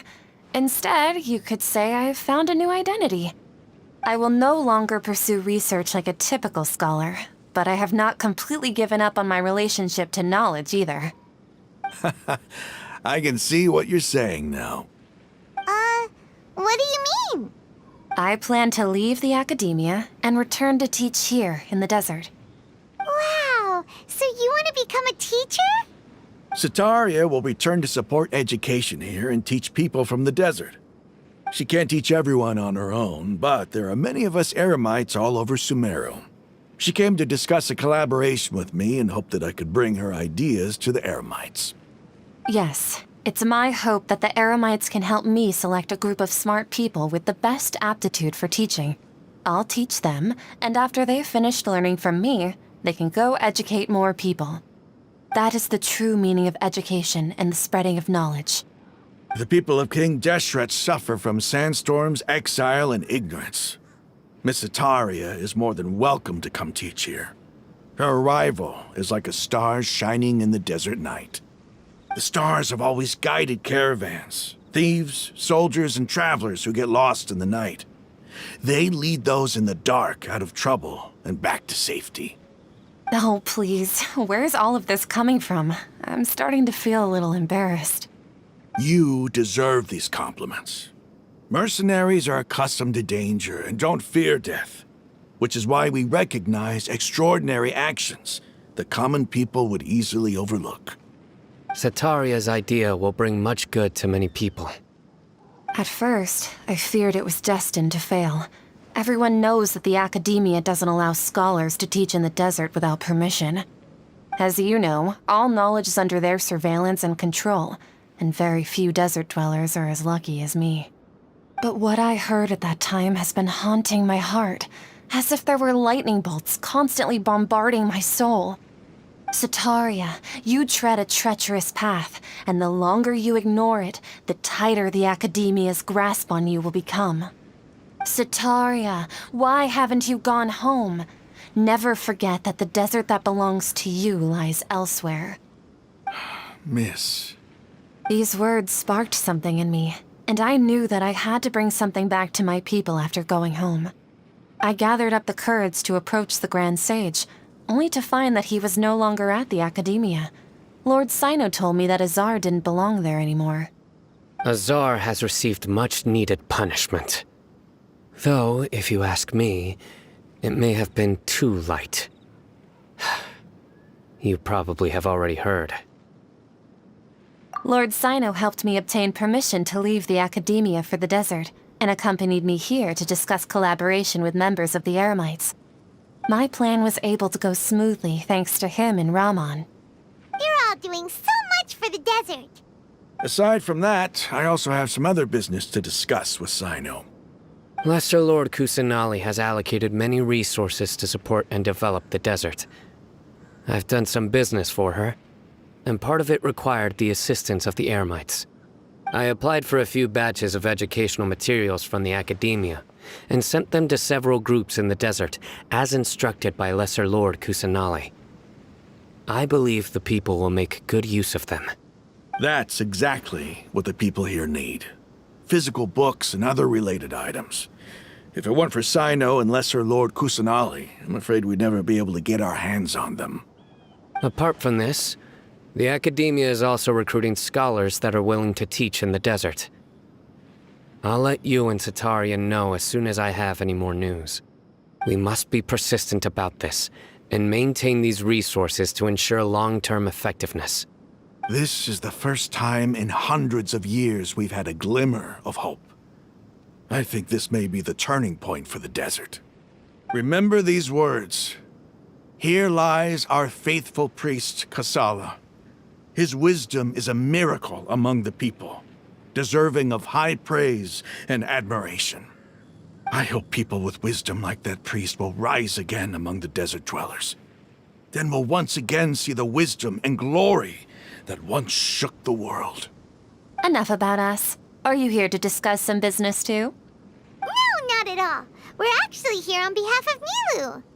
Nilu wanted to write to everyone, but she wasn't sure where the letters should be sent, so she asked us to come find everyone personally. A celebration feast will be held in 2 days at the Grand Bazaar. She hopes that all of you will be able to attend. At the feast, we'll also be celebrating Sino's reinstatement as General Mahamatra. Although, judging from your appearance, it seems you've already been reinstated. Paimon thought you would only start working for the Academia after the feast. Celebration? Feast? It's the first I've heard of it. Tainari was right. He really didn't know. This feast is for you, Sino. Sounds to me like you'll have to be there.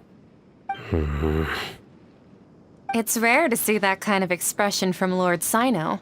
You must not like feasts very much. No, not really. But I'll go. Well, I still have a lot to handle here. Besides, I need to look after Miss Sataria in the desert, so I'll have to pass. I'm afraid I won't be able to join you. Although, if you'd be so kind, please give a message to Miss Nilu for me. The message is, I'm sorry for how I treated you before, but now I understand the beauty of your dance. It's like a light shining in the sky. You and the art you symbolize are not only beautiful, but also lively and powerful, so much so that it was prohibited. Please keep dancing, and someday, I'll be able to appreciate your art in person. Okay, we've got all that down. Our job here is complete as well. Oh, Sino, remember, party's in 2 days. Make sure you're there. Got it.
Today's the big day. Let's go to the Grand Bazaar and see how the celebration's coming along.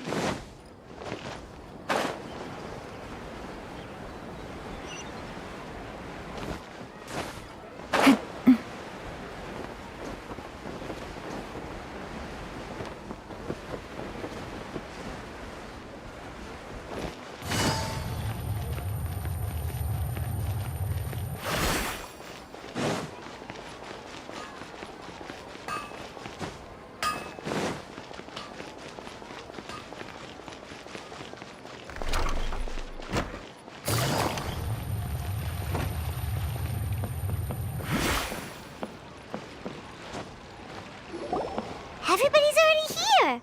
Looks like we're the last ones to arrive. I'm here. Ah, there you are.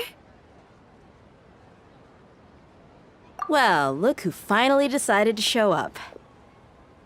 You look like you came here immediately after finishing up some work. I'm very happy to see you here. But we're not late, are we? It's just that everyone else arrived ahead of time. I propose that the last one who arrived be put in charge of today's speeches. Nah, there won't be any speeches today. Oh, really? Well, even better. Come join us over here.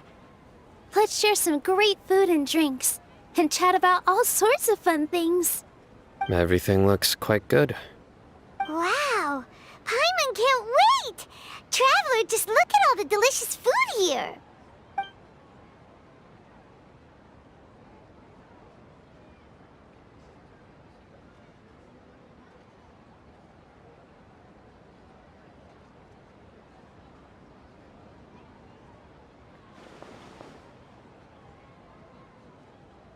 Whoa, it's so delicious! Oh, this grilled meat tastes amazing! The food was specially prepared for you by everyone in the Grand Bazaar. And we have gifts that were sent by the residents of Sumeru City when they heard we were holding a feast. Everyone that came said that you saved Sumeru, and wanted me to thank you all on their behalf. Ah, feels kinda nice to be seen as a hero. I could get used to this. Being a bodyguard is also a hero's job. You've always been amazing, Dia. My lady sure has a way with words. Thanks. I'm glad to hear it. And I'm happy to meet everyone that participated in the great plan. Don't mention it. Come to think of it, we've really done something impressive together. It's unbelievable. We owe it to our abilities. And luck. Really? Why do I remember everybody thinking that luck was against us and feeling like we hardly had a chance of succeeding? That's how I remember it too. It's luck that brought us together, and it was luck that let us form a team. Then, it took even more luck for us to formulate a plan and implement it successfully. Moreover, judging from the results, everything worked out well. Yeah. Everyone gave it their all when it mattered most. It was almost like a performance. We took the stage and put on our best show. Everyone played their part, and thanks to everyone's efforts, the performance was a great success. So, would you say we're good actors too? It's such a blessing that Lesser Lord Kusanali was able to return to power at the Academia. Yes, even after being abandoned and neglected so many times, she's finally returned. Uh-huh. Lesser Lord Kusanali once used all her power in a great disaster, which resulted in her losing all her wisdom and memories of the past. The Academia basically abandoned her because of it. This should be something everybody should remember. Huh? You look surprised. I didn't say anything wrong, did I? No, everything you said is correct. That's good. Something wrong? Yeah, what's with that face? You knew all of this already. Even if those two giants of the Academia are here, I still have to say it. Those sages really have some nerve. 500 years ago, Lesser Lord Kusanali used all her power for the people of Sumeru, and what did they do in return?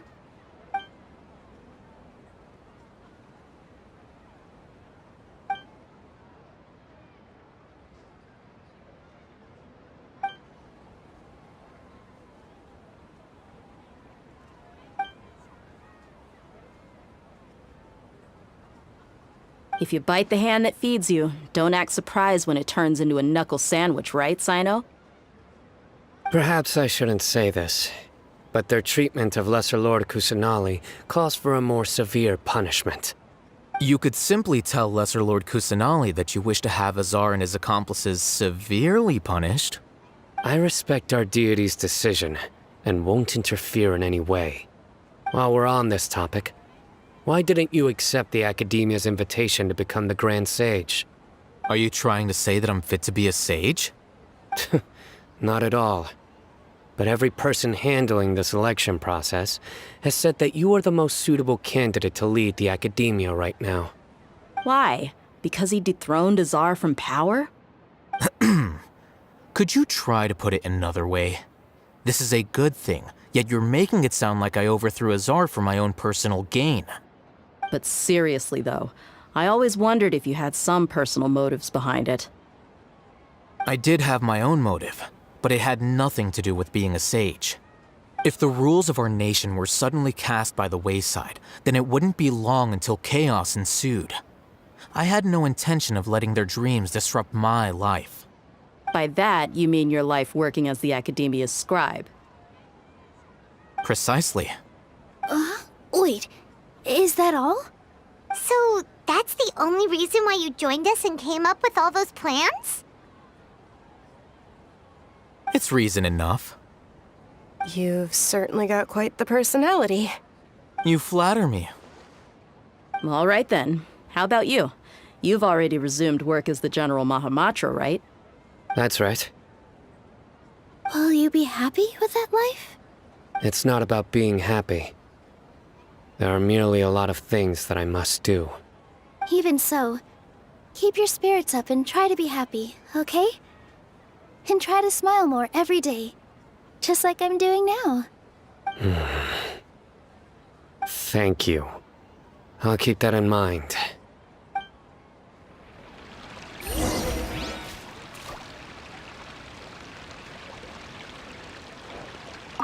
I seldom participate in such lively gatherings, but the atmosphere here is quite good.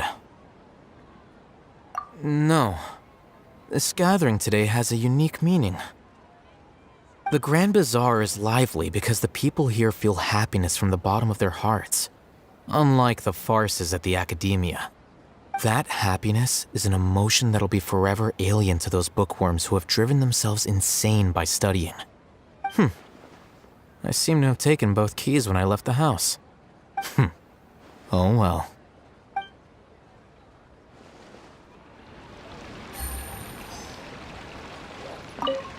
My lady, the grilled meat over there is delicious. Have you tried it? Yes, I also tried some fruit just now. Oh, they're very sweet. What an amazing place to relax. No wonder everybody likes to rest at the Grand Bazaar. You said it. Oh, look who else is here. Hello. Oh, I'm so happy Nilu invited everybody. Oh, now I have the chance to meet all the heroes.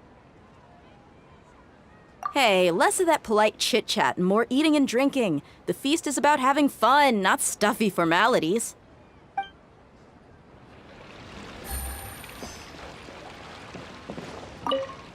The atmosphere here is good, and everything is delicious.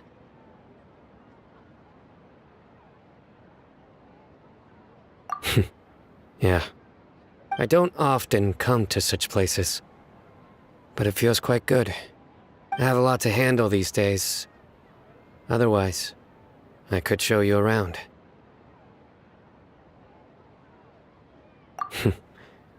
There's always next time. We're friends after all. This feast is pretty good. I like it.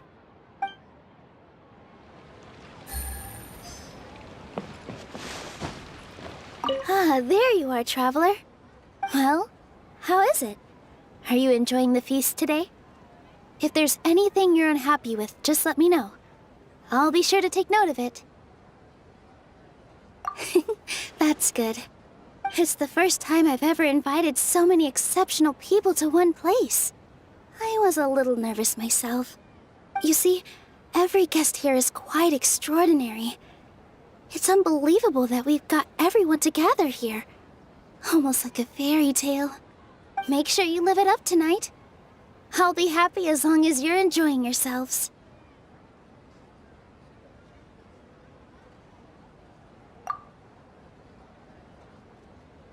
I'm honored to have her think of me this way. If I have a chance in the future, I would really like to invite her to one of my performances. I can't explain why, but I just feel elated right now. Thank you.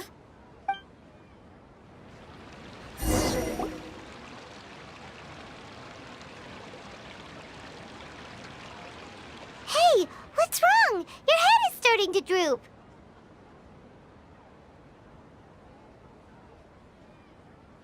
Hey, you can't just fall asleep here. Paimon will go find something delicious for you to eat. You wake up once you've put something yummy in your tummy. Of course, just wait here for Paimon.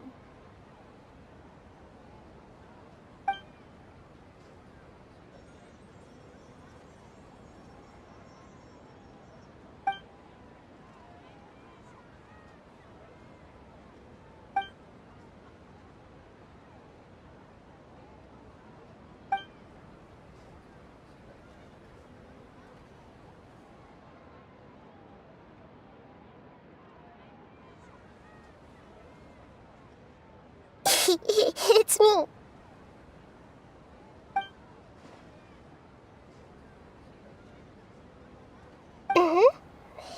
You may blame me for being a bit too self-indulgent.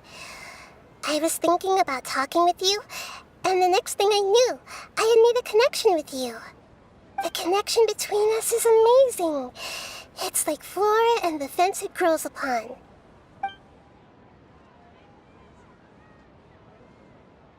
I heard there's an amazing celebration feast today at the Grand Bazaar. I wanted to have a look for myself, so I snuck in. Lately, I've been so busy dealing with all the fallout from recent events, so I really haven't had any free time. Although you've already helped me with a lot, There's still one more thing I hope you can help me with.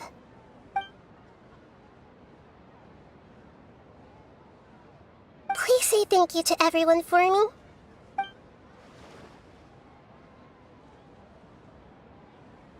Oh, is it not convenient for you to do that for me?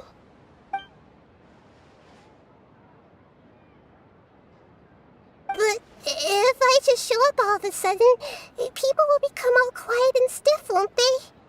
What if I end up scaring them and ruining this wonderful feast? That'd be the last thing I want.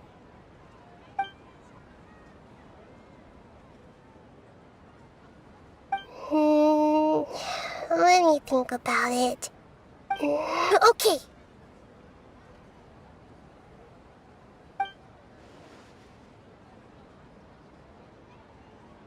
Yes, I have.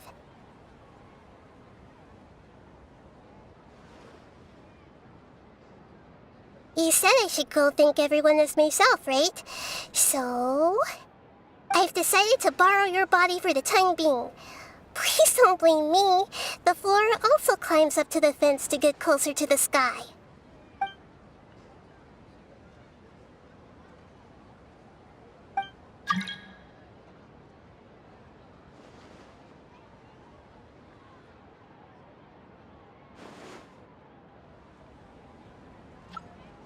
Everyone!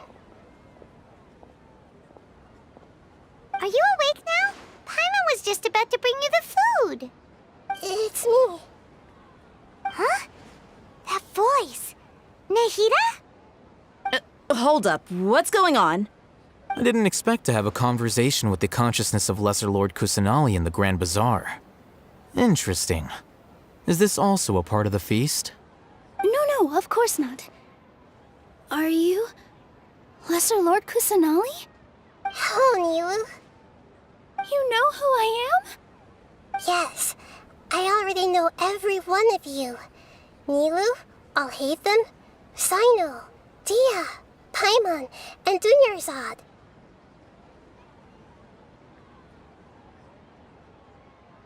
Lesser Lord Kusanali?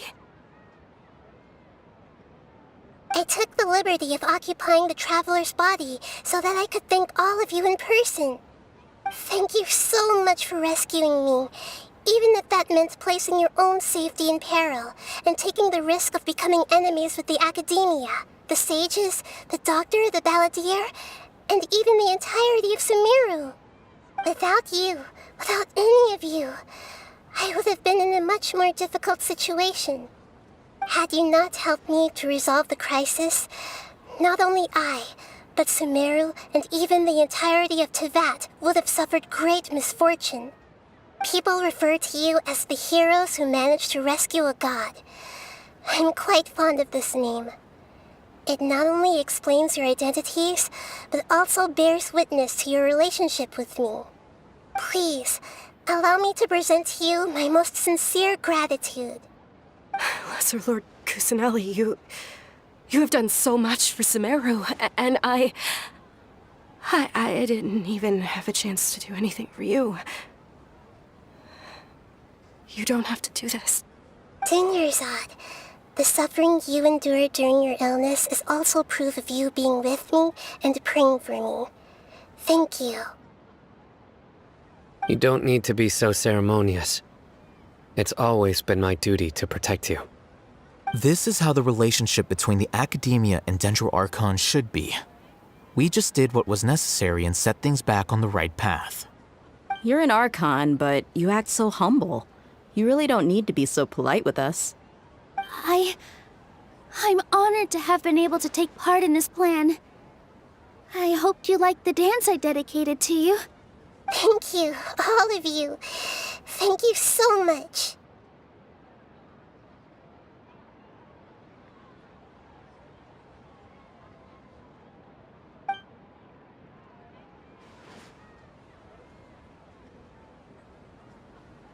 Yeah.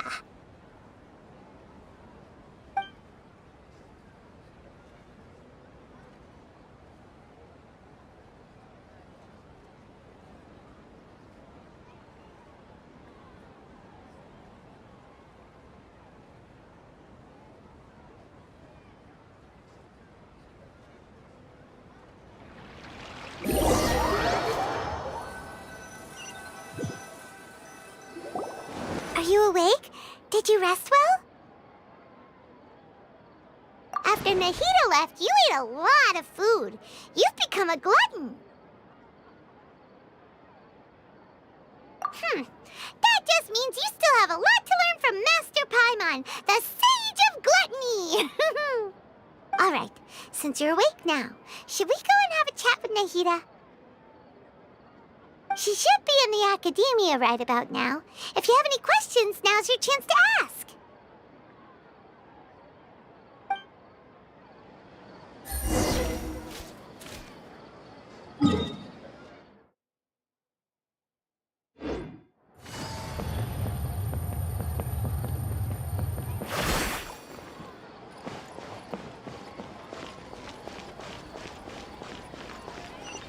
Take it easy.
Take it easy.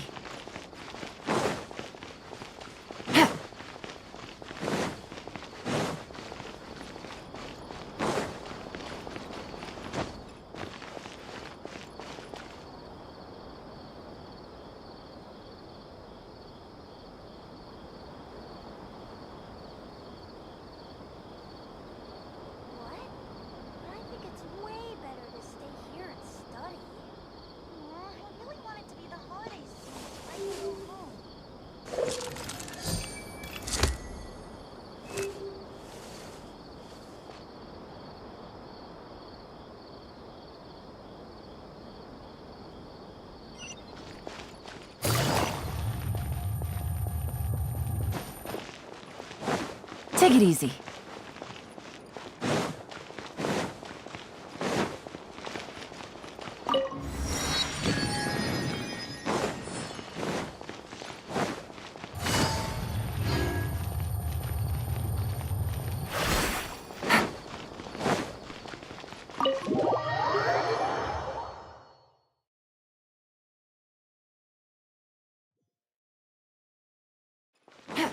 Take it easy.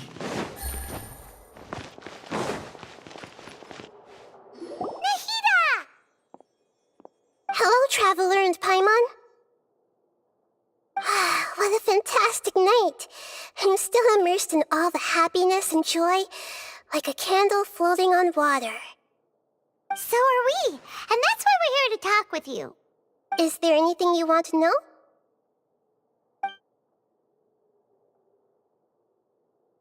After recent events, the Akasha can no longer function as it used to. I've given it some thought, and have decided to shut it down permanently. But this is definitely not a bad thing. Even from the beginning, I've been planning to shut it down.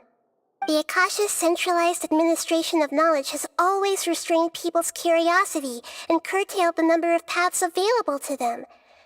I don't think this is good for Sumeru. Although people may initially feel a little uncomfortable with the loss of the Akasha, they will soon understand that this life is more suitable for them. And as for the future of Sumeru, I'm preparing to regain control of the academia. The former sages have received their punishment, but the new sages have yet to be selected. I will oversee the process personally. I hope that the new 6th grade sages will be more focused on academics. Sumeru needs such leaders more than ever. The other big issue is the people of King Deshret. All the residents of the desert, in fact. They have been mistreated for far too long. I've already taken some measures to address this. It will take some time to rebuild everything, but no matter if it's culture, friendship, or trust, we will rebuild it. You mean, what happened after the doctor put you to sleep? Not exactly. The top-ranked Fatui Harbingers, up to number 3, possess power comparable to that of gods. I was no match for him in that kind of situation. However, in spite of the bad situation, I still managed to make a fair deal with the doctor. I'm sure you remember the entity that changed your fate, the Heavenly Principles. In fact, the Heavenly Principles has been quiet since the Conria disaster 500 years ago. I used this point as leverage against the doctor. I told him that the Heavenly Principles may be awakened if I destroy the Gnosis. Although it was just a bluff, he still fell for it. I assumed that the Heavenly Principles wouldn't just stand by and let such extensive damage to its laws take place. And as for what I exchanged for the Gnosis, the exchange served as both punishment for the doctor as well as a boon of new knowledge that I couldn't refuse as the God of Wisdom. He's still in a coma. I've hidden him like how one would hide a feather. I know you have many misgivings about him, but as someone who had become a god, he has retained a number of very useful features. Don't worry, I'll keep an eye on him and make sure he doesn't do any evil. In addition, there are still some mysteries left in him. Some things may be very clear from my perspective, but he is still yet to understand them himself. His future will be determined by fate. Is that where you're headed next? Fontaine, the Nation of Justice? As far as I know, that nation operates in a judicial system. Does their Archon personally judge people? No, there's a Chief Justice in Fontaine. Generally speaking, the Hydra Archon, Focalor, won't preside over individual trials. However, even then, Focalor will still make herself present at just about every trial. It seems that she just likes to immerse herself in that sort of atmosphere. As Archon, she still reserves the right to influence the final verdict. Anyway, let's just say she's got, a very unique personality. Are you sure? Isn't there something else you haven't asked about yet? Huh? You mean... About your brother. While you were resting at Gandharvaville, I took some time to perform an Irminsul search for information on your brother.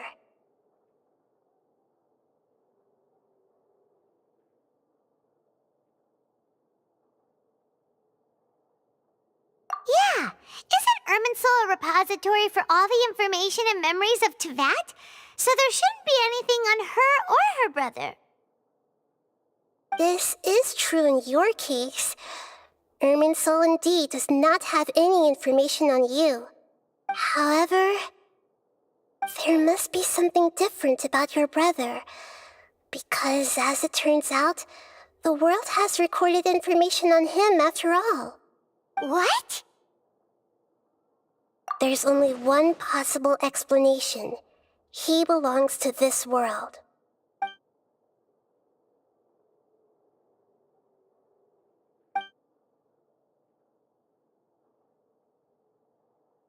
But nothing about this makes any sense! Wasn't this your first trip to Teyvat?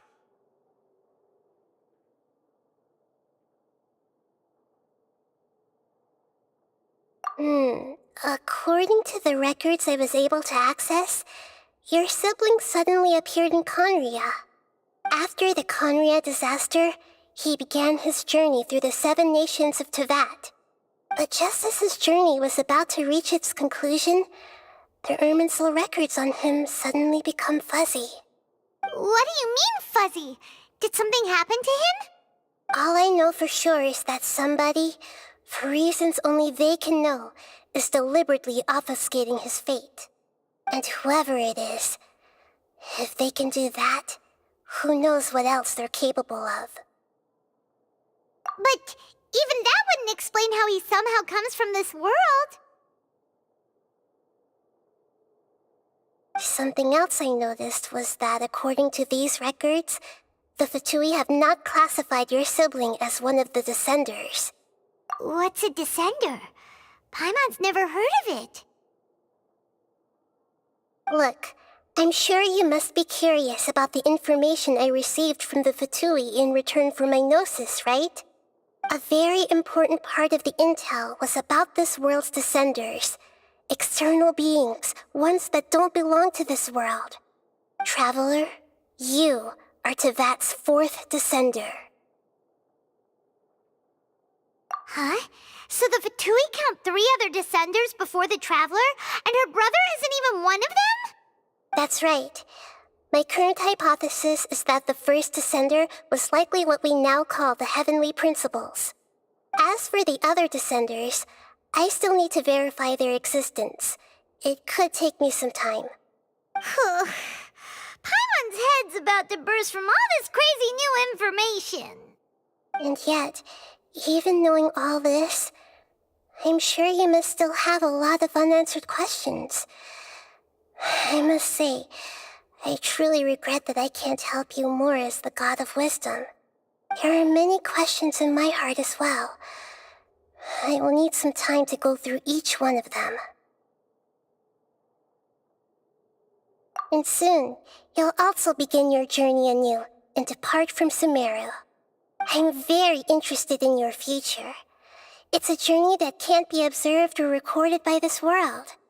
If fate is the ultimate knowledge, then your future will be the ultimate fate. Paimon's sure glad we got to meet you, Nahida. The pleasure is all mine. I can't thank you enough. Alright, that's enough talk for today. If you ever miss me, just close your eyes, and maybe I'll appear in your dreams.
An help alchemy truly.